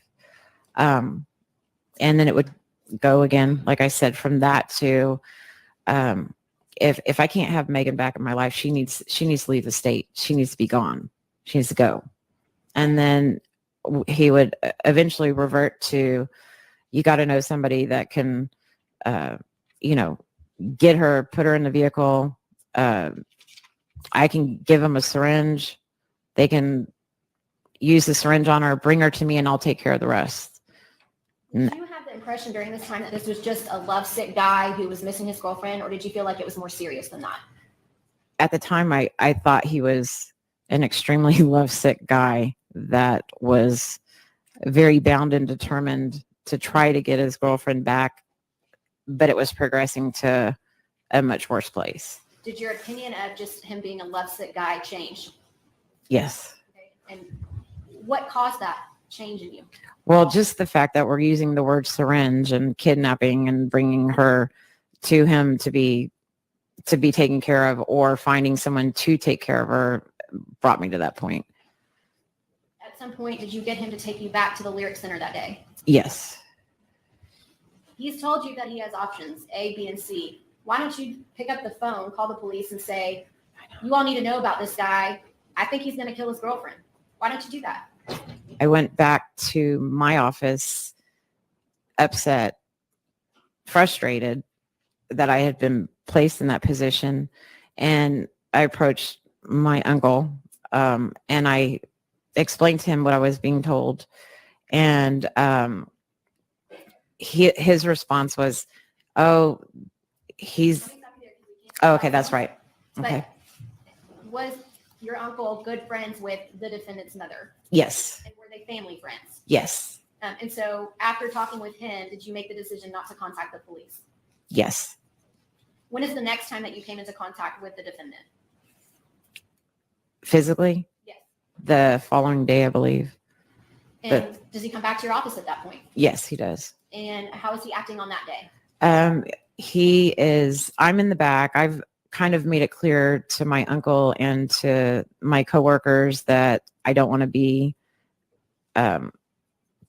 disturbed, I guess, by Mr. Jacob, because I've looked, there's no criminal history. I know what he's trying to do. I don't want to be a part of it. He begins walking up and down the halls of the law office and peering in the windows of the other office staff members' windows, other attorneys' windows. And when you say he, are you talking about the defendant? Yes. So he's pacing the hallway of the law firm and then also looking in windows of other lawyers or paralegals that are in the correct. Did you contact security? I did not at that time, but one of the attorneys in my office did. And may have been two attorneys in my office. And based on their conversation, was the defendant allowed back in your office? No, and they also instructed the security to, if they see him, to have him escorted off the grounds or have the police called. So at that point, was your uncle on board with keeping the defendant out of the office? Yes. Did the defendant continue to try and make contact with you? Yes. Was it an obsessive type communication with you? In other words, did he continue to text you and call you? Yes. Did he show up at your work again? Yes. Tell us about that. He would show up. I'd be outside on the side of the building smoking a cigarette, and he would just show up, or I may get a text message from him saying, I'm downstairs, come downstairs. Another time, I got an email that simply said at Beer Paredes. And okay. From an email address associated with the defendant? Correct. And where is Beer Paredes in relation to your office? Across the street, directly across the street. And did you send anyone over there or check on it to see if he actually was over at the Beer Paredes like you said he was? Yes, I did. One of my coworkers, I asked her to go over there to see if he was there. At this point, I had already made changes to how I exit the building on a daily basis because I was concerned about I would call irrational behavior. But she went over there and she took a photograph of him sitting, watching both of the openings, I guess, the entrances to my building. So your coworker went over to Beer Paredes and took a picture of him? Yes. Did you have security help you at all with the situation? Yes. Well, that was in the early part of the day, early morning, mid-morning, when I had gotten the email. And then, so when it was time to leave, come to find out he was still there. And this is after 5 p.m. So I asked security to please escort me to our vehicle. And as we were being escorted out to the vehicle, he came out of the Beer Paredes. And he began to approach, and the security guard told him that if he came any closer, they were going to call the police, that he needed to leave. He went around the side of the building and just was kind of peering around the side of the building until the security guard again told him, I'm going to call the police if you don't leave. Is he still trying to make contact with you? The defendant, is he still texting you? Yes. Still emailing you? Still emailing, still calling incessantly, to the point where I changed my telephone number on 2 separate occasions. And that didn't deter him? No. At some point, did you contact one of your friends named Kenneth? Yes. And without saying what was said, did you talk to him about the problem that you were having with this defendant? Yes. And what did you ask Kenneth to do for you? I just asked him if he could please talk to him and ask him to leave me alone. And was it your belief that Kenneth was going to do that? Yes. At some point, did you call Kenneth back to determine whether or not he had success in telling the defendant to leave you alone? I didn't have to. I was, Kenneth had done odd jobs for me, and he had come to pick up some money for an odd job. And we were standing outside my office building when my phone rang, and it was Mr. Jacob. And I said, well, here he is calling. He says, give me the phone.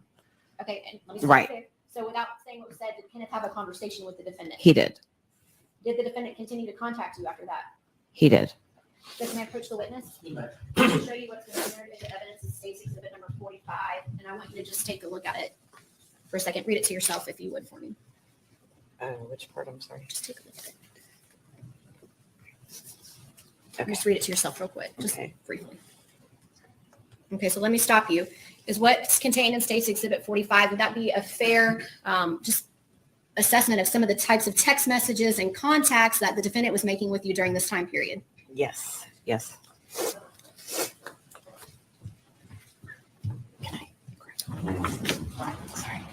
So did you receive text messages from the defendant, for example, things like, WTF, Laura, you disappeared again? Yes.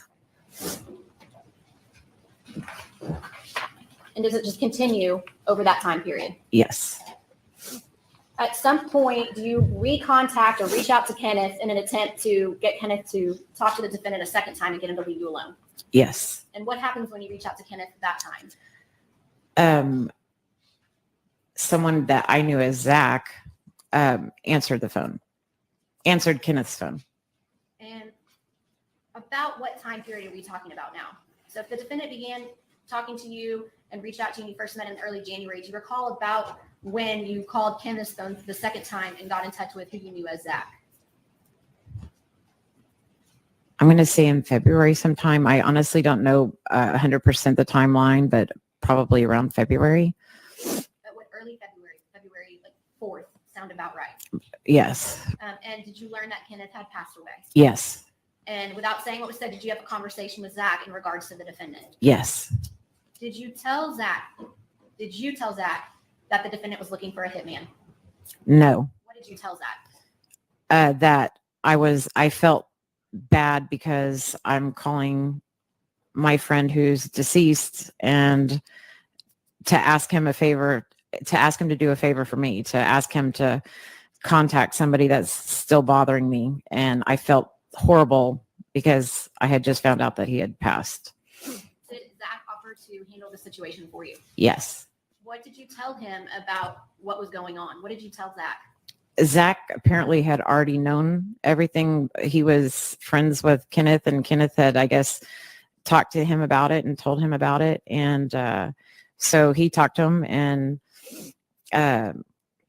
he also essentially said, look, I'm ex-military, you know, I can take care of this. I can get him off your back. And was your understanding that that's what Zach was going to do? Yes. Did the defendant want you to find someone from when you had been a criminal defense attorney to handle this for you? I think you mentioned that earlier. That's what he had requested or stated to me. He stated that in conversation. He just made the statement, I'm sure you know some people that could take care of this for me. Did he ever indicate to you that if you didn't help him, that he'd find someone else that would? That would be the observation I made. Okay. Is that? Yeah, tell me about that.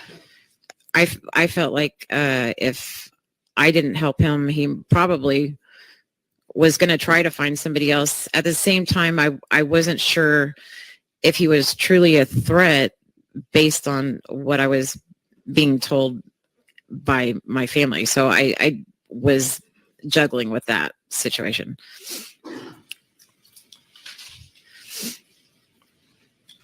After Zach, you believe that Zach's going to take care of the situation. Is that the last time that you really had any conversation with the defendant? You never talked to him again after that, did you? Did I talk with The defendant. Yes, I believe I did. Okay, tell me about that. Trying to recall everything. I apologize.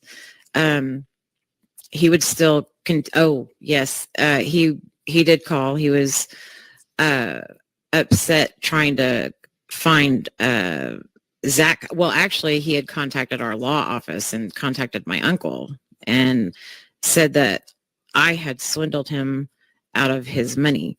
And I had no clue what he was talking about at that point. Did you take any money from the defendant? No.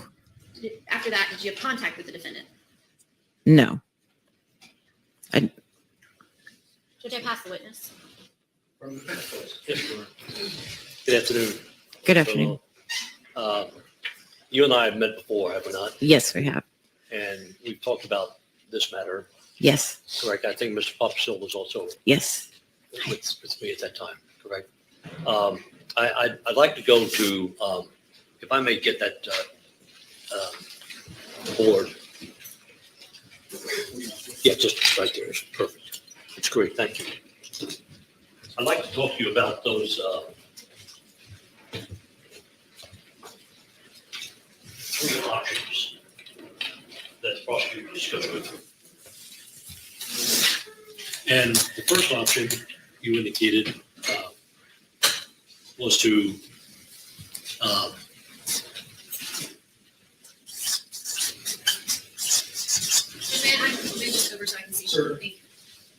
the first option was to have you intercede with Megan to basically get her to come back to Leon. Correct. Right? Yes. Okay. And what did you do with that first option? He had taken me to the Holiday Inn and we tried to reach out to Megan there. She wasn't there. But that's when I left that message with Mr. Hill, I believe his name is. Hill, Kevin Hill, I believe his name is, yes. And did you personally go to the Holiday Inn yourself and make inquiry? Or was it Leon? He was driving and drove me over there. And yes, I went in. All right. I'm going to put reunite with R-E.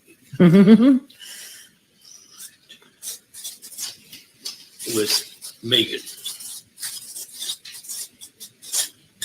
But that fizzled out, right? Correct. Okay. And the second option, repeat the second option for me. Second option was to ask her to leave town. Ask Megan to leave town. Yes. And were you going to do that? Or is that something that he suggested that you do, or he was going to do, or you? He asked me to, if I couldn't get her to reunite with him, to ask her to leave town. Okay. And where was she supposed to go if she left town? I was not told where. I just was told she just needed to leave the state. All right. The city of Pittsburgh never came up in that conversation. No. All right. And you mentioned the third option, and I believe the prosecutor brought this out, was to have her killed. The third option was to have her, have me grab her, put her in my car, And the syringe. and that he could provide a syringe. If I didn't believe I could do it, I could have somebody else do it. He would provide a syringe and then bring her to him, and he would take care of the rest. He would take care of her. Take care of the rest, yes.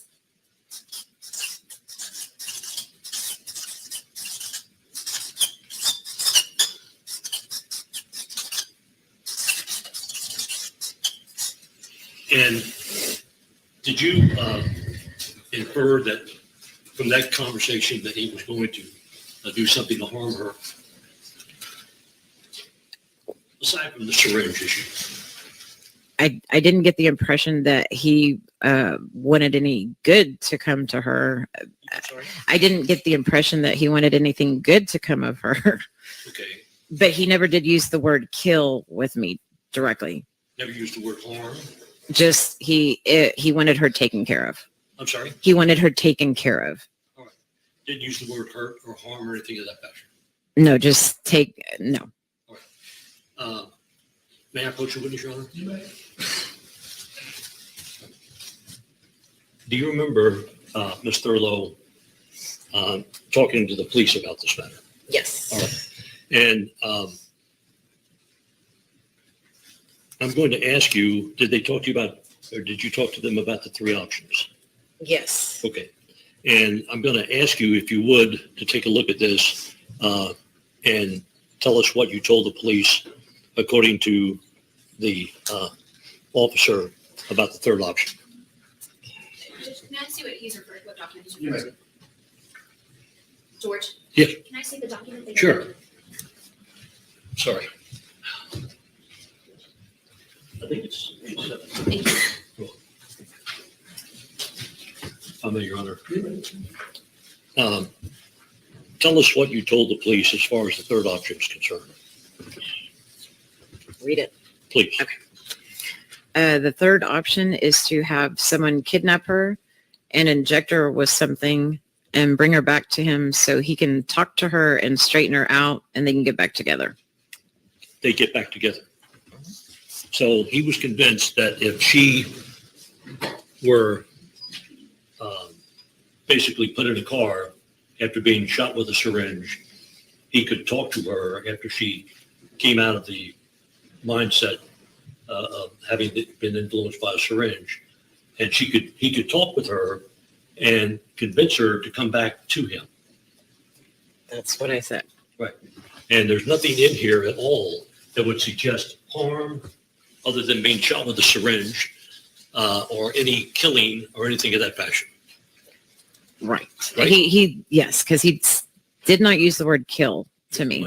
He did not use the word kill to me. All right. But what he did say was so that with the syringe, she could straighten her out and they could get back together. Right? Correct. Okay. Now, you mentioned that, let me pull that board back. You mentioned that,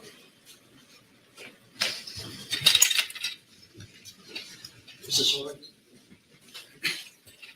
You mentioned that, you, at this time, were working with Mr. Thurlow, Correct.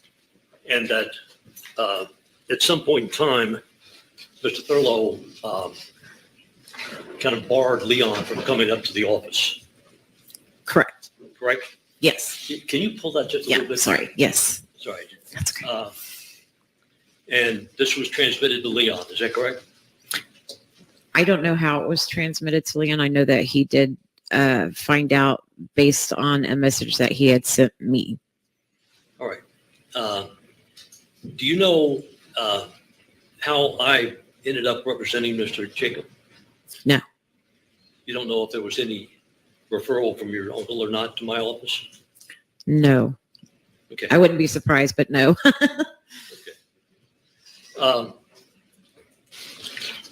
Would it be fair to say that your assessment, generally speaking, of the actions of, to include statements made, things of that fashion by Leon, could fall under the category of bizarre behavior? Definitely. I'm sorry? Yes, definitely. And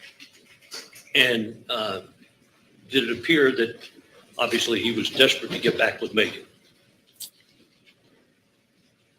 I believed, if you're asking my opinion, that he was, his first request was that he wanted to get back with Megan. But the more that I engaged in conversation with him, it was clear to me that he intended her harm. That he what? Intended harm to Megan. That he intended harm to Megan. Hindering harm? Intended her harm. Yes. Intended to hurt Megan. Yes. And that was your impression? Yes.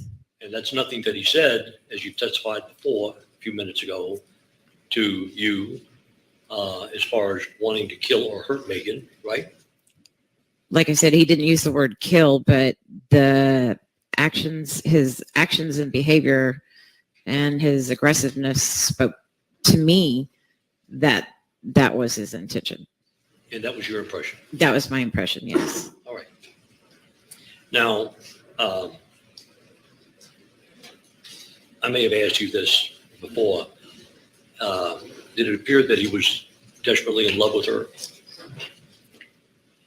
I believe obsessed would probably be the more accurate description I would use at this point. Yeah. All right. Was that obsession based on a sense of love, desperate love for her? In his mind, I believe so. Okay. You remember you testified on direct about being at a bar. Correct. You don't remember which one it was. You remember what day? What? I don't remember the day. I would, no, I do not remember the day. When you were questioned by the prosecutor, you started to mention what Leon said to you at the bar, and that was not testified to. That was another question by the DA's office, stop you basically from testifying about what he said at the bar. You recall that? Can you repeat that? I Sure. apologize. It's convoluted. You're at the bar, Uh-huh. and the questions by the DA's office basically concerned what was going on at the bar with Leon. And then there was some question you were going to testify about what he said to you at the bar, I guess about Megan, and that question was never asked. Or you never responded to that question because of going further to another issue by the state. Okay. Bottom line is, you know what Leon said to you at the bar? About Megan? Yeah. Yes. Pardon. About Megan. Essentially, I was told that they had been in a relationship. They had had an argument, a fight, that she was asked him to leave. They had gotten into some kind of a physical altercation. Again, he was concerned that there was possible criminal charges going to be filed out of that. And then it progressed to from that to asking me again about what I did prior in criminal defense, and we discussed that and the type of people I represented, and yeah. And I guess you have seen during the course of your representation, a lot of, not representation, but clients that come through your office that sometimes act in a bizarre fashion. Sure. And you described his actions as being bizarre. Bizarre, Have you not? well, yes, Okay. that's one way of describing them. If I may have one moment, Your Honor. Pardon me. Where do you office now? In the Galleria area. Working for a law firm, or Yes. do you have you had an occasion to talk about this case with the state? Yes. I'm sorry. Yes. Okay. As well as with me. Correct. When the car switch occurred that you testified to, was that something that was your idea, or was Leon's idea, or both of your ideas? When the what? I'm sorry? When the what occurred? Yes. No, I didn't hear what the word was that you said. No, when the switching of cars occurred, whose idea was that? You mean when he came the next day? Right. To bring, he just showed up in Valerie's car. Okay. Yes. Do you know whose idea that was, that he shows up in Valerie's car? No. All right. No. I pass as a witness. Nothing further, Judge. I'm subject to being recalled. Thank you so much for your testimony.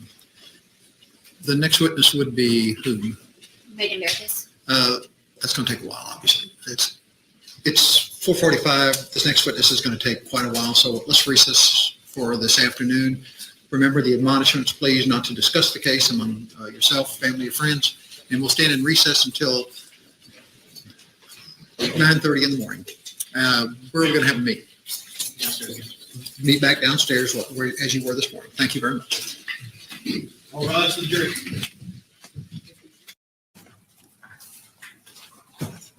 How you doing this morning? Good. All right, we're ready to continue, and with that, will the state call your first witness? Thank you. So the state of Texas calls Megan Verkis. All right, Ms. Verkis, could you please state your name for the record? Megan Louise Merkis. And Ms. Verkis, tell us just briefly a little bit about yourself. Where are you from? I'm from Pittsburgh, Pennsylvania. I've lived in Houston, Texas for about 3 years. I'm a general manager of a hotel and restaurant in downtown Houston. If you would, could you pull that microphone just a little bit closer to you so that we can hear you? Now, don't get too close to it because it'll have a backlash, but. Okay, Try that. we'll experiment. All right, let's continue. All right, so you said you're from Pittsburgh, is that right? Correct. And you live in Houston. How long have you been in Houston? About 3 years. And what do you do for a living here in Houston? I manage a hotel and restaurant in downtown. Okay, and is that something that you've always done? For the most part, yes. Did you do that when you were back in Pittsburgh? I did.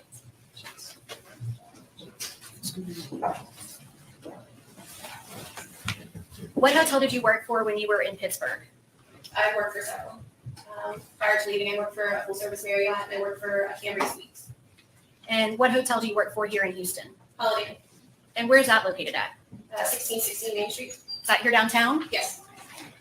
And have you worked there since you moved to Houston? No. Okay. How long have you been there? I've been at that property for 1.5 years. I want to take you back in time to the first time that you met an individual by the name of Leon Jacob. Do you know Leon Jacob? Yes. How do you know Leon? He was my boyfriend. Do you see him here in the courtroom today? Yes. And if you would, for the record, could you point him out and identify something that he's wearing? He's over here in the glasses and blue cap. I want to make the record reflect this witness has identified the defendant. The record will so reflect. How did you meet the defendant? He was a guest at one of my other hotels. Was In he Pittsburgh. Pittsburgh? Was he a long-time guest or a short-time guest? He was a long-term guest. And what does that mean? He stayed for an extended period of time, over 7 days. When you first, okay. You seem nervous. Are you nervous? A little bit. Just take a deep breath. So when you first met Leon, you said that you met him, he was a long-term resident at the hotel you were working at, And did you all begin dating while you were working at the hotel? Yes. And about how long did you date him while you were living up in Pittsburgh? A few months. At some point, did he convince you to move to Houston? Yes. What did he tell you about why he wanted to move to Houston? It was a better life, and his family was here, and he was going to be a doctor here. What was your understanding of his occupation while he was up in Pittsburgh? He had worked for UPMC as a physician, doing surgery. What is UPMC? University of Pittsburgh Medical Center, primarily Presbyterian Hospital. So he indicated to you that he was working as a surgeon over at that hospital. Correct. Would you see him at the hotel in scrubs or in a suit, or how would he be dressed when you would see him? He was in scrubs, or he was in like street clothes. So when you started dating and he talks to you about moving to Texas, what are you thinking? I don't know. I don't Did you know. want to come to Texas? I wanted to leave Pittsburgh, yes. And at the time when you first initially started dating, excuse me, the defendant, were you married? I was. Were you at the end of your marriage? We were having problems, but Leon was certainly a catalyst to that. And did you ultimately get a divorce? Yes. When did you decide or make the decision that you would come with the defendant to Houston? I don't recall. Probably sometime September, October Of what year? 2014. And so did you move down here with him? Yes. And where did you all live? We had an apartment in West University, What was the name of that apartment complex? the Village at West University. And when you lived at the apartment, were you and Leon living there together? Yes. And was he working here as a medical doctor? No. Were you working? Yes. What were you doing? I was the director of sales for some Marriott properties. And when did you switch from the Marriott properties over to the Holiday Inn? June of 2016. And what did you do for the Holiday Inn here in downtown? I was a director of sales and now I'm the general manager. Was Leon working? Leon was working sporadically. When we initially came here, he was working for a family friend at a cookware company. He was waiting for his license and he was getting a surgical assistance certificate. So now let's fast forward and let's go to January of 2017. Without going into the facts, did you and Leon have a pretty bad fight in Yes. January? And did that result in you going to the police? Yes. And ultimately, did the police file charges in that case? Yes. Do you know what charges were filed? Assault against a family member. And the family member being you as his girlfriend, right? Correct. When you and Leon had that initial fight, do you remember what day it was? It was a Thursday in January. I believe it was the 9th. With the 12th. 12th sounds. So it was a Thursday night. When you all had your fight, after you had the fight, where did you go? I went to his mother's house. And what is his mother's name? Golda Jacob. And did you stay at his mother's house? I did not. Where did you go? I stayed with his brother, Adam Jacob, and his wife, Leslie Jacob. How long did you stay with him? 2 days. While you were staying with him, was the defendant trying to contact you? Yes. What was he doing? Calling, emailing, texting Leslie, texting Adam, showing up at the house. And are you responding to him? At that point, I may still have been responding. What kinds of things were you saying to him? Please leave me alone. I don't want to be with you. Don't call me. In your mind, were y'all broken up? Yes. And in your mind, were you final? Yes. Had this been a long time coming, or was this going to be a surprise to the defendant that this was the end of your relationship? It was a long time coming. I tried to leave several times. And so was this the final straw for you? Correct. So while you're staying over at Leslie's house, you've mentioned that he's calling you, he's emailing you, he's texting you. Does he actually show up? Yes. What happens when he shows up? The first day he showed up, he left a bag of my clothing and flowers with a card. The second day, when Leslie and I were there by ourselves, he came in and knocked on the door. And I obviously didn't want to be near him, so I hid in a closet. You did what? Hid in a closet Why did you hide in a closet? because I was afraid of Leon. What happened while you were hiding in that closet? He came in and was screaming and yelling at Leslie and basically continued to yell and was looking for me. And he said, I know that bitch is here. So he said, I know that bitch is here. Mhm. Could you hear him saying that? Yes. Were you scared? Very scared. How long do you think you had to hide in that closet for? It was about 5-10 minutes because Leslie had asked him to leave because her daughter was sleeping. Did he eventually leave? Yes. How did that affect how you felt about your safety around the defendant? I was terrified that he would come into his brother's home with his niece sleeping and say something like that. What did you do after that? Obviously, I stayed there and I got up early in the morning and left and found another place to stay Why did you leave Leslie's house? because he knew I was there. Where did you go from there? I spoke with my employer and I was able to get a room at the hotel, unregistered. During this time period after you leave Leslie's and now you've checked into a hotel, is the defendant still contacting you? Yes. How's he contacting you? At this point, I hadn't changed my phone number. I believe I changed my phone number a few days later, but he was calling, texting, emailing. He actually showed up at my place of work. He was calling the front desk at my job as well. Now, at your job, where is your office in relation to, we think of the hotel lobby. Do you work in the lobby or do you work in an office off the lobby? I work in an office outside of the lobby. So when the defendant showed up, where did he go at the hotel? He would call the front desk or show up at the front desk, or he would be at the valet stand. Did you give the people that you worked with any kind of instructions or give them any information about the defendant? Correct. They knew what his vehicle was, and they obviously had met him at hotel functions, at Christmas parties, so they knew who he was, and to make sure that if he was there, if they saw his vehicle, to make sure that I would not come in contact with him. So were the member of your coworkers instructed not to let the defendant anywhere near you? Correct. Or on the property? Correct. Do you know if the fact that he was not wanted on the property was actually conveyed to the defendant? Yes. Who conveyed that to him? I said that. Did anyone else say that to him? I believe a police officer did. Okay, so he was told, don't come back. Correct. Did he continue to come back? Yeah, I mean, he sent people into my work to speak with me, and he kept calling the front desk. He had other people call the front desk and try to get transferred to me. And then he, when walking outside, we saw his vehicle parked in the adjacent lots. What was he doing that time? One time the vehicle was just there, and then we didn't see him, and because they weren't able to see him, the police just made a report.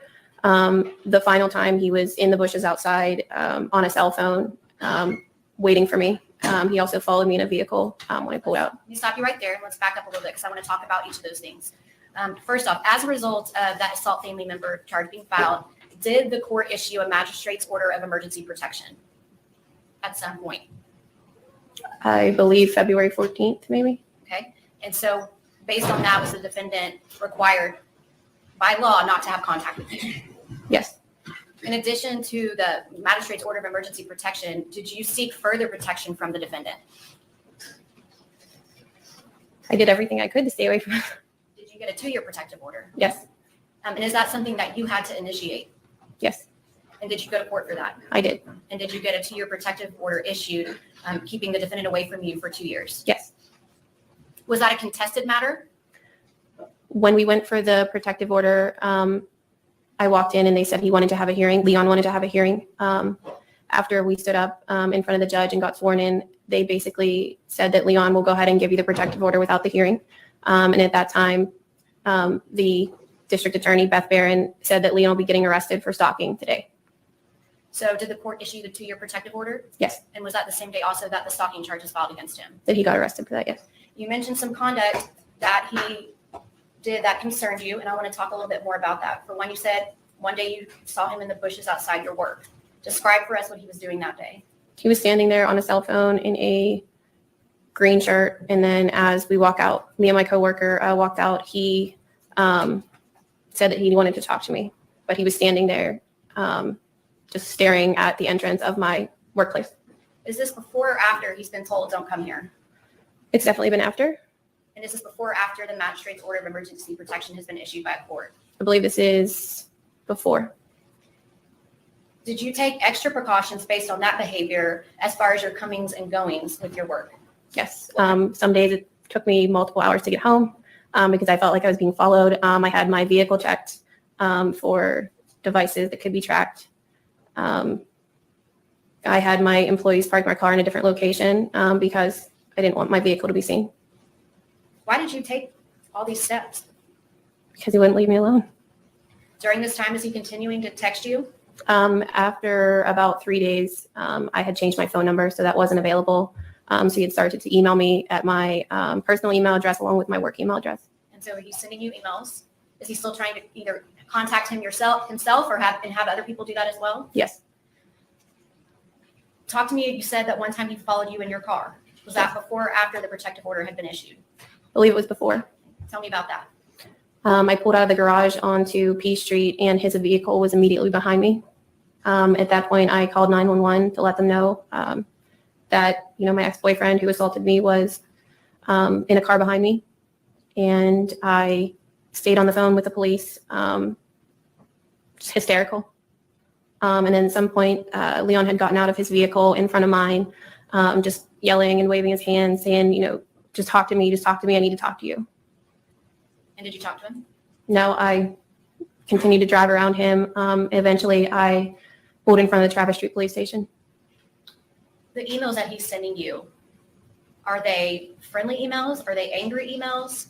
It was a mixture. Obviously, some of them were, I love you, I want you back. And then some of them were like, you're making a mistake. How could you do this to me?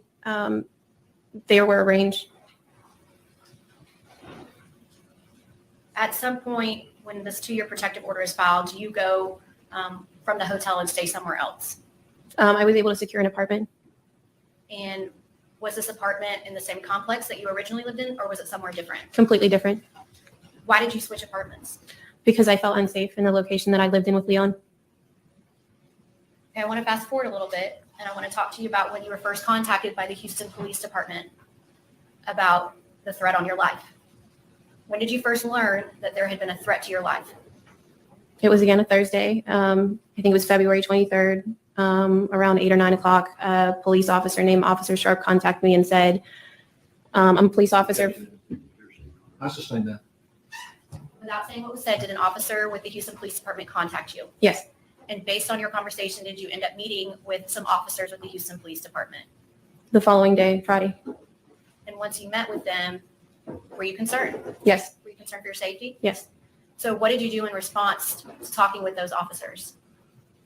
After I met with the detectives that Friday, my coworker made arrangements for me to go to Pittsburgh the next day. Prior to this time, had the idea of you going to Pittsburgh been brought to you by anyone else? No, because I have no family here and didn't have any other support. I decided to go stay with my parents. Did you pay for that ticket to go up to Pittsburgh? Yes, I did. So did you leave for Pittsburgh and go to Pittsburgh? Yes. And how long did you stay in Pittsburgh for? About 2 weeks. During that time, did the defendant try and email you or try and get in touch with you? At this point, I don't recall. When did you come back from Pittsburgh? Sometime in March, after I was contacted by HPD. Without saying what was said, did HPD contact you about returning to Houston? Yes. And did you return to Houston? Yes. And once you returned to Houston, did you meet with some officers at the Houston Police Department? Yes, I did. And did you receive more details about what was going on with their investigation? Yes. And as part of that, did they ask you to do something for them? Yes, I did. What did they ask you to do? Sustain. What did you do? I got in a vehicle with the police officers and went to a location to take photos. Do you know why they wanted to take photos of you? Because Asking the mindset of the officers. If she knows, in Judge. this action. I think she can testify if she knows. So, because somebody had been paid to kill me and they needed that as backup. So did they ask you to stage some photographs, making it look like you had actually been kidnapped? Yes. Madam Mayor, clerk the witness. You bet. Did they take you to one of their locations and take some photographs of you? Yes. Before I show you these photographs, can you describe for the members of the jury what they had you do? I sat in a chair in a warehouse and they zip tied my hands and my feet and put duct tape around my mouth to make me look as if I had been kidnapped. I had sat in that parking lot for an extended period of time, so I was crying and really upset. Okay, I'm going to show you now what's been marked as State's Exhibit number 22, 23, and 24. Are those the photographs that were taken of you back in March of 2017 as part of the investigation? Yes. Your Honor, this state offers State's Exhibit 22, 23, and 24. And I'll tender to opposing counsel for any objection.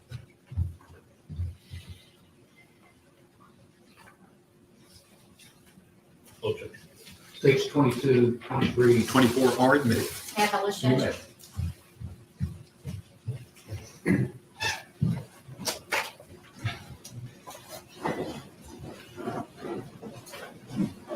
I'm showing you what's been entered as state's exhibit number 22.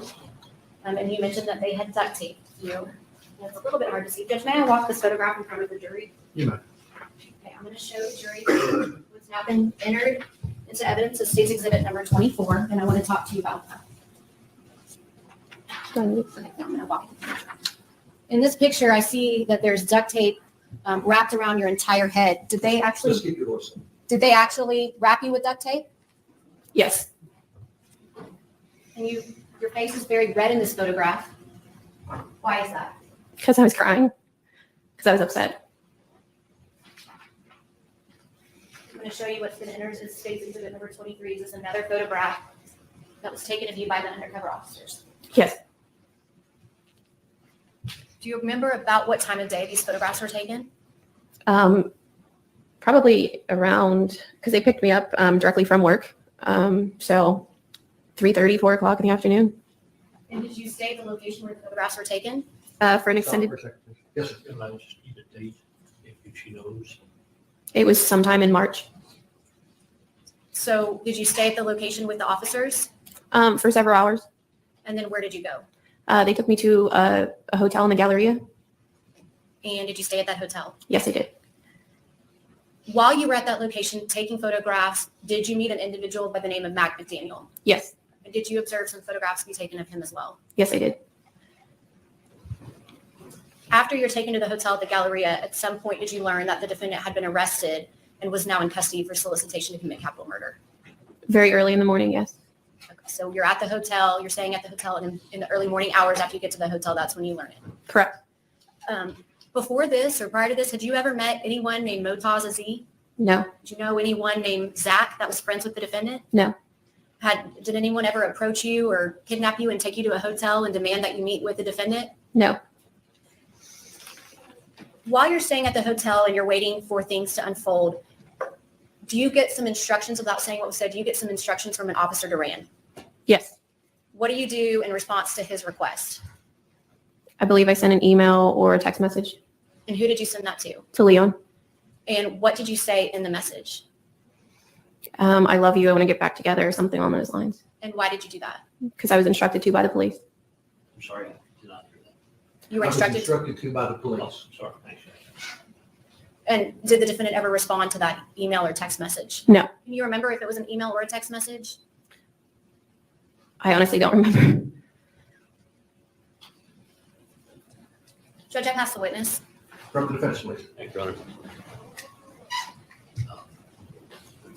My name is George Parnham. Veracast, correct? Veracast. Veracast? Veracast. Veracast, pardon me. If I mispronounced that, it's not intentional. Understood. I have some questions for you on cross-examination, and my associate here, Matt Popsil, represent Leon. Let's go back to the beginning of your testimony to the prosecution.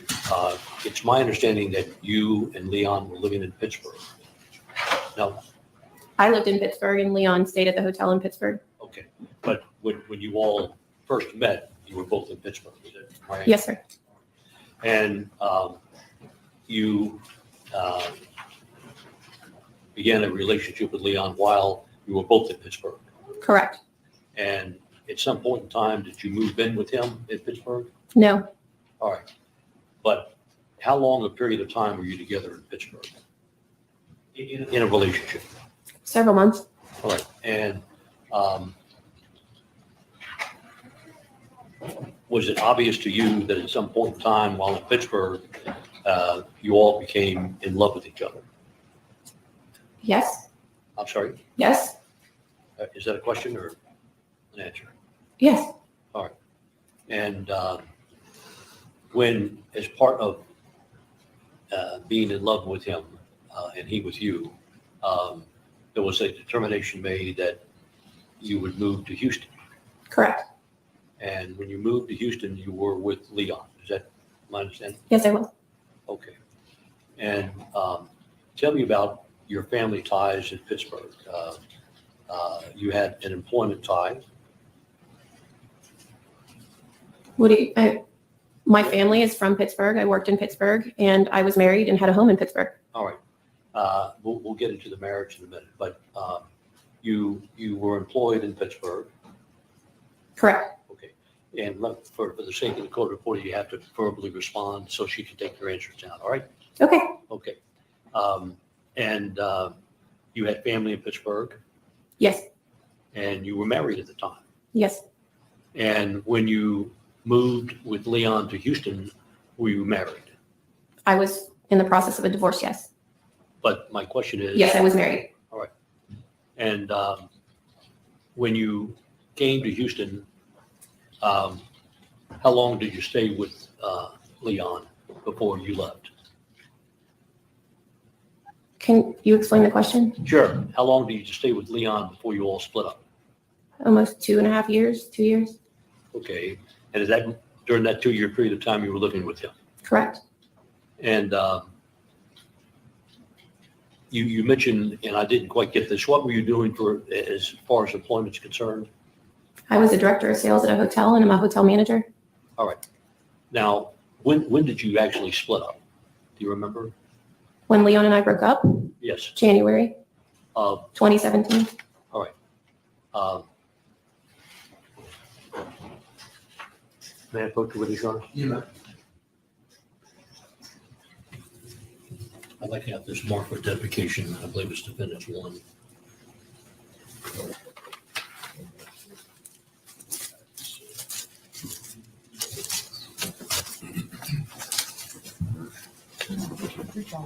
That's right.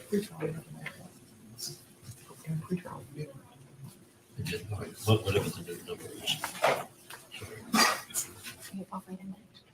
State has no objection to defense exhibit number 2. Didn't remember him offering it yet. Has he offered it? Not that. I've offered this and that this is defendant's exhibit 2. And for the record, state what it is. Yes, it is a email from Leon Jacob to Megan dated February the 1st, 2017. It's admitted, and that's exhibit 2. Exhibit number 2. Okay, very well, thank you. May I approach? Yeah.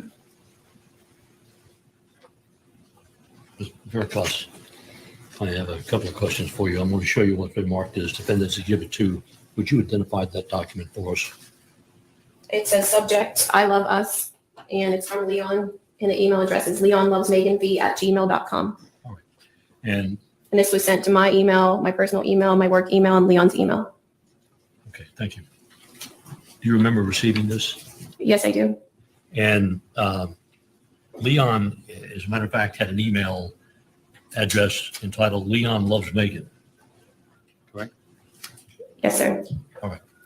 And did this email come from that particular email address? Yes, sir. All right. Now, it's rather lengthy, is it not? I'd like to read portions of these, if not all of this, to the jury, or would you prefer to read it yourself? No, you're welcome to do so. I'm sorry. That's fine. Go ahead. Okay. May I proceed, Your Honor? You may. Entitled, Megan, you always said that you loved us. I truly do not understand why you have run away from us. After all we have gone through, this is a true mystery to me. I know that the night we had our last fight was not the best moment in our relationship, but it did not warrant what has happened since. You told me you loved me. You told me you would never leave me. You told me that I could trust you with my heart. I take full responsibility for what happened. I am sorry. Did you respond to Leon as a result of this email? I don't recall. Okay. If you had responded, you would have recalled that, correct? I received several emails, and most of them I did not respond to. I don't think I responded to that particular one, but I cannot remember. All right. Now, is it obvious from this particular email that Leon has deep feelings for you? Yes. All right. And he wanted you back together with him, did he not? Yes. All right. And going on, we had such a wonderful time. We both got back from New Year's. The weekend and days before that truly stupid incident, which I take responsibility for, were so happy for us. I love and I'm in love with you, and I am sorry. Now, I take it that that refers to that issue with the assault, correct? Yes. All right. We have been through a lot together. You and I are soulmates. You left everything you knew in the world to come here, and I have shown you a wonderful life. I know I had some low professional times and personal times, and you stood by me the whole time. I've stood by you as well. I have taken care of you. I have nurtured you, and I made you bedroom beds when we were sick, when you were sick. Is all that basically correct? Yes. All right. Now that I have started to make some real money, like 15, well, I can't. Do you know what BTW means? By the way. Pardon? By the way. Oh, by the way, all right, thanks. By the way, 17,500 and counting the last 4 weeks, and that is after taxes. You choose to leave. You not only left me, but you left Dahlia. You took her from me and gave her to the farm. By the way, I'm getting her back soon for us. You walked away from 2 boys who were asking you about you on a daily basis. And who are the 2 boys? James and Cash Jacob, Leon's sons. All right. And do you know how old they were? 9 and 3. Okay. And when you and Leon were together, was it common to have the boys with Leon and you? I may have spent close to 10 days with the kids, 14 total in our entire relationship. All right. Now, those are full days. When the kids came to Chicago or went on vacation in Florida. All right. And did you were on vacation in Florida with Leon and his kids? Yes. And you were on vacation in Chicago? I never went to Chicago with Leon and his children. Okay. But you would know and recognize them if they came into the court. Of course. I believe we can recover from this, but it's up to you. I sent you a list of things I would do to make this right and got no response. Instead, you try to have me charged with crimes. How can you tell someone you love them so much and so often and then do that? We literally had sex the night before this incident, and you slept on my chest and told me how happy you were. This does not make sense. Is that pretty much accurate? I don't know how to answer that. Okay. Well, were you with him the night before? We lived together, yes. All right. And were you with him the night before? Yes. And I mean sexually. I can't recall. Okay. But you can't dispute what I just read, can you?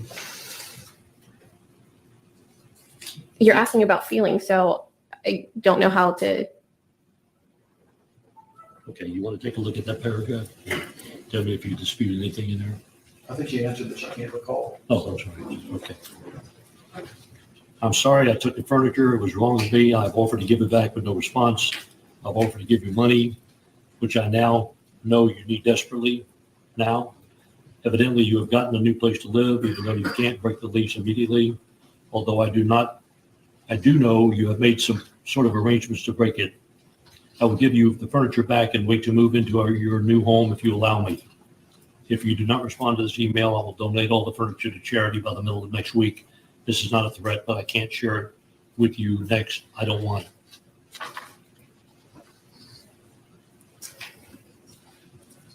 I know you have been moving money from our account to pay off what I've estimated at almost 17,000 in debt, which you were dishonest about from the start. I forgive you for and will help pay it off. Is that an accurate statement? No, sir, it's not. Okay. If you really love me the way you said you do, then none of this makes sense. If you're really over this, then you could never have really meant the things you said about how you love me. I do not believe there is another man, because that would have been impossible to given the bubble we isolated ourselves in. I believe you got scared of the reaction of everyone after it made it worse, and I cannot even believe what Leslie was doing behind my back. I actually feel more betrayed by her than you. I will take you back still if you will have me. If you are getting ready to run before this incident, you had a funny way of showing it, considering how happy we were. But if that was the case, all you had to do was to tell me you slept with someone else and would have been over. Leon talks about the times that you were happy together. I think you testified previously that there were times that you were happy together with Leon, right? Yes, sir. If you really want me to go away, just tell me you've slept with someone else since you left, and I will believe you really never cared for me the way you claimed, and it will be destroyed. But over you, open friend, please don't take this option, because if you have done that, it goes against everything you are as a person. And you are not the person I thought you were. For the record, I do not think you've done this, close friend. I have left you alone as best I know I am capable. I have known where you were every day since you left, but have not come to you in order to give you time, except one time at work in order to offer you the furniture back and talk a little bit. Did he ever offer the furniture back to you?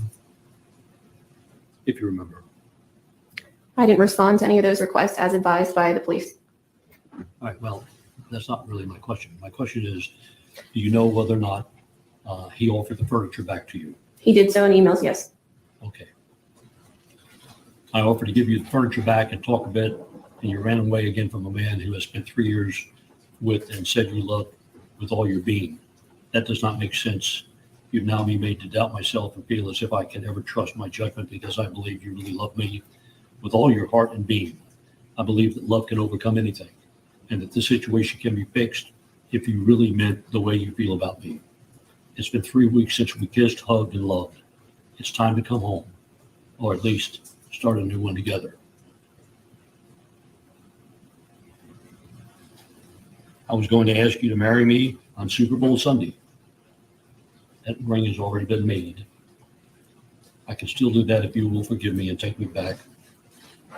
I love you, your Leon. And then he talks about this email account, and he's asking you to please respond. But if it doesn't happen, I won't check it again. It's all too painful.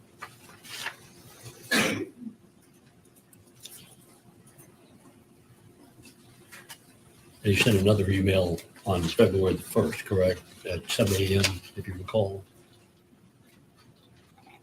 And the email that I just wrote you came at 2:19 in the morning. Take a look at that, would you? 219, yes. Pardon? 219. Oh. And the next email that he writes you is on what date, please?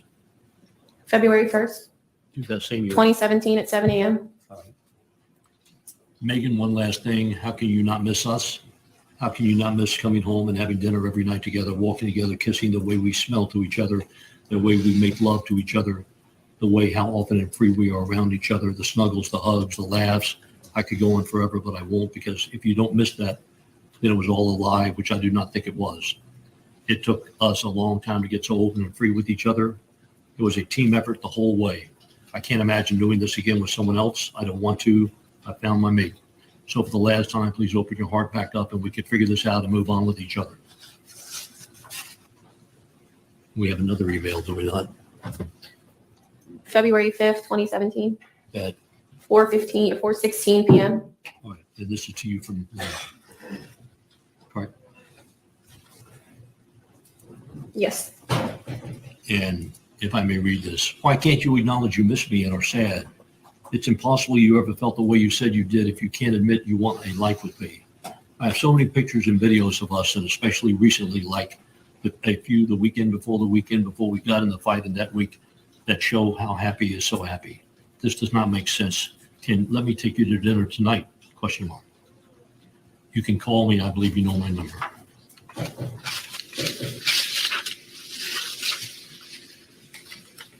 There's a document attached that's been admitted. Can you tell me what that is? I have no idea what that is. Okay. You mentioned that there was a protective order entered into on February the 21st, or what? That's the date that it was filed. Pardon me. That was the date I went to court. Okay. And actually, it was an agreed to no contact order. Correct? I was told it was a protective order. All right. Was Leon present? Yes, he was. And did he agree to have a no contact order? Yes, he did. I'm sorry? Yes, he did. All right. I'm going to show you, has this been admitted?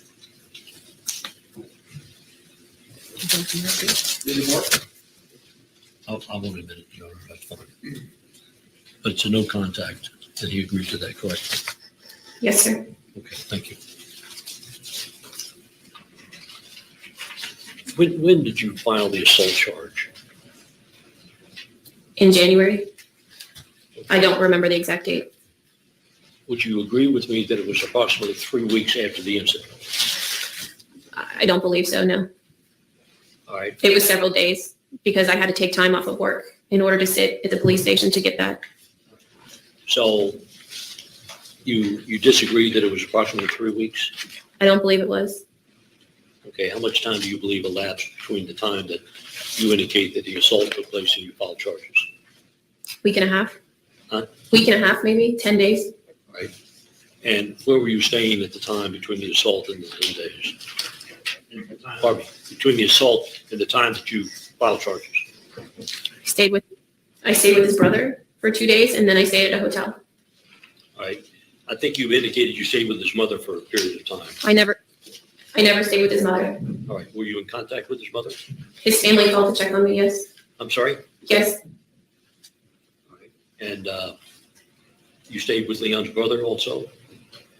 I only stayed with Leon's brother and at a hotel.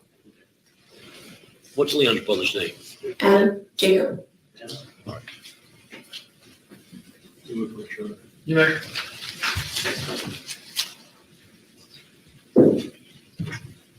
Say, oh, did you want to approach me? No, approach the witness. Okay. Attended the prosecution as defendant's exhibit 3 and has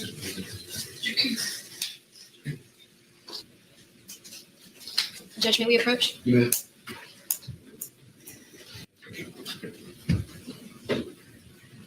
Ma'am, would you take a look at the, He told me I'm not allowed to read from it. Right? I'm sorry. He wants to ask me to look at that, and you told me not to read from it? No, out loud. Okay. yeah, and I will further ask you not to read here. The only thing I'm interested in this document is the date that the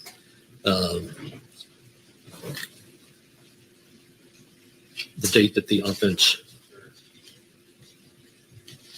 occurred and the date the charges were filed, okay? You don't have to read anything else. Can you read that to the jury? January 12th, 2017, And that's when the assault occurred. correct? All right. And are you able to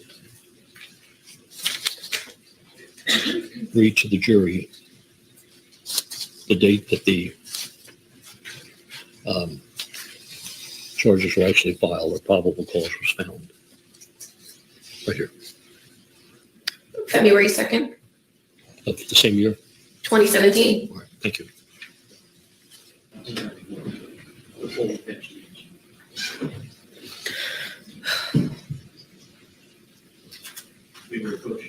You may. Are you approaching me or the witness? Very well. Thank you. Gives the prosecution. Ma'am, I'm going to show what's been marked for identification as exhibit 4 and 5 of the defense and ask you, first of all, if you can identify exhibit number 4. It's a screenshot of text messages. All right, and that would be between you and Leon, correct? It appears so. All right. And defendant's exhibit number 5, just identify that. Another screenshot of a text message. And that would be between you and Leon? Yes, sir. I just asked the volume be turned up a little bit, not from the witness, but from. Well, he's not under a microphone, so I'll ask him to speak up. I apologize. I will. Sorry. Defendant's exhibit number 4, again, would you identify that? It's a text message screenshot from December between Leon and I. And that is December of what year? It's not dated, sir. All right. Well, tell the ladies and gentlemen of the jury the year you believe that this. December 2016. All right. December 29th, correct? Correct. All right. And identify defendant's exhibit number 5 for us. Sir. Screenshot of a text message between Leon and I. And do you know the date that that occurred? Says January 6th, Of, 2017. all right. To the prosecution, asked that they be admitted to evidence.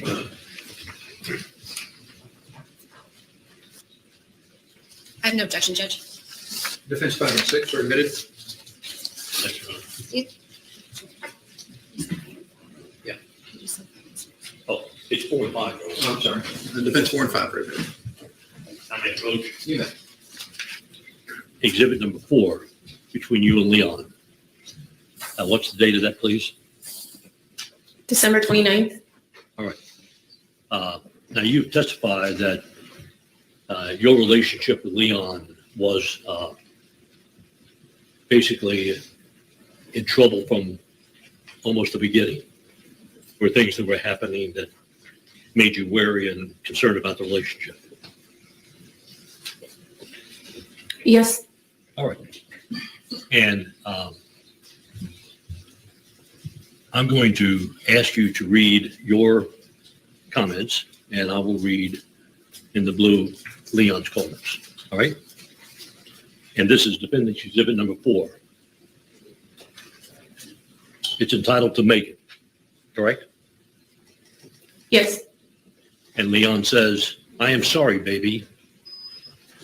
And what's your response? On the plane, love you. And in other words, you were on an airplane and you tell Leon that you love him. Yes. All right. Love you too. Call me when you land. Just landed. I'm sorry. Call you when I get my baggage. All right.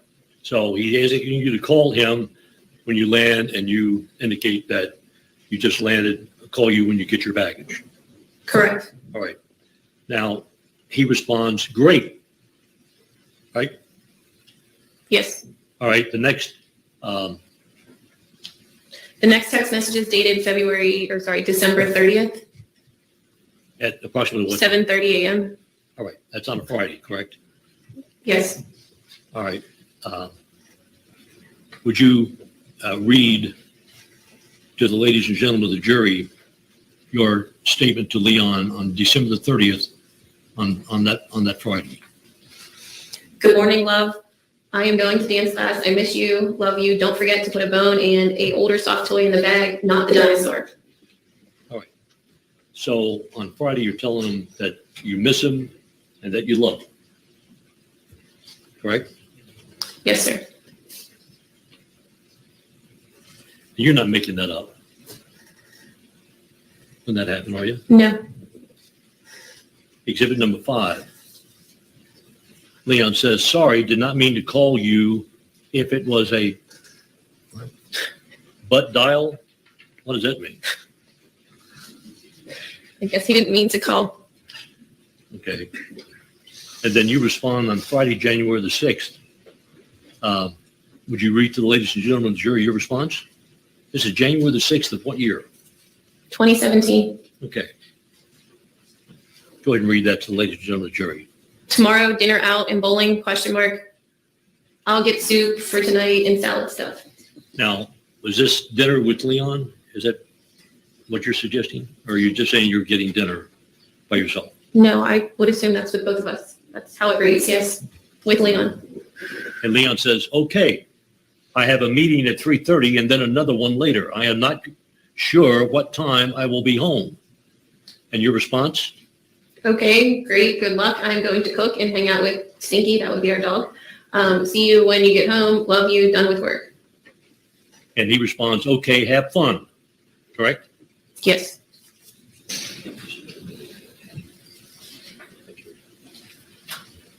You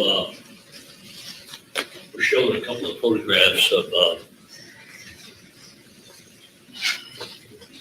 you being bound and gagged, correct? Yes, sir. All right. And that was at the insistence of the police, correct? Yes. That wasn't your idea, No, sir. but you went along with it, Yes. all right? And that was ostensibly to show that for the police to show, if you know, Leon those photographs? Yes. All right. Do you know whether or not Leon ever looked at those photographs? No, sir, I don't know. Do you know whether or not he was ever presented those photographs by the police and did not want to look at them? I'm unaware, sir. Okay. Any questions, sir? Defendant's exhibit 2 in evidence for this. I'd like to have this more identification, please. I chose the prosecutor number 6. That's the number 3.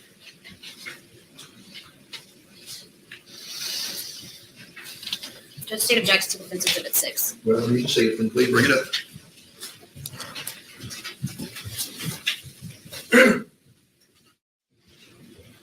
That's the thing.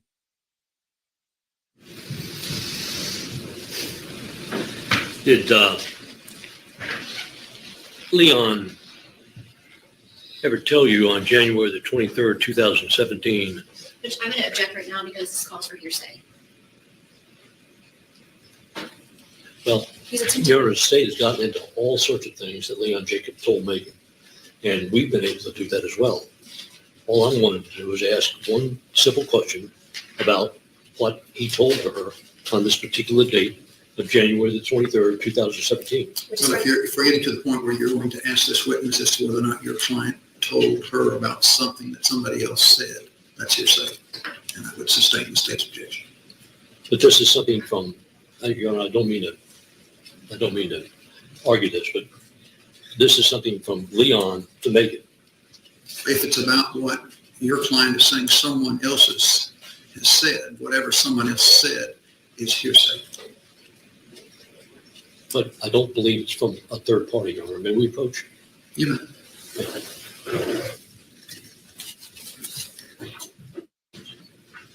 On January the 23rd, 2017, did Leon send you an email from his email account?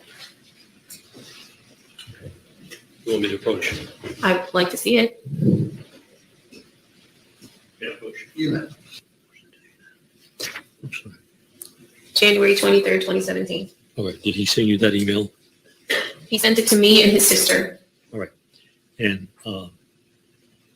would you read for the jury the content of the email? Sure. How long have you been doing this ? I forgive you for anything you've done. Please do not do the same for me. I'm in love with you. All right. This is an email from Leon to you. Yes. Thank you. Can you tell us what that email was about? No, sir. Were you writing checks to yourself out of the account? My paycheck went into that account. Okay. And you would write a check to yourself? To try and deposit to get money to leave. That's not my question. My question is, would you write a check to yourself out of that account? My name was on the account. Yes, sir. Would you write a check out of that account? That's my question. Yes. And did Leon know that you were writing a check to your account? Leon had access to our financials. Leon had access to the financials, so yes. So Leon was aware that you were writing checks to yourself? Yes. You know how much money you wrote to yourself out of that account? It's my account. Not my question. Do you know how much money you wrote to yourself out of that account? No. Would 15,000 be sufficient? I wouldn't know. Is that because the money is so large that you don't remember how much money you actually took out of that account? I had that bank account for 2 years. I'm sorry? The bank account was open for 2 years, so I don't know. Okay. As this witness, sir. One second, please. And Yes, please. as a witness. From the state, please. Ms. Veracruz, during the time that you all are living in Houston, who was making the money that went into that account? Myself, Was the defendant working during that time? very little.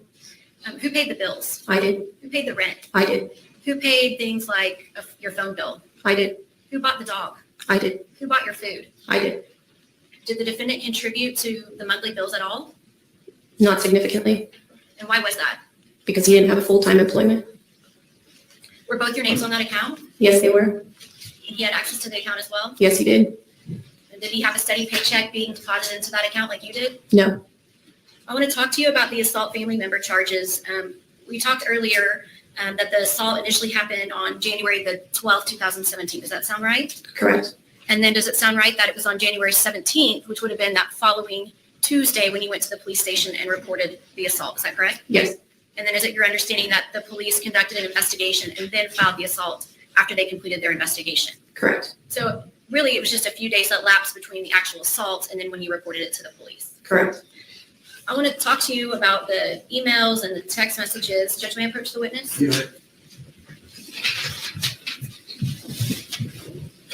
First off, we talked about that you got a protective order against the defendant, correct?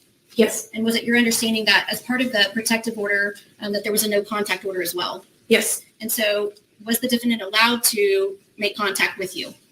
No. And did you become aware that he realized that you had gotten a protective order in place? Yes. I want to show you what I marked as State's Exhibit number 49. Can you read that to yourself? Out loud? No, to yourself. And State's Exhibit number 50. And I'm going to, at this time, are these emails that were sent to you from Leon? Yes. Do you remember receiving them? I do. All right, this time I'm going to tender to opposing counsel State's Exhibits 49 and 50 for any objection. You have no objection to the omission of 49. Pardon. 50. Emails, Judge? Emails? Yes, sir. All right, 49 and 50 states exhibits admitted. May I publish these, Judge? Ms. Farrakis, I want to ask you to read first off the date that this email was sent to you. Sunday, January 22nd, 2017 at 3:58 a.m. And what is the subject on this one? Protective order. And can you read for me the body of the email on that one? Did you seriously get a protective order against me? Question mark. So that's after the protective order is in place. He's contacting you. Fair? Yes. Okay, and I want to show you now what's been entered in as State's Exhibit number 50. Can you tell me when you received that email? January 22nd, 2017, 9:27 a.m. Okay, so did you receive the email contained in State's Exhibit number 50 after you received the email contained in State's Exhibit number 49? Yes. Can you read for the members of the jury the content of State's Exhibit number 50? Subject line, trust me. Trust me, my love. Now we have real issues. Did you take that as a threat? Yes. I want to show you what I've marked as State's Exhibit number 52, and I want to flip through it with you. And I want to point out to you some dates here.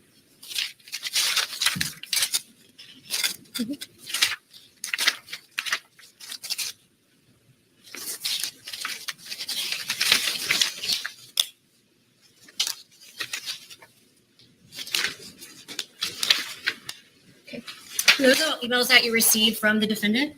Yes. And were they all emails that you received after he sent the email advising you that he was upset that you had gotten a protective order against him? Yes. So he was continuing to contact you after that point? Yes. I want to show you what's been entered into evidence as State's Exhibit number 41. We talked about that you all were having some problems in your relationship prior to the actual breakup. Is that correct? Yes. Okay, and I want to show you now what's been entered as State's Exhibit number 41. And first off, can you read for the members of the jury the date of this particular, right here, this text exchange? What was the date of that? January 11th, 2017. And if you would, could you read for the members of the jury the message that went back and forth between you and the defendant? The first message is from Leon. It says, fuck you. What is the second message from?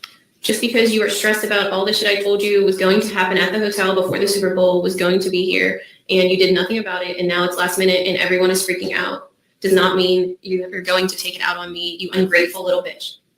So that was prior to the assault that occurred in later January? Yes. So you all were having problems in your relationship? Yes. Pass the witness, Judge. Yes, those emails that were just shown to you were back in 2013. No, sir. Sorry? You said 2013? That's what I understood.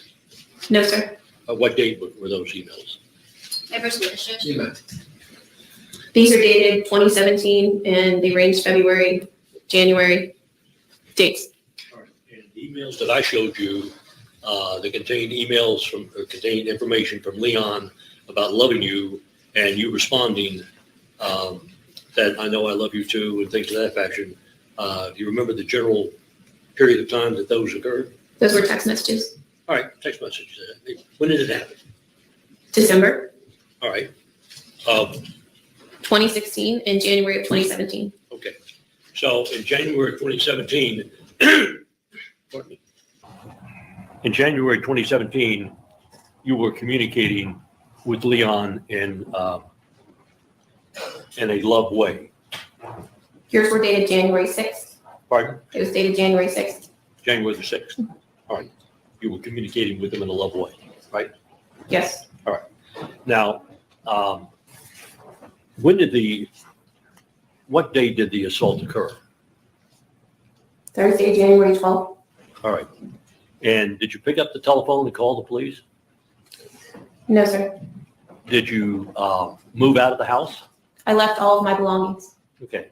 My question is, did you move out of the house? I left my home. All right. And how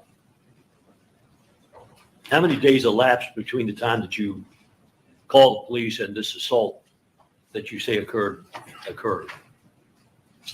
How many days? I didn't call the police. I went to the police station, sir. I'm sorry? I went to the police station. All right. And how many days? You don't need to look at the prosecutor. Well, she just answered that question previously. How many days elapsed About 7. between the assault and you went to the police station? About 7. Okay. And may I approach? Yeah.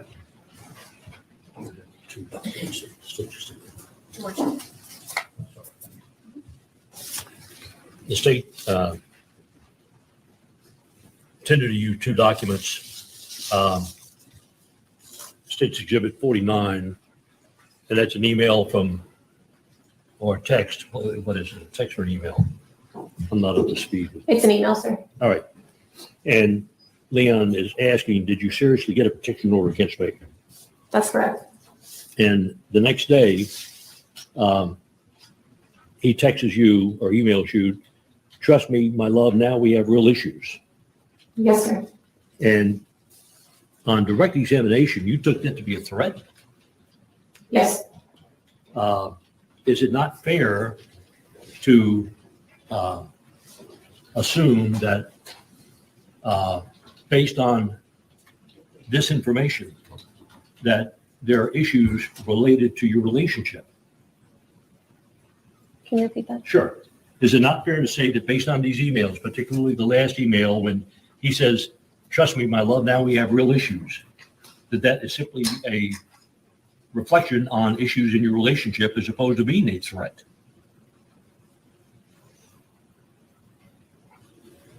He doesn't threaten you here, does he? He's just pointing out the fact that now the relationship has real issues, right?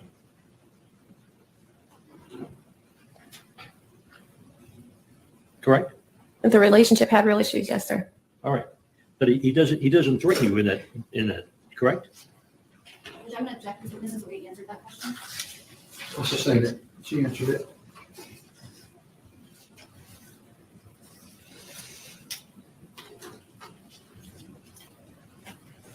Yes. Nothing further, Judge.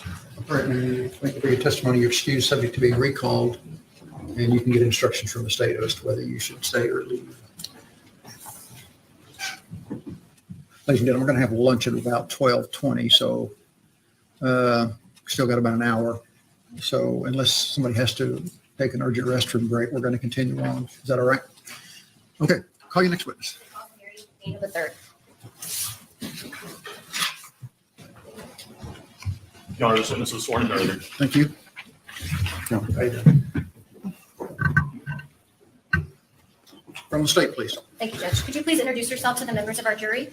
Yes, I'm Marion McDaniel III, also go by Mac, Mr. McDaniel, briefly, where are you from? here in Houston, Texas. How long have you lived here your whole life? Except for when I was in college, yes. And you have family here? I do have family here. And who lives here with you? Both of my parents, You have any children? one child, And how old is your child? 9.5, And what's her name? Natalie. At some point, have you been married? Yes, Okay. Who were you married to? Valerie McDaniel. And did you all, when did you recall when you all got married? I do. Okay. We were married for 17 years and divorced in 2016. After your divorce, did you all share custody of your daughter? We did. And was it an arrangement, like a 50-50 arrangement? Absolutely. So how did that work? It worked well. So did you take her 1 week and then the next week Valerie would take her? Yes, it was week on, week off. Correct. When you had Natalie with you, where would you stay? Either on the weekends at our bay house or with my parents. And then do you know where Natalie would stay on the weeks that Valerie had her? Yes, Where was that? in the Willowwick High Rise. Is that a condo that Valerie purchased after you all got divorced? Correct. At some point, did you learn that Valerie had allowed a man by the name of Leon Jacob to move into her condo with her? I did. And what was your initial reaction to that? My initial reaction was not good And why was that? because I was aware of his history, his criminal history. Did you learn that he had been in fact charged with assault family member and stalking? I did. Did it concern you that he would be around your 9-year-old daughter? Absolutely.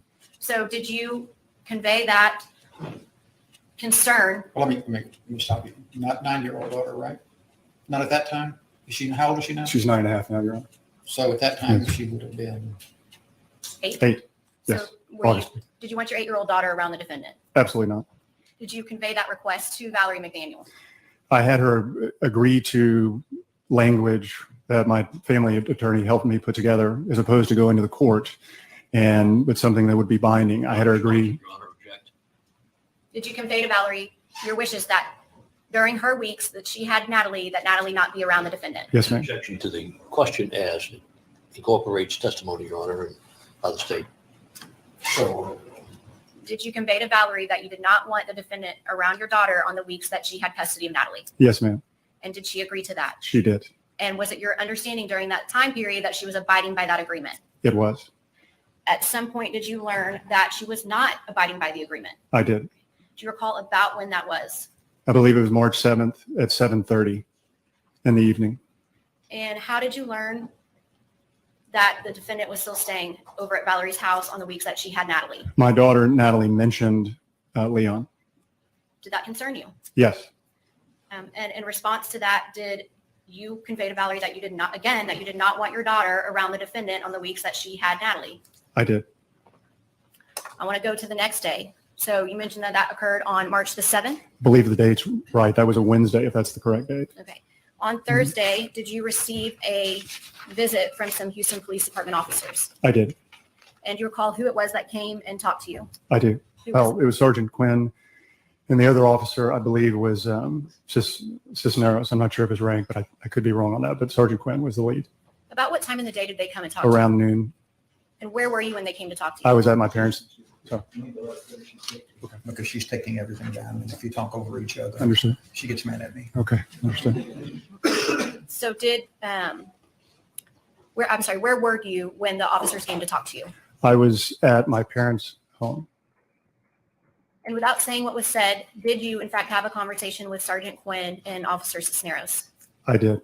And as a result of that conversation, did you become upset? Beyond. What was your reaction?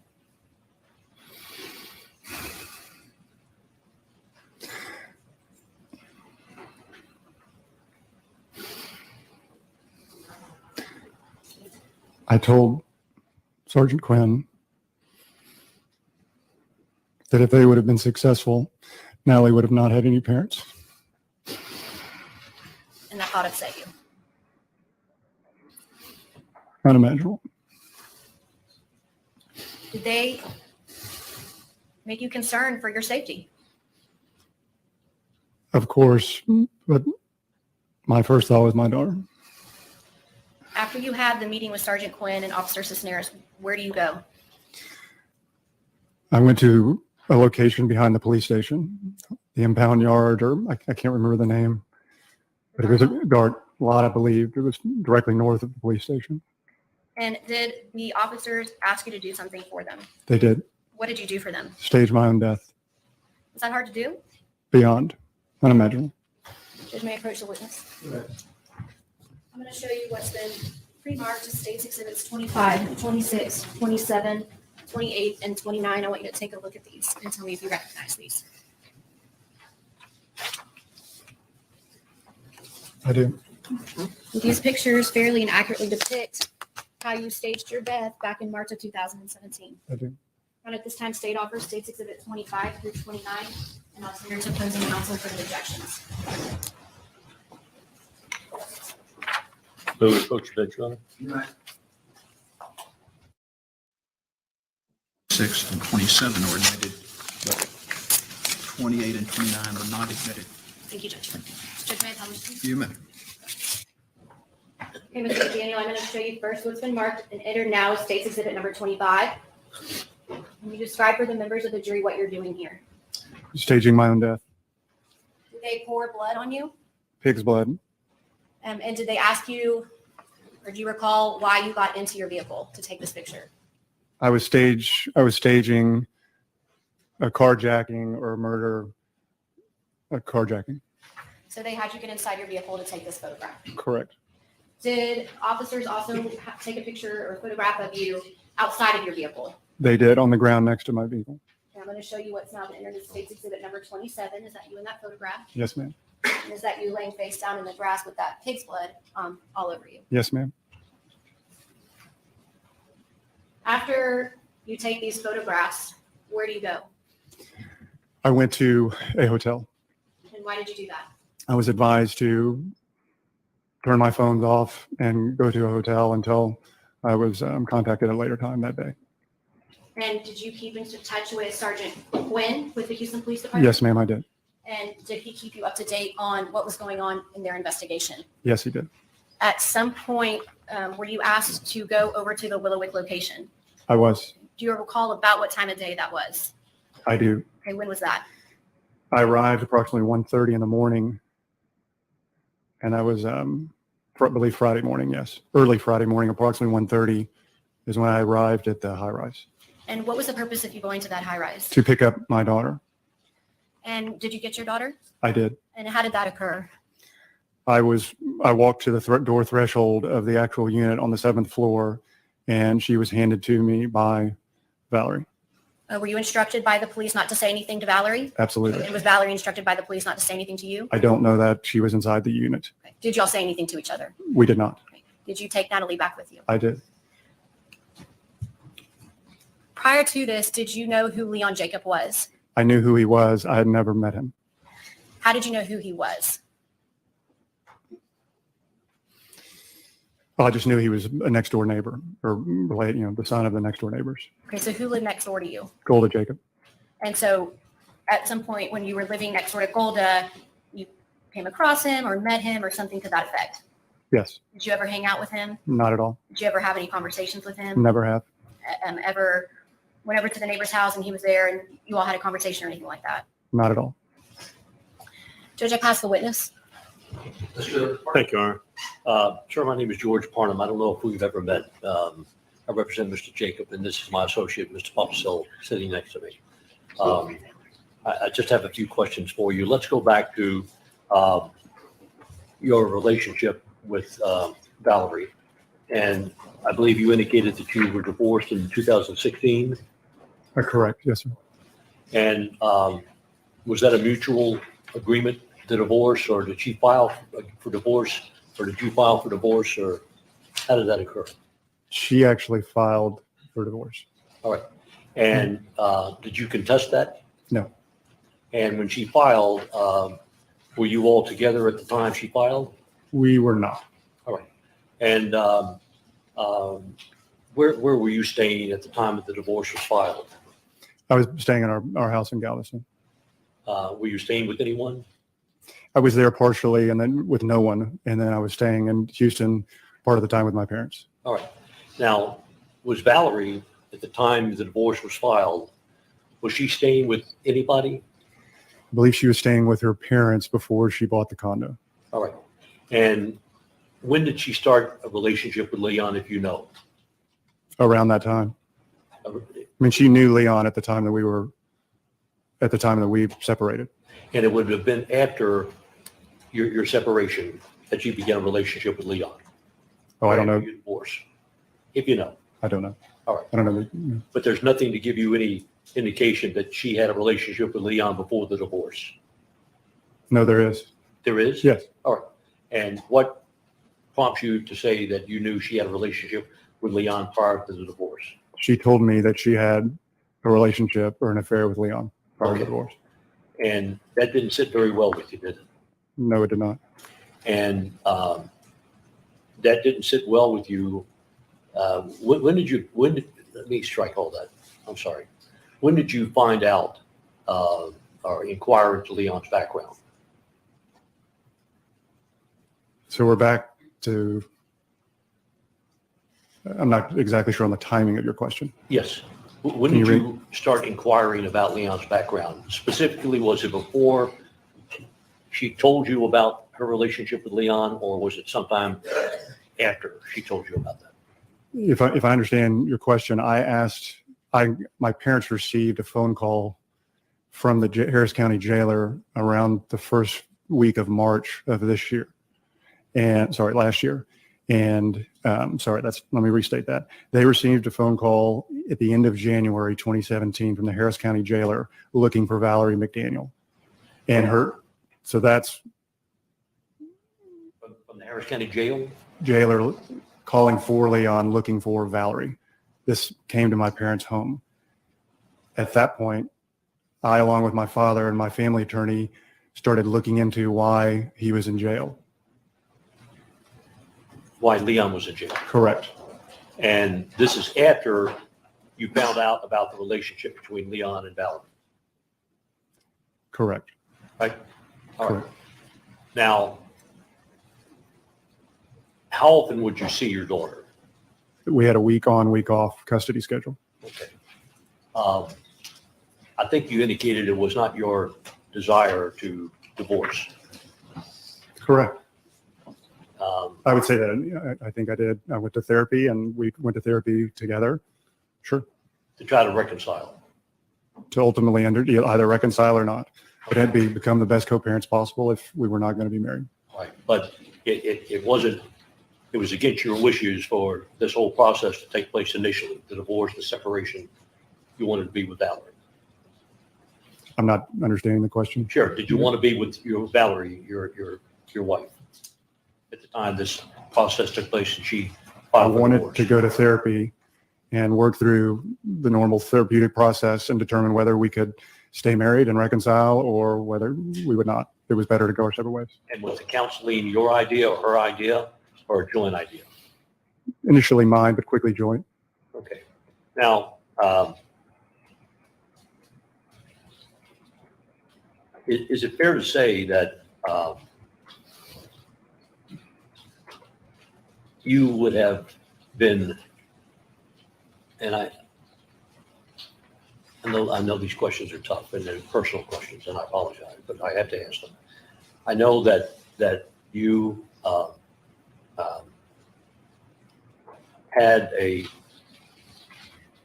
closeness with Valerie, at least from your perspective, even after the divorce had been filed. Correct? I'm not understanding your question. Okay.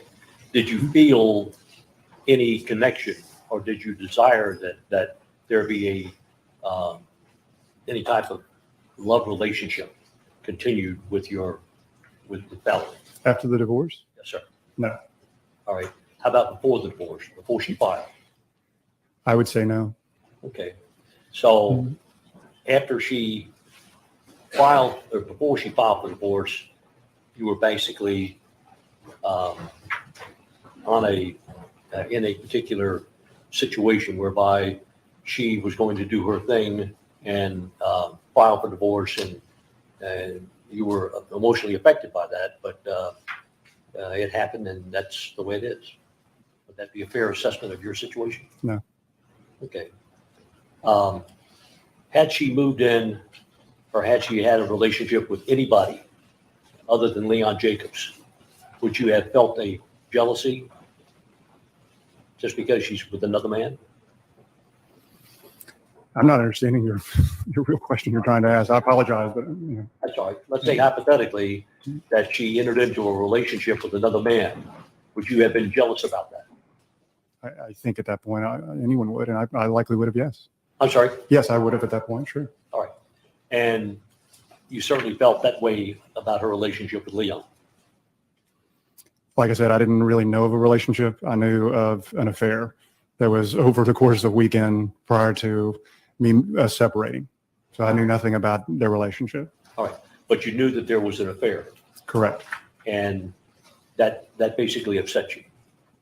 It did. All right. And well.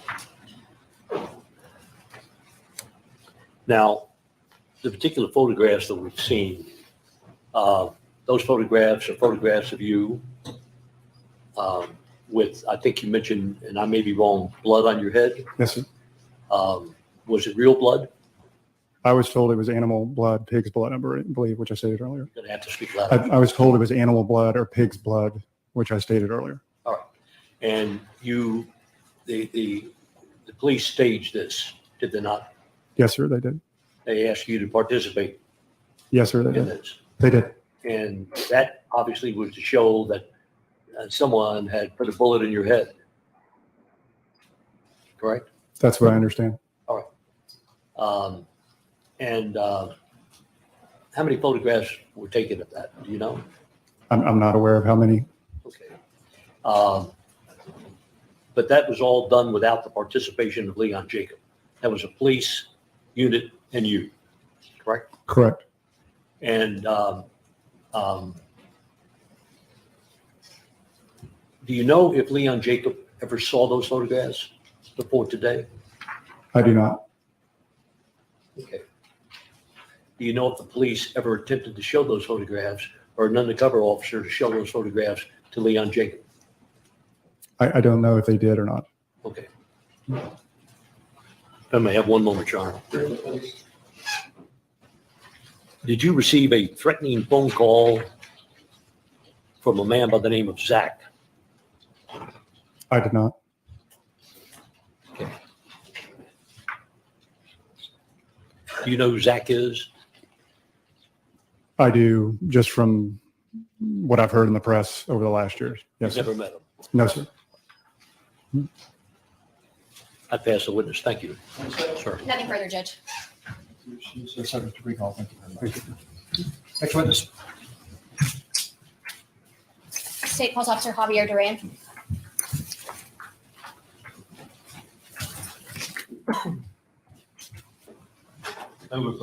You may.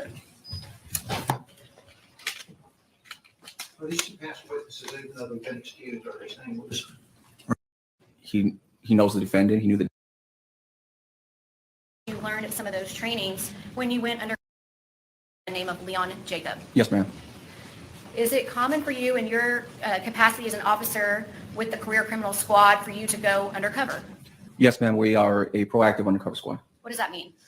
It means we proactively do undercover assignments, and that's the majority of our assignments are.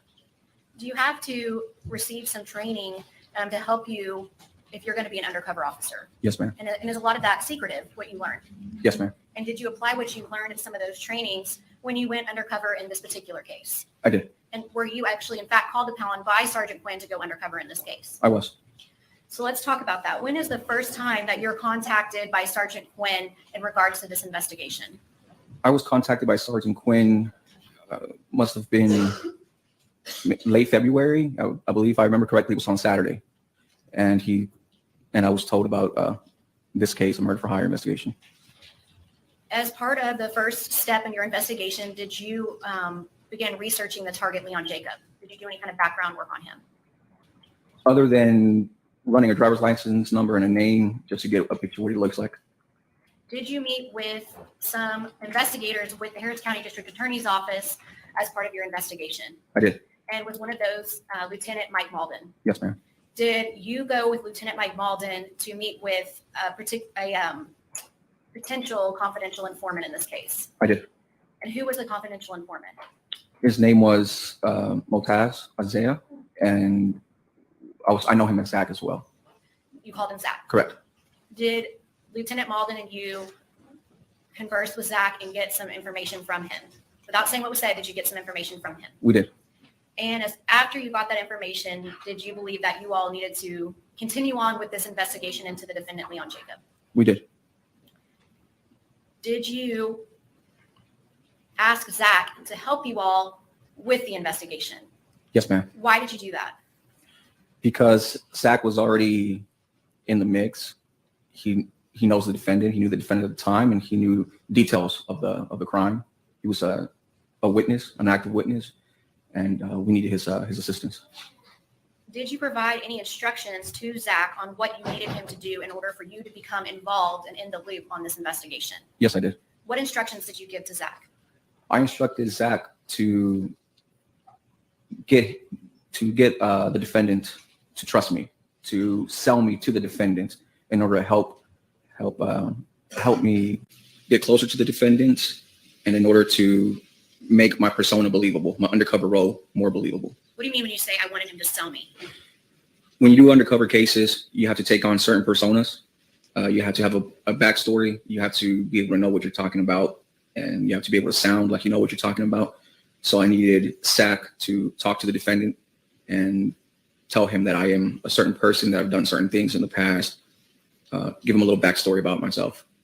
What was your belief as to the persona that you would be portraying when you were around the defendant? My persona at that time for this particular investigation was that of prior military.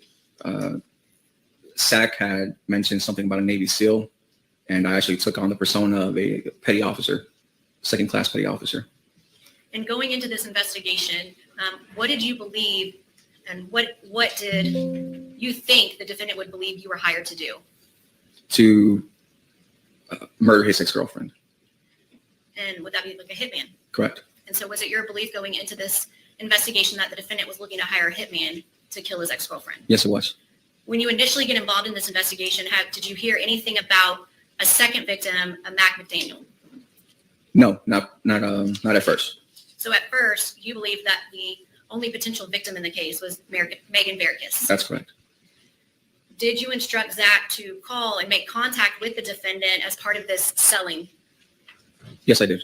And did he do that? He did. And were you present for that? I was. And did you record that? I did.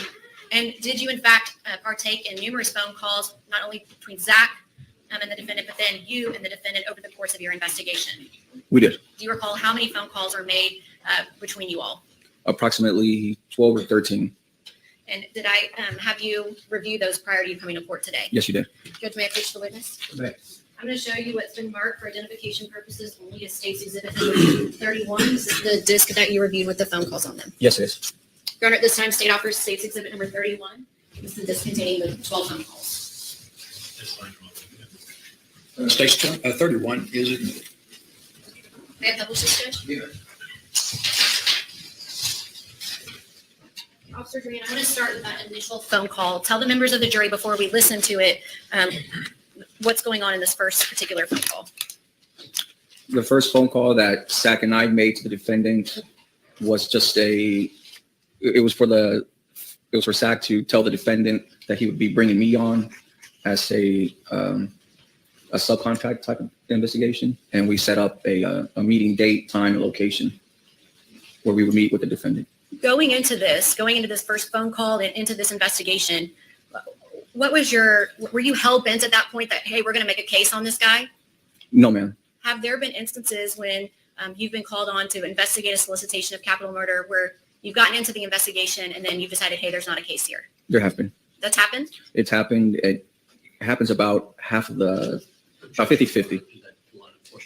Responses as far as any other types of solicitation cases are concerned and his involvement and the results of those involvements. That's overruled. I'm sorry, what were you saying, Officer Duran? Yes, about half of the investigations that we do that are solicitations to commit capital murder, about half follow through with the actual murder or the planned murder, and the other half don't. And what I mean in that is that we will meet with the intended target, intended suspect, and it is decided that we don't have enough evidence, or maybe the person changed their mind in the heat of the moment. They said something that they didn't actually mean. So they'll tell me, hey, look, thank you for meeting with me. I don't want to do this. And we typically will close the case out. So that's happened. Yes, ma'am. When did you learn that the potential target in this case, Leon Jacob, was some sort of medical doctor? I believe Zach told me that on the first date that I met Zach. Did that play into any motivation that you had to investigate this case? Not at all. Okay, This is Officer Brown with the Houston Police Department, Major Offender Division Career Criminal Squad. Today's date is March 7th, 2017. We are currently located at a Chase Bank, located out of the Beltway, Westheimer. We're working hard for high investigation. A cooperating informant is going to assist us in making a call to suspect Leon Jacob. Set up a meeting for him to meet up with myself, Officer Duran, who will be working in an undercover capacity. So.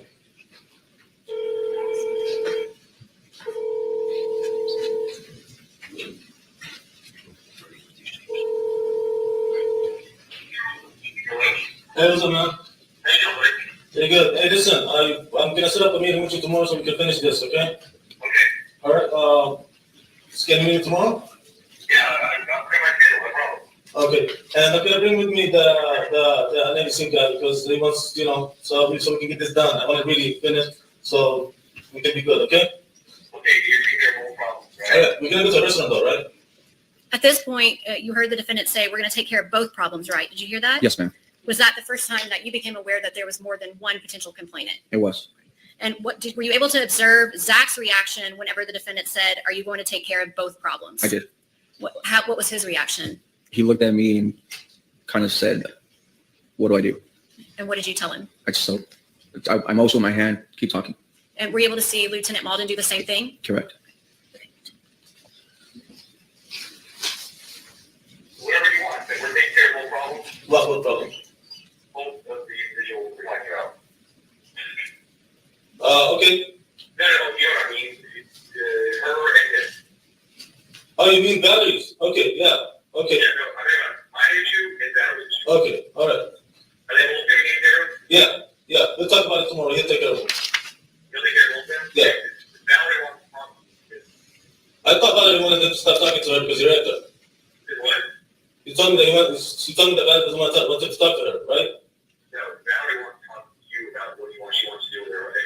Okay, that's good. All right, just bring it with you tomorrow. Okay, and they gonna be taking care of it this week? Yeah.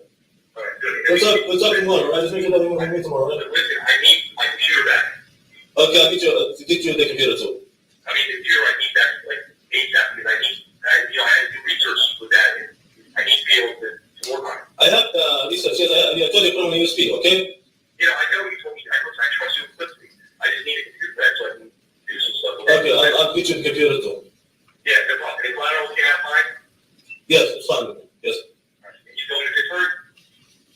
He's gonna talk to you about that. I mean, like, it's better. He has a better idea. Like I told you, it's much better than me in this kind of stuff. Is he gonna do it locally? Possibly. We'll talk tomorrow when we meet. Okay. Yeah. So what time do you want to meet? Around 2 or 3. I'll give you a call. Okay. Yeah. I have court in the morning. It's like 8:30, and then after that I'll be free. Okay, then that's fine. We'll do it after like that's why I said 2 or 3 because I figured you could. But he can take care of this? Yes, that's his job. We'll talk about it later, right? But no, we'll talk about that. And so where do you want to meet? I told you I'll tell you tomorrow, okay? Okay, so everything's gonna be okay? Everything will be fine. All right, because I need her with some issues and then things are over there. Okay. All right, what's up? I want to tell you something now. I was able to get state bond, was able to get better hearing for the protection, the no comment order, because the state did not keep up their bargain on, you can see it online now. So if she doesn't show up then the new hearing that she got set in a couple weeks, then everything else goes away. Okay, all right. Okay. Right. How are you doing? Are you okay? Yeah, I'm always okay, man. I'm always okay. That's why I asked. I'm doing good, man. I'm just working. Well, like I told you, I was going to Qatar last week, so, I'm glad, so. And my friend, I trust you. And you owe me a couple of full games. Sure, I got you. Well, you got me. You said you were hunting me out. You're going to lose, of course. You're going to lose, of course, buddy. Don't worry, man. Right. But we'll see tomorrow, right? No problem. Bye. So at that point, did you have a meeting potentially set up for the following day? We did. And go ahead. What's it mean? Oh, sorry. And prior to that meeting, did you then have a second call with the defendant arranging the meeting place for that meeting? We did. This is Officer Duran with the Houston Police Department, Major Offender Division Career Criminal Squad. Today's date is March 8th, 2017. We're going to place a call to suspect Leon Jacobs. and advice of a meet time and location for a murder for hire investigation.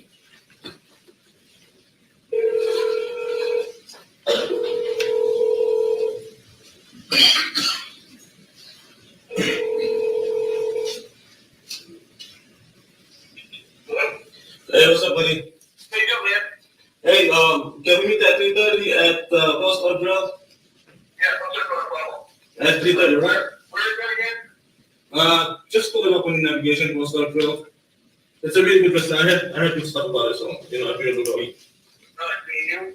No, the dad, also the guy. And, I really love it, you know, I really love it. All right, yeah. I had court this morning. How did it go? It went okay, it was focused, like, I need to leave. Okay, well, we'll talk about it today over lunch. Again, the Korean does take care of business, so we tell yeah, he's the best man. I mean, we'll talk about it later, okay? Okay, he's gone, all this goes away. Okay, well. Are you still watching her though? Yes, we have people on there, yeah. He's still here, going over there then? Yes. He's on a police custody? No, they actually left her alone. They don't have a car. They don't have a car anymore. I year. Yes. I'm going to New York on Saturday. Okay, cool, man. Well, we'll talk about it, and when I see you at lunch, all right? Close up there 3:30. I'll be there. Copy that. So did y'all actually conduct the This meeting? officer driving the Houston Police Department. Did you actually conduct the meeting at the Post Oak Grill? No, we did not. Okay, where did you end up having that meeting, that initial meeting with the defendant and Valerie McDaniel? We met at an Olive Garden located at Southwest Freeway in Buffalo Speedway. And was that location in Harris County, Texas? Yes, it was. Okay, and do you recall what date you had the meeting at the Olive Garden? It was March the 8th, 2017. Prior to going to the Olive Garden, does your division and your squad take steps in order to ensure, first off, your safety while you're at the Olive Garden? Yes, we do. What kind of things do you all do to ensure that you're going to be safe while you're meeting with the defendant? Typically what we do is we'll have surveillance inside of a location.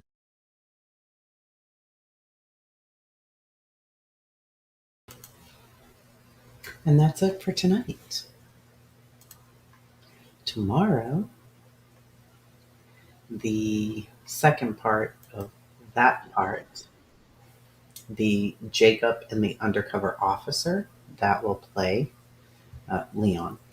Then phone calls between him and another officer. There are a lot of conversations that this idiot has. Then he testifies for hours. So that's going to be fun. And he's the only one on his side. That's it. Just him. But I'm pretty sure they end up telling what happens to Valerie. Mm-hmm. So it'll probably be early tomorrow. I started really late today. But tomorrow is Scott's birthday too. So I'll be making a cake and listening with you guys. Oh, he testifies. Yes, he does. I love when they testify in their own defense. It's just crazy. It'll probably be in the morning, maybe 11. I think I started tonight at like 6 or something. No. It's 11 now, so I started at 5. Yeah. But I will see y'all in the morning. I'm going to hop off to bed.